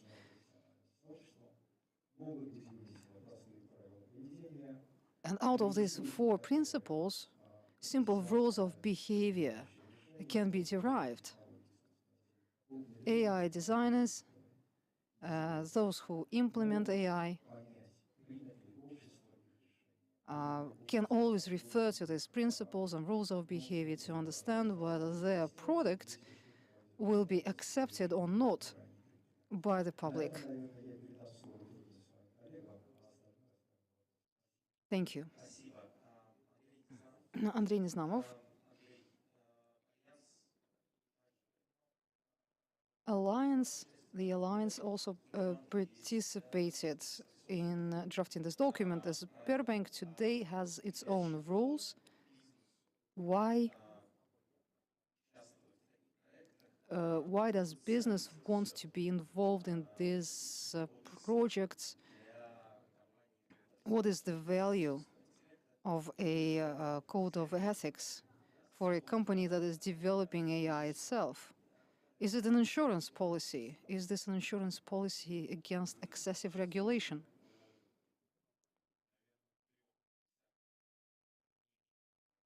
Well, I would say that at the moment, about 36 major AI developers have their own corporate codes of ethics. Russian companies were not among the pioneers. It is China and United States. Both of these countries are leaders in AI, and it's no wonder. So, before adopting our own rules, we talked to some of these companies and we asked them, why do you need your own code of ethics? We heard basically the same answer from all of them. Of course, we had our own idea, but we wanted to test our idea on these companies. The answer that we were receiving from all these leading companies was the following. We want this technology, AI, to be safe, and we want people to trust this technology.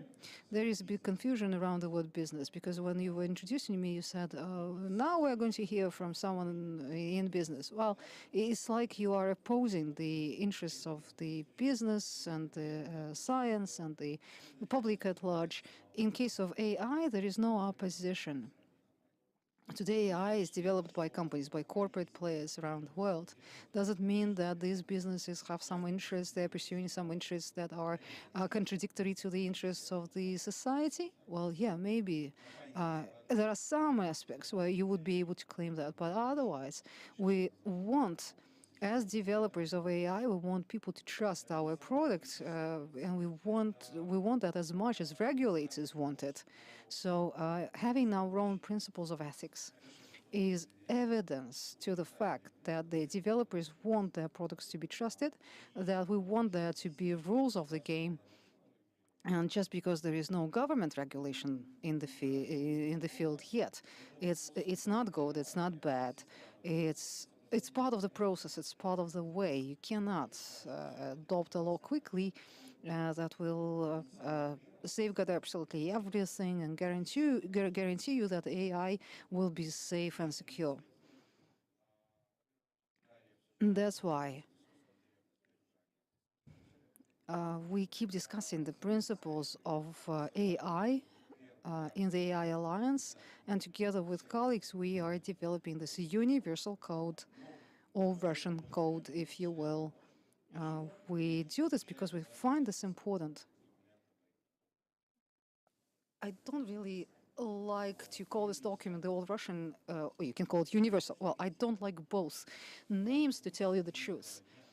The problem is, ethics is not part of the mindset of Andrei Kuleshov or Andrei Neznamov. Of course, we have our own ideas of what's good and bad, but if we want the whole society to adopt it, then the code should be emanating from the society. How is this possible?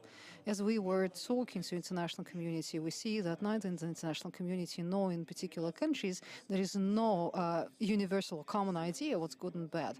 As I was working in the Council of Europe, we were discussing this with colleagues. Every country has its own position on the recommendations on ethics on UNESCO. The Council of Europe has its own position, and every country in the Council of Europe has its own position. It will be very difficult to make this document to be universally recognized.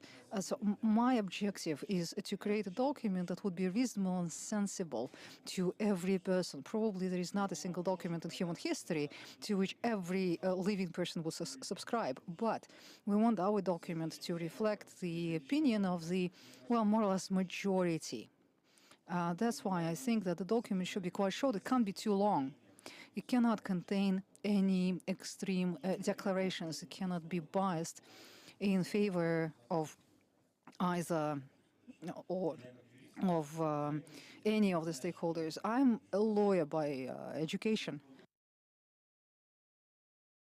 And my tutors used to tell me, if you come to an exam and you don't know the exact answer, think in terms of good and bad, think in terms of sensible, think in terms of reasonable. Try to find your own reasonable solution.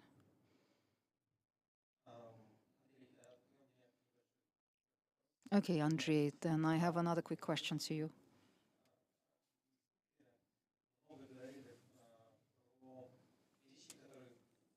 Many of the speakers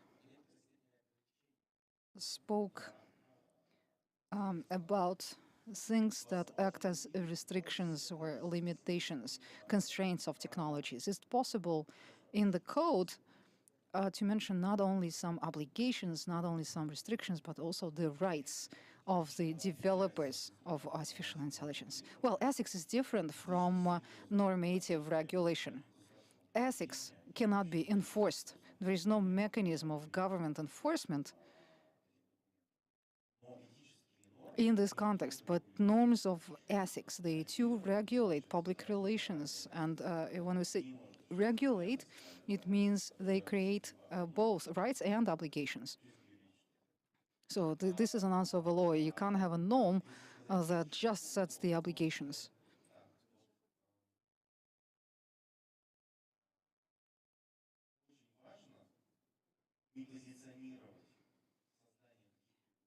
It is important not to start developing a document with a particular aim of either authorizing something or restricting something.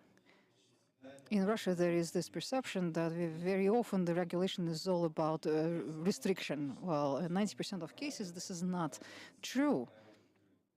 The code of ethics is not about really the rights and obligations. They're about setting rules of game. It's in the eye of the beholder. You see, it can be seen as a restriction, or it can be seen as an opportunity.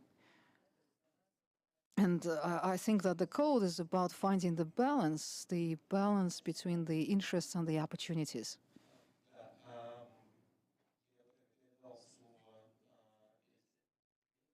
Maybe we can hear now from Elsa Ganieva. Andrei mentioned international companies that are not only developing artificial intelligence, but that have adopted their codes of ethics. Microsoft is an international company, and you have your rules. How did it affect your operations? Well, thank you, Karen, for the question.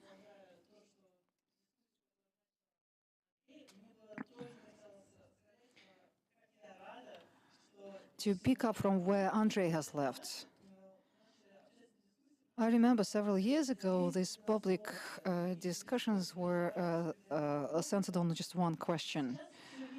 When will humans be replaced by robots? And the lawyers were particularly concerned that robots will replace the lawyers. Today, you hear fewer and fewer of discussions of this kind. Today, we are mostly talking how to build our communication with artificial intelligence in the more efficient fashion. And I perceive this discussion today as part of the broader public discussion that contributes to more trust to the technologies. If we don't talk about it, if we do not share these ideas, then of course people will be reluctant to use the technologies if they don't understand how algorithms work and is it safe to use? Is it reliable? How reliable is it? That's why I appreciate this opportunity today as a platform to talk about our ethical principles and what we do to implement these principles in our work. 5 years ago, Microsoft adopted basic ethical principles in the field of artificial intelligence. We know that AI should be fair, the algorithms should be transparent, they should be controllable, they should ensure inclusivity. Anyone should be able to use artificial intelligence products. They are all good things. But the question arises, and we had the question too, but in practical terms, how does it look like? How do we make sure that these words do not remain declarations, and instead how to make our products, how to make our services that we market to be compliant with these principles by default. So in the last 5 years, we produced a system that consists of 3 elements. And the first element is called the management element. In our company, there are several bodies that govern, or how shall I put it, that whole strategic reviews of these principles. We've got a committee for AI ethics. It is a strategic body. It is made up of heads of different departments, and in this committee, the consequences of different decisions with an impact on the economics or social aspects are being considered. Then we also have an Office of Responsible AI. They develop policies and recommendations for the use inside the company. They share cases from our partners. And before launching a new product, we conduct basic impact assessments. And we also have an engineering group that implements all these principles in their work. So that's management or governance. And then we also have the toolbox. Speaking about trust, it's very important that people understand how algorithms work and where a glitch can happen, where an error may be thrown. That's why we have several tools, all of them open source, that enable us to break the algorithm down into several steps to identify the error. It is possible that the algorithm has an erroneous correlation between the color of the skin and gender. It's wrong, but it can be part of the algorithm. We have a tool that can trace that. It's called error analysis. We also have another technical capability that allows us to correlate the algorithm output with the principles of fairness. It's called FairLearn. Ernst & Young analysts used this tool when they worked with one of the banks, and they identified that the bank's solution, or decision rather, to originate loans was biased against women. Our algorithm, or rather, not our algorithm, the banking algorithm that scores loan applications is biased in favor of men. The difference was 15%. Our algorithm managed to identify this error, and now the difference between men and women borrowers is less than 0.5%. And we also work with our own staff. Our company employs more than 150,000 people around the world. Not all of them are engineers, and not all of these people are familiar with the AI ethics and the latest trends and regulation. So we organize mandatory trainings, and we also try to engage the members of our team into intellectual workshops or masterclasses, where our teammates can put on the hats of developers or stakeholders who can be impacted by decisions of artificial intelligence. They are called role games. Like we have this one business game called Judgment Call. So we have several mechanisms in place, and this is how we implement our business principles in practice. And we are very happy to participate in the public discussions. Thank you very much. Alexander Tyrkanov from Skolkovo Foundation.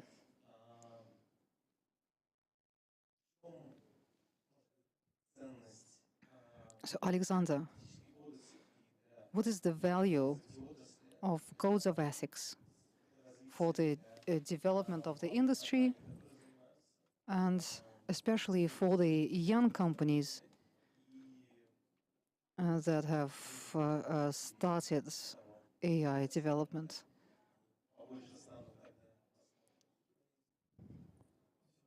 Or should they grow up before they start thinking about ethics?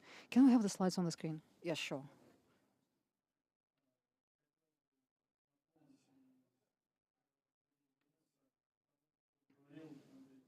Well, I wanted to go back to what Andrei Kuleshov was saying.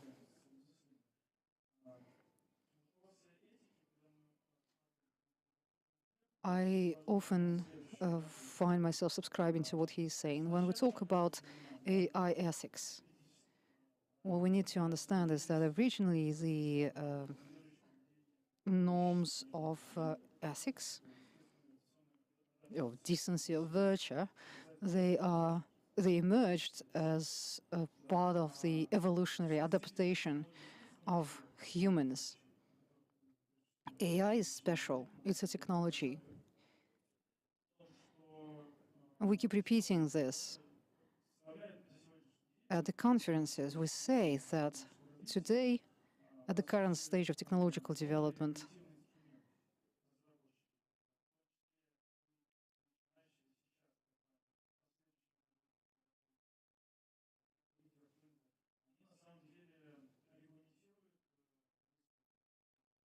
today the developers become regulators, be they young companies or old companies, immature or mature, but with their products, with their systems, they are making an impact.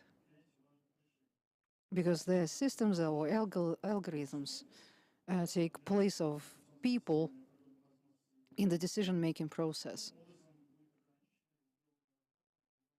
So it's the developer who actually makes possible or impossible a certain kind of behavior or a certain kind of decision. Social norms, legal norms regulate the behavior of in the society post factum, after the act.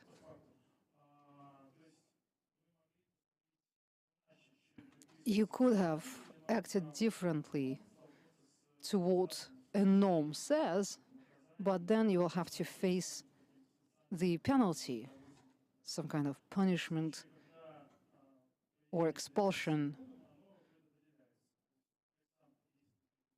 But in case of code, the regulation is ex ante. It's before the act. That's why it's very important to regulate the behavior of those who are designing those systems.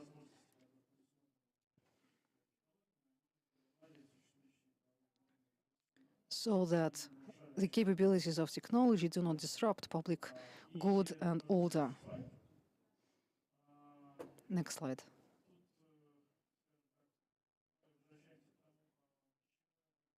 And here we go back to the question of why this should be important for business of any size.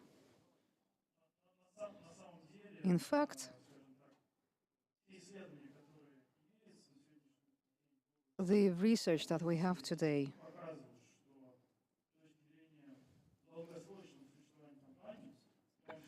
shows that a long-term survival of a company is more likely if the company is consistent in its social responsibility and ethics. When it's consistently behaving responsibly, those companies who are abusing the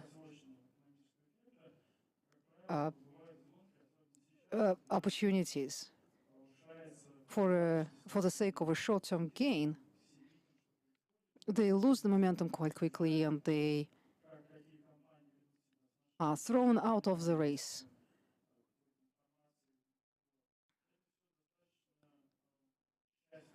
Without much second thoughts. You see what's happening around with the companies that are abusing, say, personal data. The companies are boycotted by the consumers. What you see now on the screen is the quote from a founding father of a company in which I spent some of my career. These words were uttered 100 years ago. These are the words of Werner von Siemens, who said that I do not agree to lose my future in exchange for short-term profit.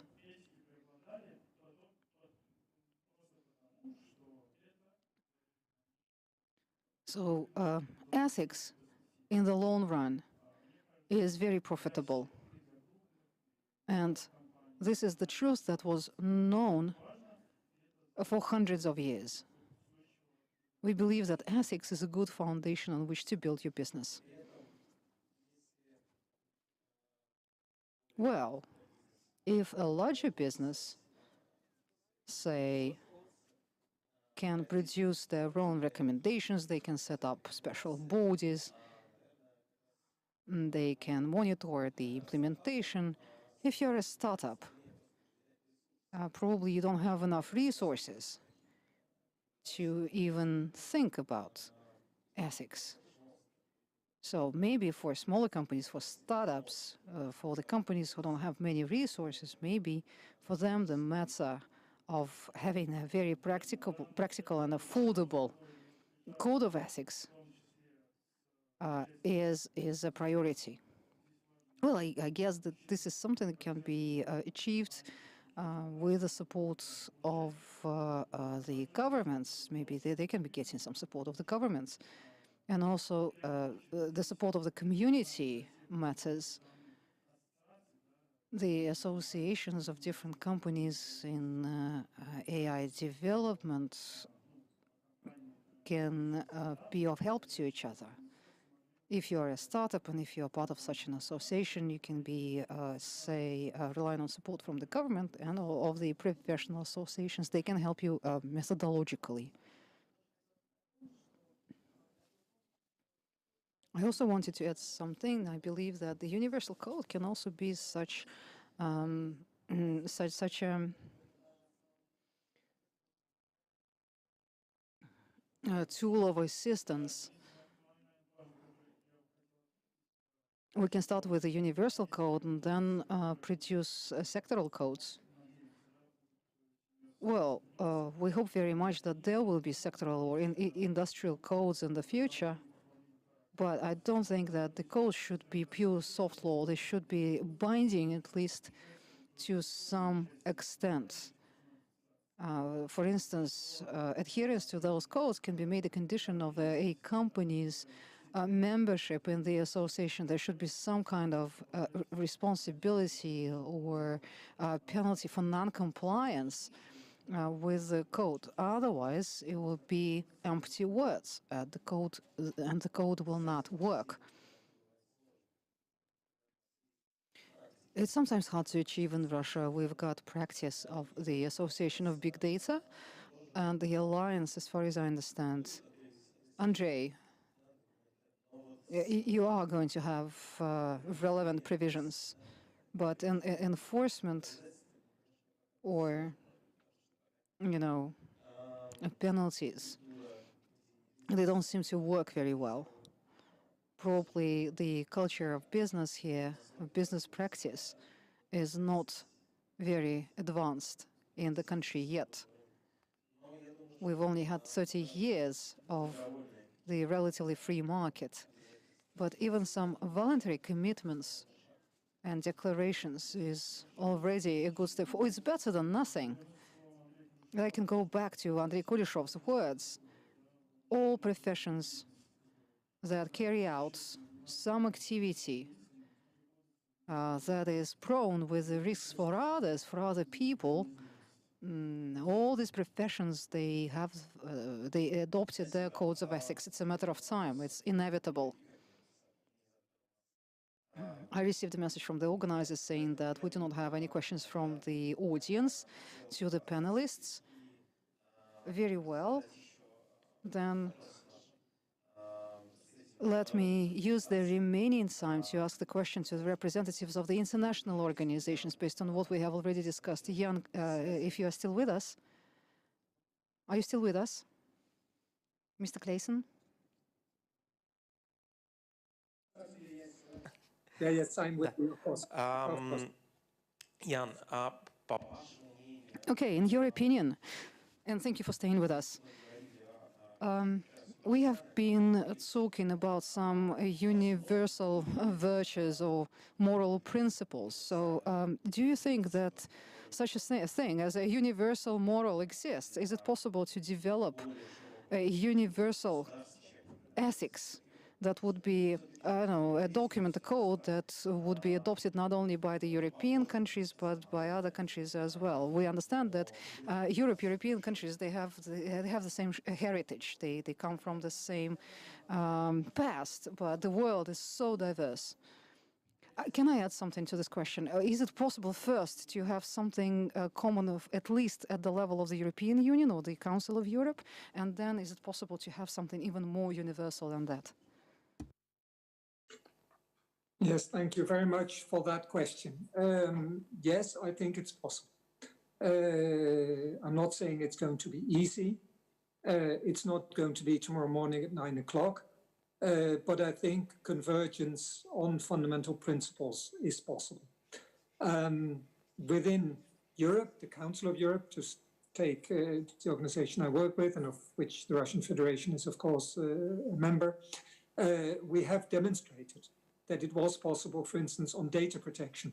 Already 40 years ago, this year we celebrate 40 years of our Data Protection Convention, to deal with what at the time were emerging new technologies, emerging new ways of dealing with personal data, to find agreement on how to protect those. And this data protection of the Council of Europe, this convention, has now more than 55 states adhering to it, many from outside, of course, Europe, also from the global south. So there is convergence, and the number of ratifications is growing. So yes, it is possible. And it has, you mentioned the European Union, this 40-year-old Data Protection Convention has inspired the European Union in its regulation. So yes, it is possible, I think, to start something at regional level, which then spreads. There are also other examples on technology. A lot of the standards, I know IEEE was mentioned in the debate. We're very pleased at the Council of Europe that IEEE is also a partner in our work and has a seat at the table. But when it comes to common standards on security, they do apply throughout the world. Think of medicine. Medicines are and especially in times of pandemic, of course, this becomes even more relevant. Medicine is being shared all over the world. It is exported, and although sometimes it takes time before everyone approves the same medicine, but there are common international standards. Think about aviation, the safety of our flights. Flights operate across the globe on common standards, common safety protocols, common requirements, and planes are a technology. I mean, air aviation is a technology on which it was possible to reach global standards. Given the impact that artificial intelligence will have increasingly in future, it already has a big impact. It will have an even bigger impact for our children and for our grandchildren. I think it is inevitable that common standards must emerge and will emerge on this. And the work of the Council of Europe, I think, can be a very good basis and will be a very good basis, not only can be, but I'm convinced will be a very good basis to develop these global standards. And in the Council of Europe, of course, we very much take into account the different national experiences. We work on the basis of best practices. So I followed with great interest the discussion, and what is being developed, of course, in the Russian Federation is, of course, very interesting also for the other member states of the Council of Europe. Thank you. Благодарю, Ян. Максим. Thank you very much, Jan. Maxim, are you with us? Are you still there? Yes, I'm here. Good. UNESCO is one of the issues on its agenda is bridging the digital divide. When we talk about artificial intelligence, we must remember the impact that it has on the digital divide and the problems of access to technology in the developing countries.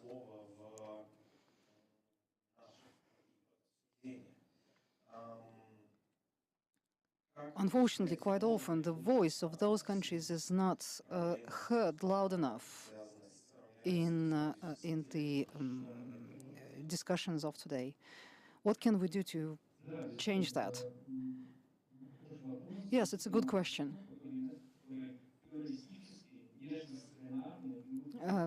UNESCO adheres to a multicultural and interdisciplinary approach in all its discussions. For us as an international organization, it's very important to collect inputs from all stakeholders, from all countries of the world, to hear all points of view, and to develop, based on these inputs, some common agreements. The AI discussion is already happening at many levels, and the concentration of technology in some countries or in some regions, even in some companies, is excessive. We know that there are about 200 companies around the world that are producing about 80% of all innovations in the field of artificial intelligence. This can lead to further abuse and expanding the digital divide between the countries, which will lead to even a greater economic divide between the countries. We'll take another example, discrimination against women. We have already heard an example today, and I'd say that women are underrepresented in the field of artificial intelligence. Only 22% of professionals in this industry are women, and in the leading conferences, only 18% of participants are women. Or look at the panel today on the stage. I think that this is quite representative. It's quite visible. And it has a direct impact in the field. It will have a direct impact on what kind of technologies will be produced. It will definitely have an impact on the decisions that the algorithms will be taken. In the fact, I mean, the set of data on which the systems are trained are also dependent on who is collecting those data sets. All these elements must be taken into account. They are essential elements. UNESCO believes that ethics is about decision-making process. Technology must be more affordable in the developing countries. But there should be no forcing. No one should be forced to accept these technologies. In our recommendations, we are saying that ethics is a basis to take decisions on the use or rejecting the use, denying the use of artificial intelligence technologies. This is also an important right, not to use these technologies. Elsa? Yes, I wanted to add a few words. The digital divide is a topic that has been bothering me for a long time. We know that the digital divide existed even before the pandemic. Now, after the pandemic, it has grown wider. In order to close it, I think artificial intelligence can be used. AI has a lot of benefits and usefulness. Speaking of specific examples, and on the topic of gender inequality, in many developing countries, one of the key issues before the countries get the necessary digital infrastructure and before they are connected and before they can start using 5G or even 3 or 4G, before all of this happens, there is another issue that must be addressed, which is non-representative data. In terms of gender inequality, we don't have the data. We don't know what can be done because we don't have the data of what's going on. We need to use the technology to collect statistics. We don't know how many women graduate from higher education facilities. We don't know how many women find employment. And this is where we can employ big data and AI. Connectivity is very important. obviously. Okay, we started receiving questions from the audience. A question to Andrei. Well, it's nice that you mentioned that you wanted to ask Andrei, but we've got 3 Andreis on the panel. Which one? Let me reword the question a little bit. The viewers are asking us, the code of ethics, what kind of status is it going to have? Is it going to be a local regulation, regional, industrial? If you say that the code should originate from the society, don't you think that you should have organized public consultations first, and only after that proceed with discussions inside the academic community? Probably it's a question that any of the 3 Andreis can take, or all of you. I have a quick answer. In some international organizations, including the Council of Europe, interviews or questionnaires were done.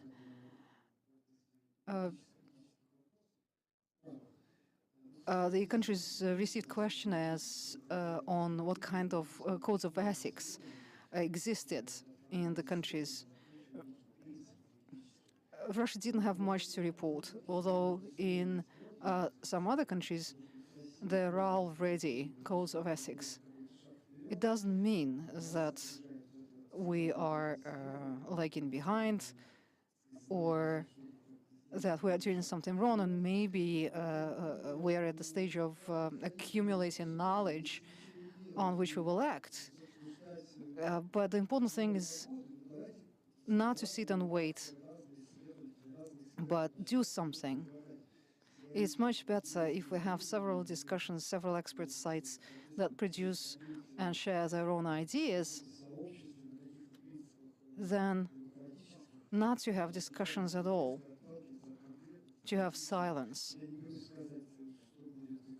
I can't say what will happen to the code.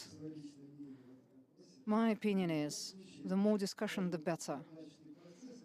The process well, when the developers joined this, the process, the process became much livelier. The dialogue between practitioners and theoreticians is very productive. As Elsa was saying, it's not about some robots, some conspiracy, some apocalypse, but really we need to discuss some practical, ethical issues. And we must be making progress towards some codification, some formalization, formalize an official document. Before we have that, there will be just, I don't know, a set of opinions. Ethics is part of philosophy, which doesn't have a set of rules that are set in stone. Ethics is about values, and the source of value, or the sources of value, are varied. There are religious sources of values. There are other sources as well. Values, justice. They're difficult notions. Therefore, we should have a discussion.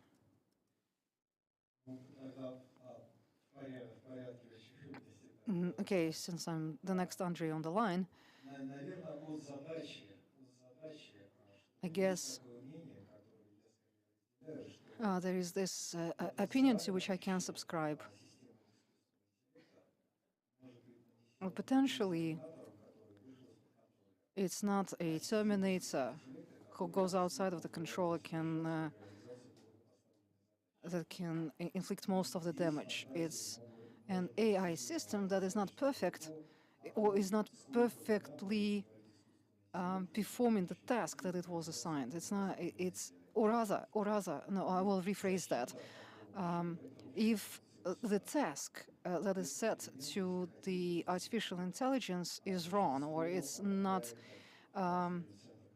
precise, or it's poorly articulated. But artificial intelligence is very efficient in doing this poorly defined task. This is the worst case scenario. This is where the damage can be maximum.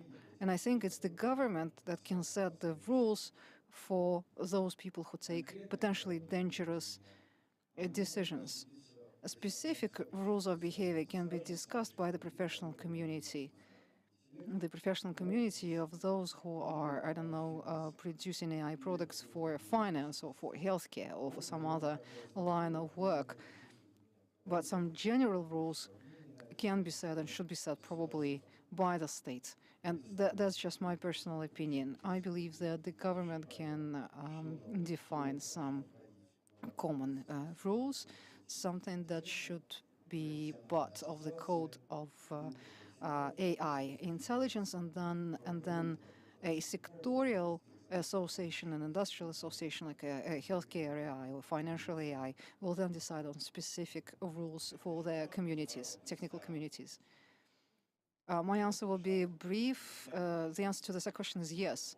The second part of the question was, should we discuss with the community? Should we discuss before we develop? Well, yes, of course we should discuss. But before we discuss something, we need to start with something. You know, when and it's part also of the roadmap. Sorry, that we are. That we've devised from the very beginning. In 2020, we expect several public consultations to take place. In fact, last year at a Sberbank AI conference, we had a special 6-hour session on ethics. We received a lot of feedback from the viewers, from the participants of the session. We incorporated this feedback into our work, and now as we're working on this universal code, we are sharing these insights, these inputs with the Alliance. Another important comment is that the fields where artificial intelligence is very dangerous, critically dangerous, those fields should be regulated by the law. If, for instance, in Russia, we already have applicable legislation for AI in healthcare or autonomous vehicles. The Code of Ethics can regulate areas that are not governed by the law, and wherever we say that, or we see that AI can be dangerous, this should be governed by the law. There is a question from the audience to Jan Claesen, and maybe some other panelists would like to answer this question as well, but the question goes to Jan first. Do you think that the wide adoption of AI is slowed down because people distrust biometric identification in Europe, in Germany, in some other countries? How can this distrust be overcome? Thank you very much. Indeed, a very good question. One of the arguments for regulation is certainly the need to build trust. It is true there is a lot of distrust as regards new technologies. There's also, it depends from country to country, but you will have seen, no doubt, that there is a lot of distrust, for instance, also about vaccines in a number of countries. But there is certainly, I think, widespread distrust of technologies, which is also linked to the fact that a lot of people are not very aware of what is possible. They're not very aware of what their rights are, and they're not being made aware of what their rights are. So the way to make, and I think indeed, I agree with the person who put the question, that this mistrust may slow down the application of artificial intelligence for the benefit of us all. Because I said at the beginning of my presentation, artificial intelligence does carry risks, but it also brings great benefits. And therefore, proper regulation understandable regulation, explainable, easily explainable regulation, awareness also, making people aware of what's happening. These are all issues that we, for instance, at the Council of Europe are taking up. The need to explain artificial intelligence, AI awareness raising, but also literacy, if you like. We speak about, this is the Russian Internet Governance Forum. I'm sure in other panels you will have spoken about digital literacy, people being aware of what can be done digitally and what is happening. And that certainly applies to artificial intelligence. So I think common standards, which would be agreed by 47 countries on what can be done and what can be done and what cannot be done, including, for instance, on facial recognition, and what would be the safeguards and the remedies. If we are able to achieve that, I think that would be a very important step towards building trust, public trust in these technologies, and thereby, through this trust, also enabling them to be used more widely and more to the benefit of our societies. Спасибо. Кто-то? Thank you very much. Any other of the panelists would like to take this question? If not, then I have the very last question, and it's an open question. Again, any of you who would like to take it, please do. Can AI be an efficient tool of improving the quality of government governance, national governance?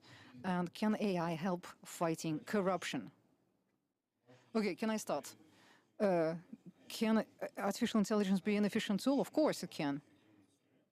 People can be efficient tools, can't they? But once again, artificial intelligence, it's part of your question. It's a tool. It's a tool. So yes, AI can be a good and efficient tool in fighting many of the vices of our society. So you should be able to see not only the risks, but also the huge benefit that AI can bring to the society. Well, I agree. I agree. I would rather rephrase the question. What should be done so that AI becomes an efficient tool in achieving public goals, including fight against corruption? I think that many people here have this experience when you are transferring the money and then the money is stopped. The transfer is stopped because some banking AI identified the transaction as possibly fraudulent. This is something that we should be working on. The more practice you use, the more experience you gain, the higher is the rate of false positives, for instance, or false negatives. So the question is, how can we improve the artificial intelligence systems, and how can we educate the people who use artificial intelligence systems to make them more efficient? A quick comment from me. If I'm not mistaken, in one country, and I will not name that country, there were attempts to use AI in fighting corruption. The machines were asked to identify signs that could speak about a possible implication of a person in a crime. The results were far from good. The machines identified too many people. So yes, at the moment, probably artificial intelligence can be used to fight corruption, but the settings must be very fine, and you must fine-tune your settings. They must be based on experiment. In any case, the machine at the moment can only identify some people, provide some initial information that later will have to be verified through more thorough checks. To answer the question about corruption, how open is the data? So how available is the data based on which some preliminary or screening decisions can be taken? Well, I think our Russian taxation service has access to virtually everything, every single transaction, everything. Well, sometimes you see there are some exceptions to this wonderful rule. Also, once again, on a more high level, I'm not discussing the algorithm and how precise the algorithm is, but the big question is the availability and accuracy of the data, and in more general terms. And whether AI can be used in the government. Well, it is a tool, just like any other tool, it can be used there. But the important thing is that a specific individual is still held accountable for a specific process, because government is a very sensitive sphere. The decisions taken by the government can affect many people and individuals as well. So you can't delegate the decision to artificial intelligence. So even if it's not at the level of a specific transaction, but at the level of the process, there should be some human control. We should know who is responsible with their position, with their, I don't know, money, with their freedom for the decisions taken by the government. I want to use this opportunity, and I will say a few words about the work that we have almost finalized together with RIAC and Sberbank and Baker and McKenzie. We carried out an analysis. We wanted to understand whether we are able to delegate some of the routine decisions to artificial intelligence. We took some routine transactions in retail, in banking, in healthcare, and we also took municipal governance and government services. Based on our research, we can say that definitely, yes, artificial intelligence can be a good aid, and it can be an indispensable technology in the governance of a city, or to automate some processes like in taxation, or automating some payments or allowances, or controlling traffic on the roads. So from this point of view, dealing with some routine tasks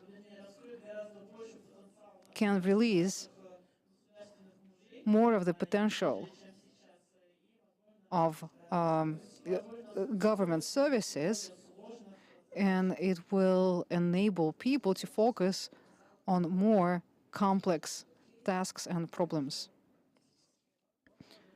Okay, and this is again where we need to have norms of ethics. Very well, I would like to thank all our participants and panelists. Thank you for being with us, either online or offline. I hope you enjoyed this discussion. Out of all I heard today, out of all of the things that I will take away with me, one thing that I can definitely relate to is that ethics is universal. Everybody needs ethics. The governments, the businesses, people, societies, we all need ethics. Thank you very much. We wanted to also thank everyone who sent their questions. And we hope to see you again tomorrow and the day after tomorrow.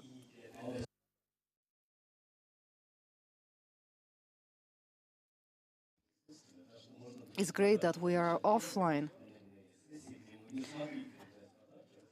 We have several souvenirs prepared, and we can present these souvenirs to more of the panelists in the second session than we could do during the first session of the day. But while Andrei is distributing the souvenirs, please be back tomorrow at 10 o'clock. There will be 3 sessions. One will be the first one will be on data sovereignty. The other one is digital platforms. And the last session of tomorrow will be more technical. We will be talking about building trust in supply chains. And there will be a special lecture tomorrow. The Coordination Center instituted a special award in 2010, and many of the international and domestic experts received the award. We will find out who is the winner of this year's award.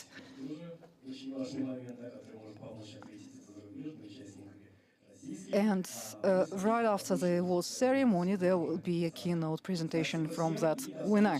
Thank you very much, and we'll see you tomorrow at the second day of the 11th Russian Internet Governance Forum. We start at 10 a.m. Moscow time. Thank you.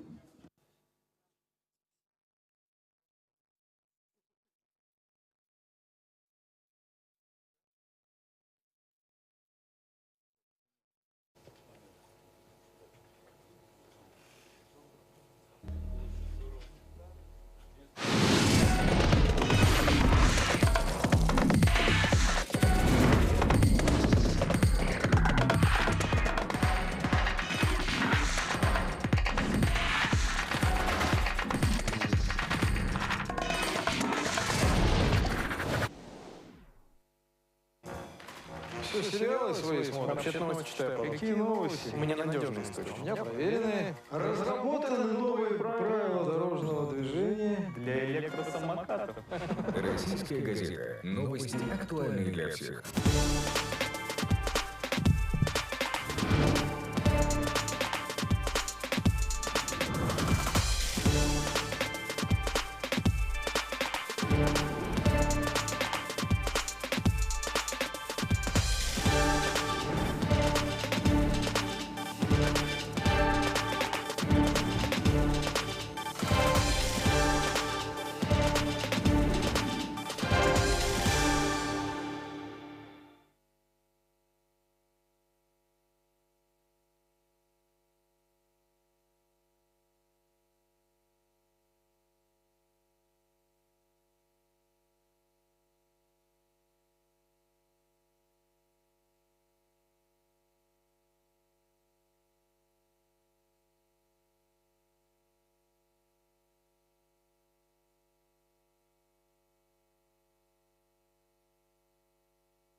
Что, сериалы свои смотришь? Вообще-то новости читаю. Какие новости? У меня надежный источник. У меня проверенные. Разработаны новые правила дорожного движения Для электросамокатов.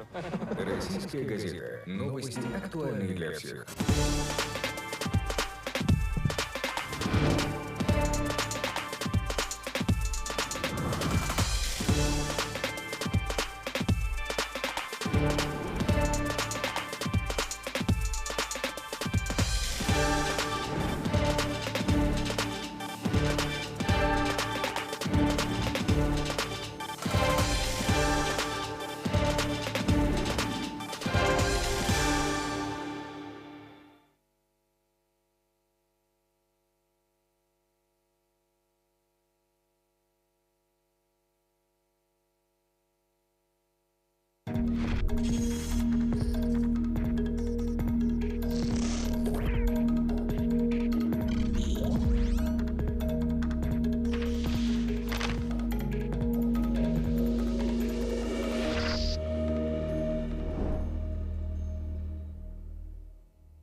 Что, сериалы свои смотрим? Вообще-то новости читаю. Какие новости? У меня надежный источник. У меня проверенные. Разработаны новые правила дорожного движения Для электросамокатов.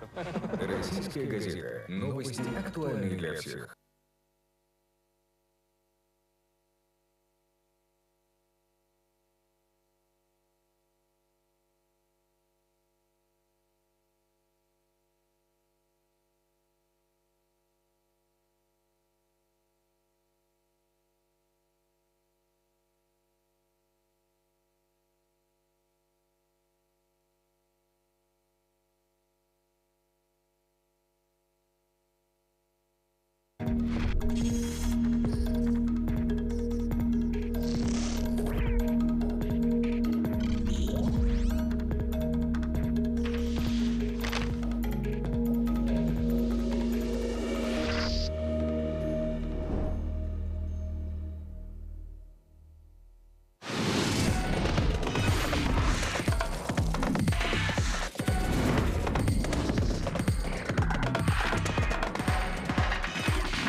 Что, сериалы свои смотрим? Вообще-то новости читаю. Какие новости? У меня надежный источник. У меня проверенные. Разработаны новые правила дорожного движения Для электросамокатов. Российская газета. Новости актуальные для всех.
Что, сериалы свои смотрим? Вообще-то новости читаю. Какие новости? У меня надежный источник. У меня проверенные. Разработаны новые правила дорожного движения Для электросамокатов.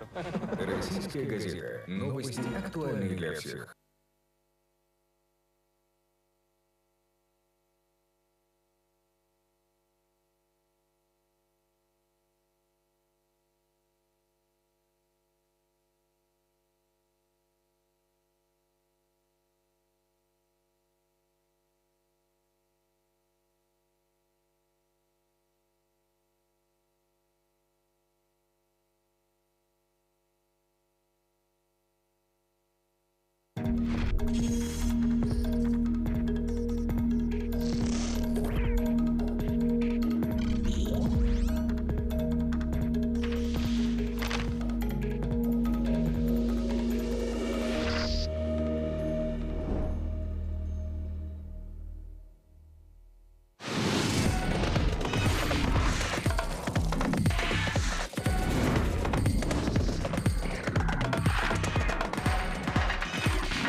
Что, сериалы свои смотрим? Вообще-то новости читаю. Какие новости? У меня надежный источник. У меня проверенные. Разработаны новые правила дорожного движения Для электросамокатов. Российская газета. Новости актуальные для всех.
сериалы свои смотрим? Вообще-то новости читаю. Какие новости? У меня надежные истории. У меня проверенные. Разработаны новые правила дорожного движения Для электросамокатов. Российская газета. Новости актуальные для всех.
Что, сериалы свои смотрим? Вообще-то новости читаю. Какие новости? У меня надежные истории. У меня проверенные. Разработаны новые правила дорожного движения Для электросамокатов.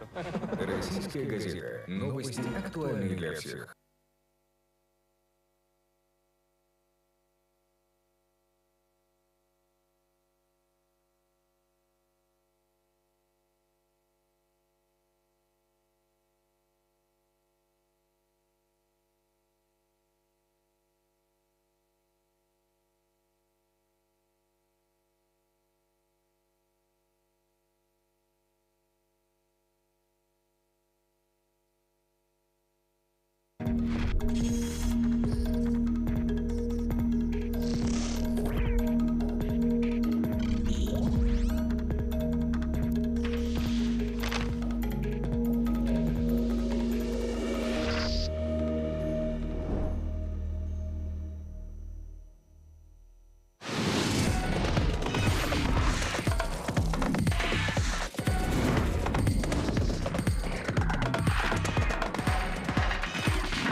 Что, сериалы свои смотрим? Вообще-то новости читаю. Какие новости? У меня надежные истории. У меня проверенные. Разработаны новые правила дорожного движения Для электросамокатов. Российская газета. Новости актуальные для всех.